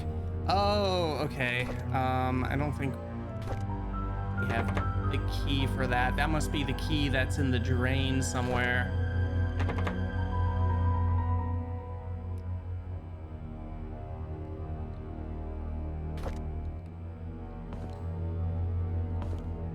All right. Oh boy. Secret church. Locked church walls.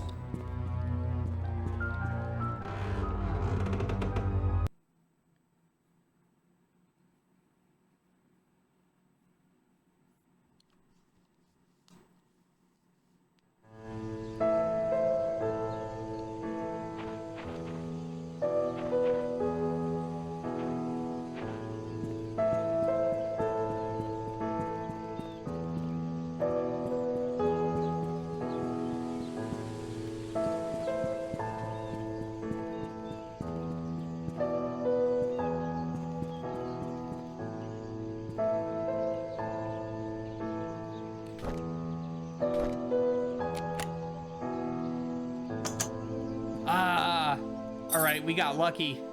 Key with a 19th century design. Okay.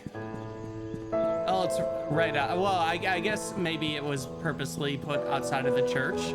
If it's the key for that thing that we just uncovered.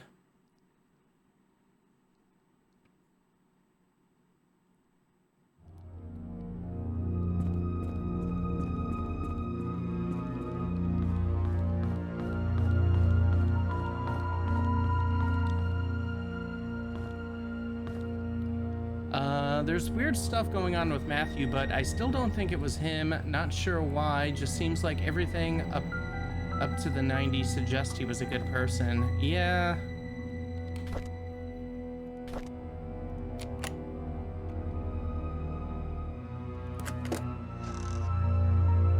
It was a secret door. Oh boy. Oh boy.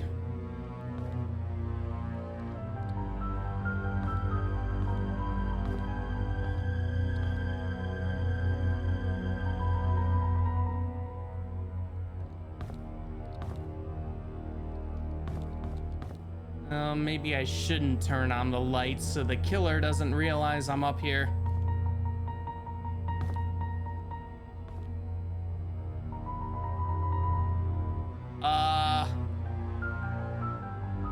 Hey, Dog Nozzle, you wanna change that old statement there?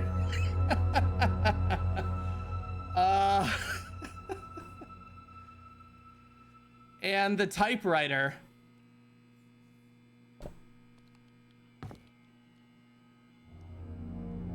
Someone came to Painscreek she cannot know.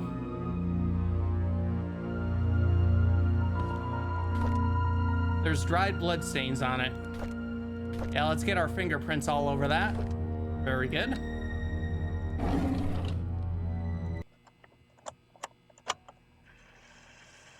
Oh boy.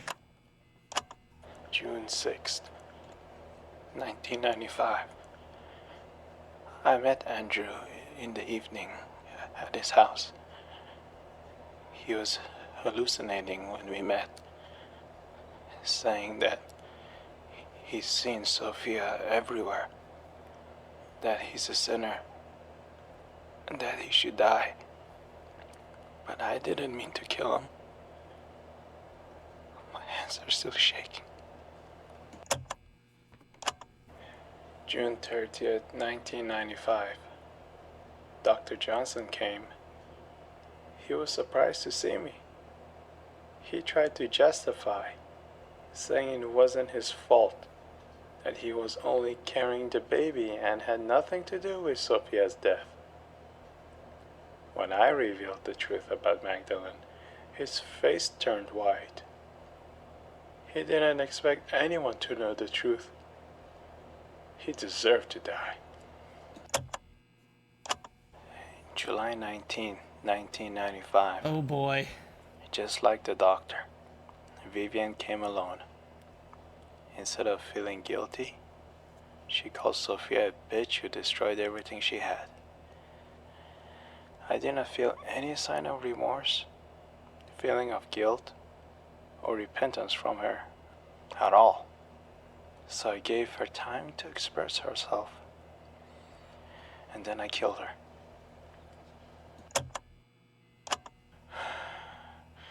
It's all over now. Why am I not at peace? There's this nosy investigator in town. I thought that if I led him to believe that Bernard killed Vivian, he just might believe it. But I made the mistake of trying to mislead him. Now he's suspecting me of being the killer. He has to die. Oh fuck. Oh my god. I can't say.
Oh my god.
right, well, all right.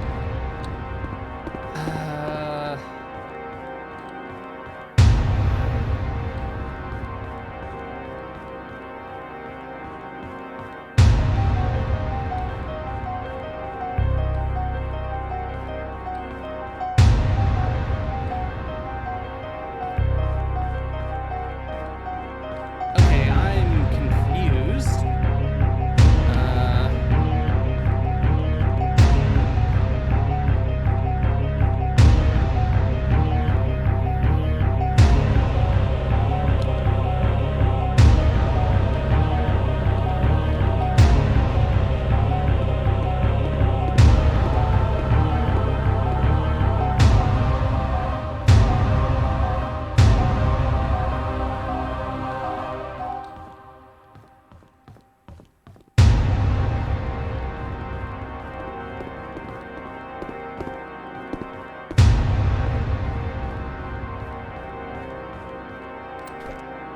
Well.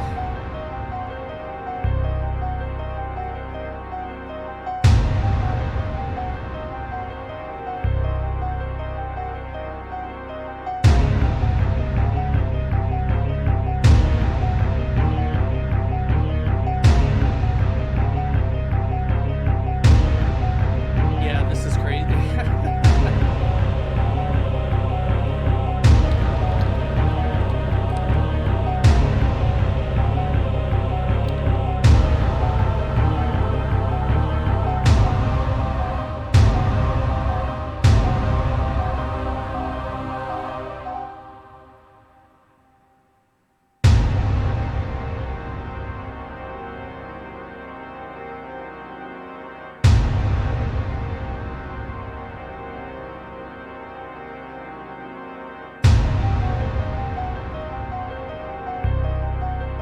It's got to be up on the second floor somewhere. I'm pretty sure I've been up there. Why I feel like it should be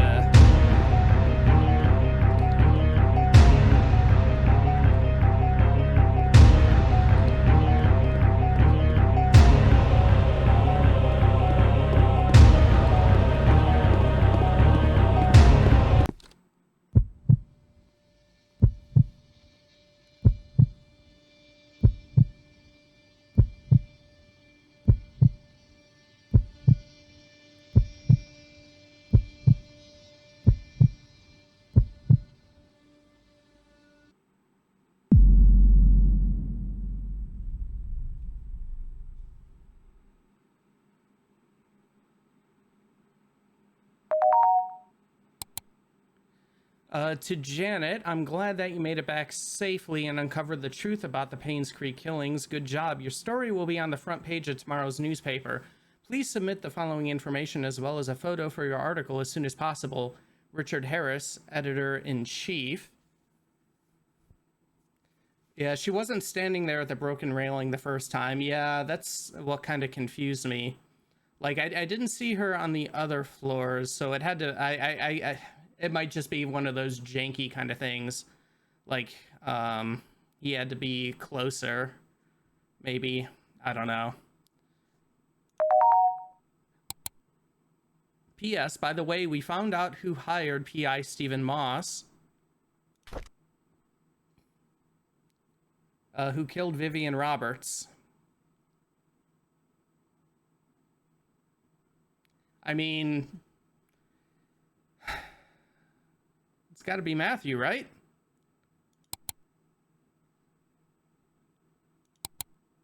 What was the murder weapon? Axe?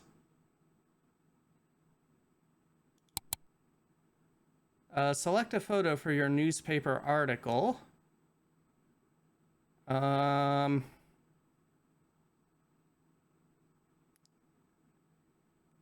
I think it should be the thing that led to the reveal, right?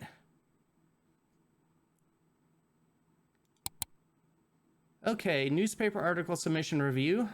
Killer's name, Matthew Brooks, murder weapon, axe. And then the key to it all, right there.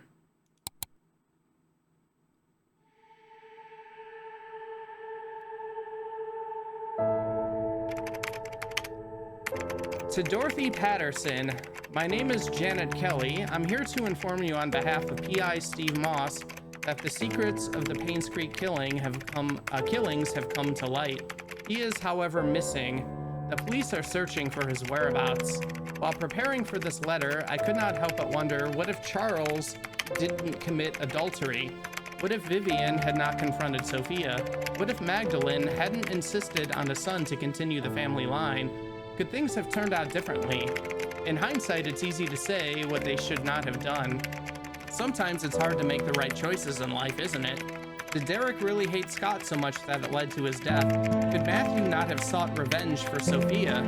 And why did Henry Johnson choose to be an accomplice in Magdalene's death? The truth was that everyone made a choice they think was best, but not necessarily the right one. This made me realize the following. We have the freedom to say or do whatever we want, but there are consequences following our actions. The bigger the mistake, the harsher the consequences. It was true that Charles and Sophia's affair was wrong, but Vivian had a choice, either to confront Charles about it or take it out on Sophia. She chose the latter, just as Vivian made her choice. So did Andrew, Henry, and Matthew. In the end, they all had to face the consequences. One thing puzzled me. If Steve and I were both trying to find out the truth, why was I saved but not him, blah, blah, whatever the rest of that said?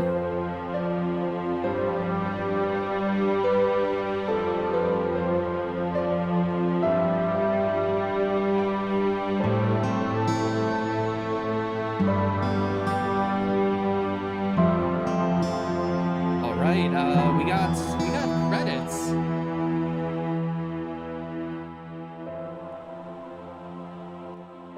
Let me turn that down a bit.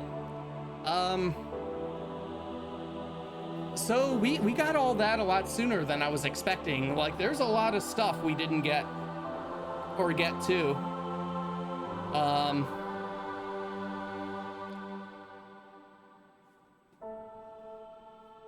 Thank you for playing. You're welcome. I had a lot of fun with this one.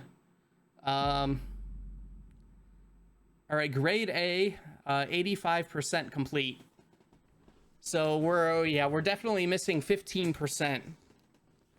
Now, well, I mean, I guess it seemed obvious. I don't know if there'd be like another twist. I suppose the Bernard thing might be like, oh, here's some evidence that he didn't do it.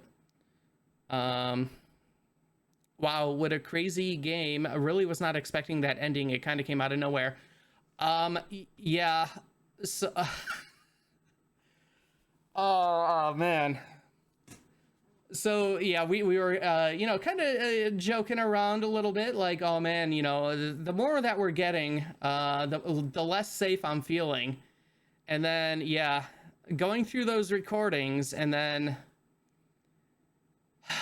hearing the noise of someone coming inside the church, and then the game saying I can no longer save, and him coming after me with the axe. Boy, that got the old heart rate going. I wasn't really expecting that for a quiet walking sim kind of game. Reading about what happened.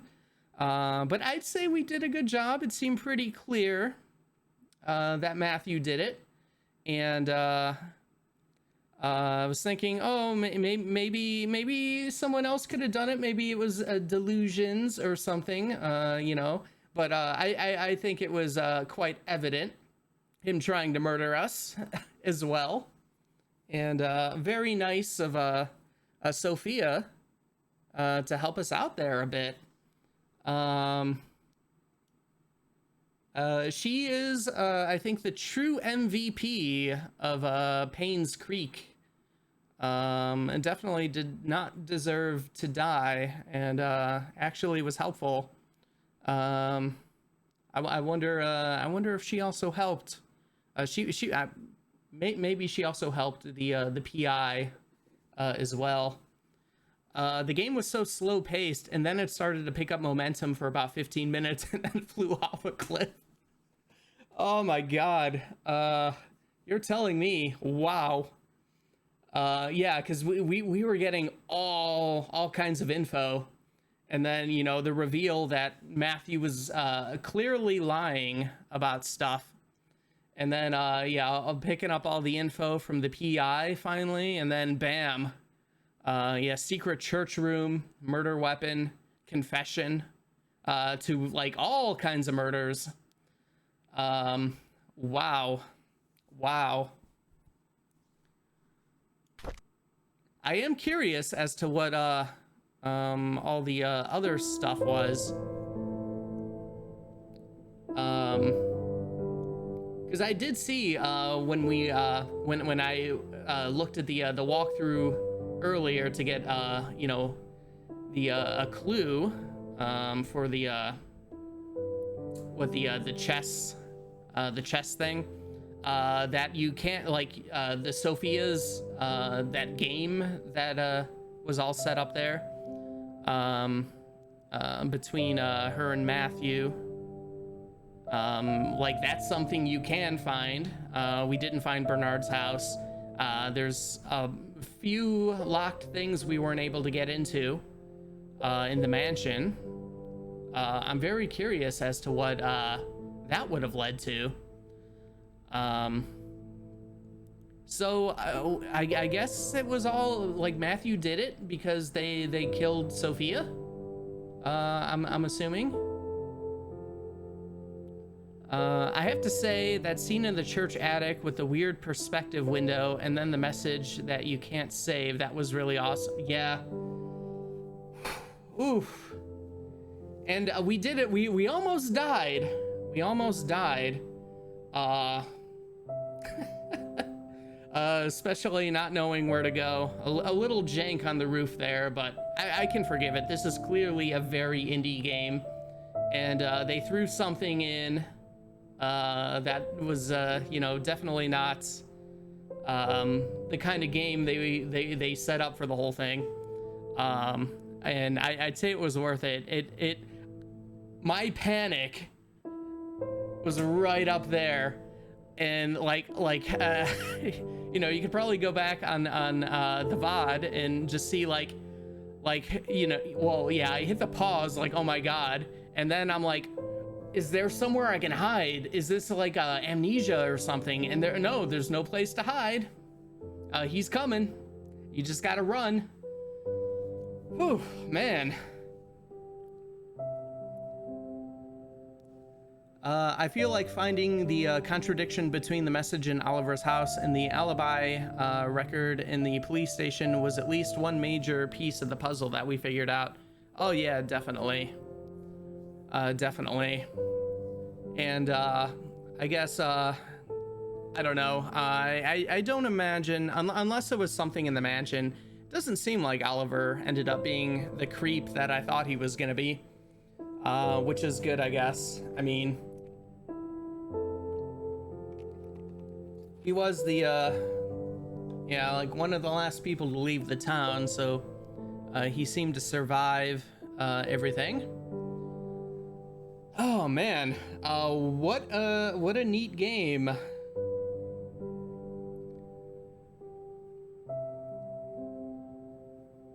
And well, I guess I'll have to see if I can do a 2-second speed run of this. Because I know you can leave town like right away, and now that I know who the murderer is and what, you know, the murder weapon and all that,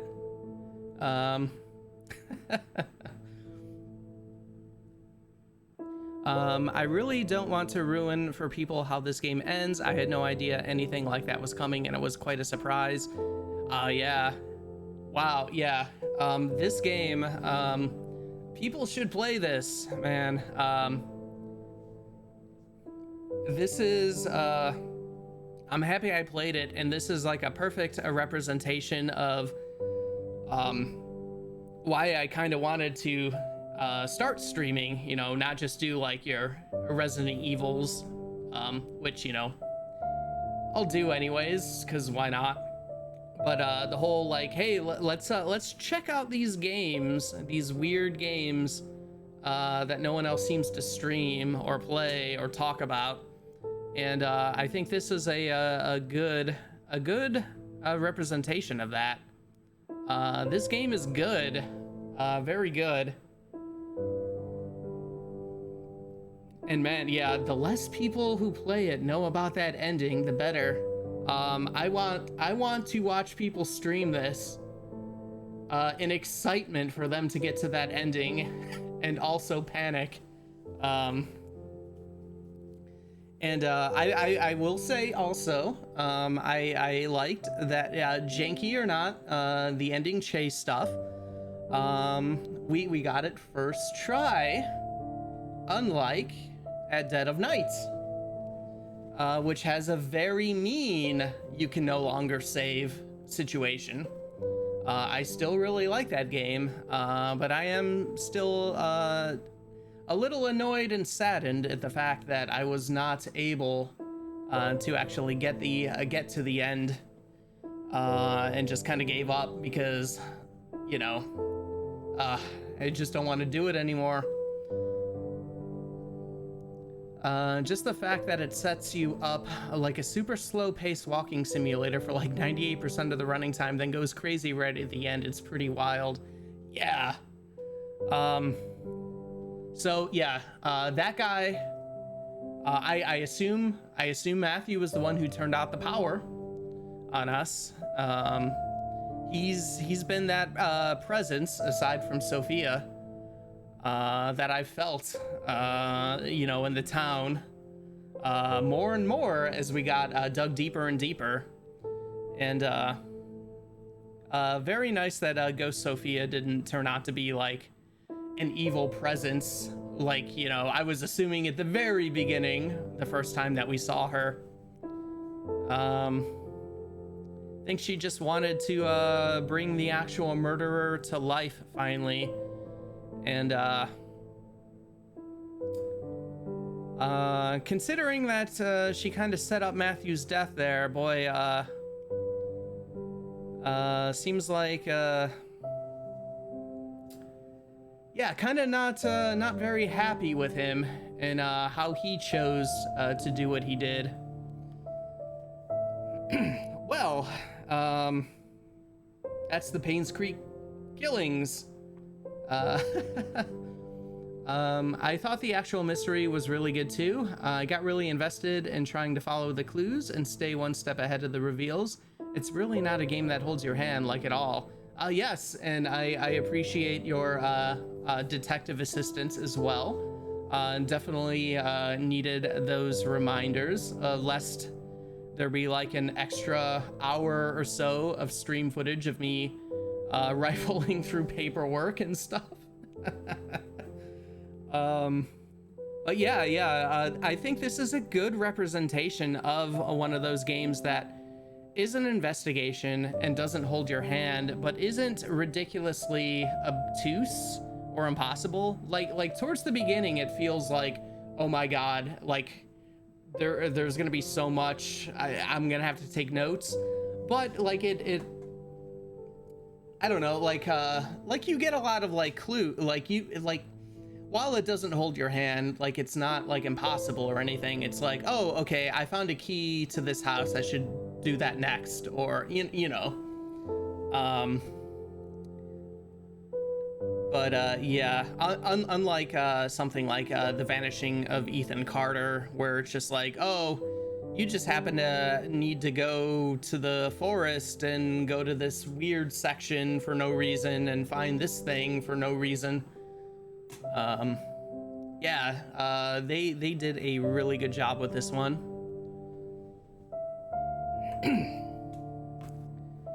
All right, well, we got the credits. I was actually not expecting to finish it today. Like, I was getting pretty close to ending the stream, but then it was like kind of like the one thing after another. And then what I was thinking was like, all right, we got the key to the church. We'll go check that out, see what's in there, read whatever. Then I'll save and we'll maybe finish it up next stream. You know, thinking of all the stuff that we didn't unlock, you know, throughout the town. And then, nope, the game was like, nope. Oh, man. The mystery stuff, there's enough redundancy that you can figure out, stuff out if you're paying attention. Some of the puzzles seem to be tough, though. Yeah, Yeah, like the chess one I still don't get. Like, it's like we didn't get the right pieces or something. I don't know. It was weird. Unless we were just thinking now, like maybe supposed to adjust the number based off of like, oh, like I don't know. Like the queen is this number, maybe the king is that number. Oh, maybe I should have thought of that then and tried that. Oh well. Yeah, still regardless, I'd say a lot less tough than most of the puzzles in like Madison, for example. Some of those were pretty tough and obtuse to figure out. All right, well, that is going to be it for tonight. Painscreek Killing's done.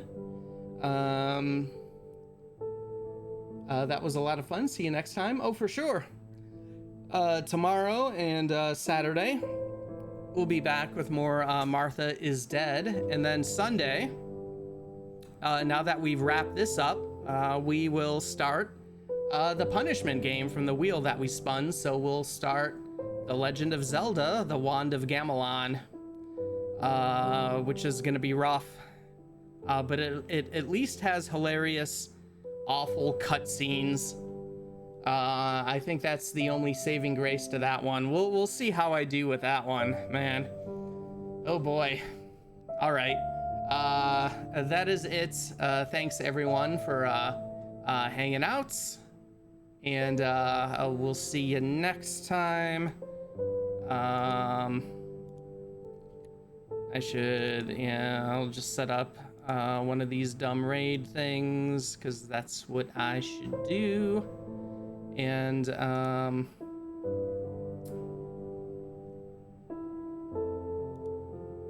oh, what am I doing here?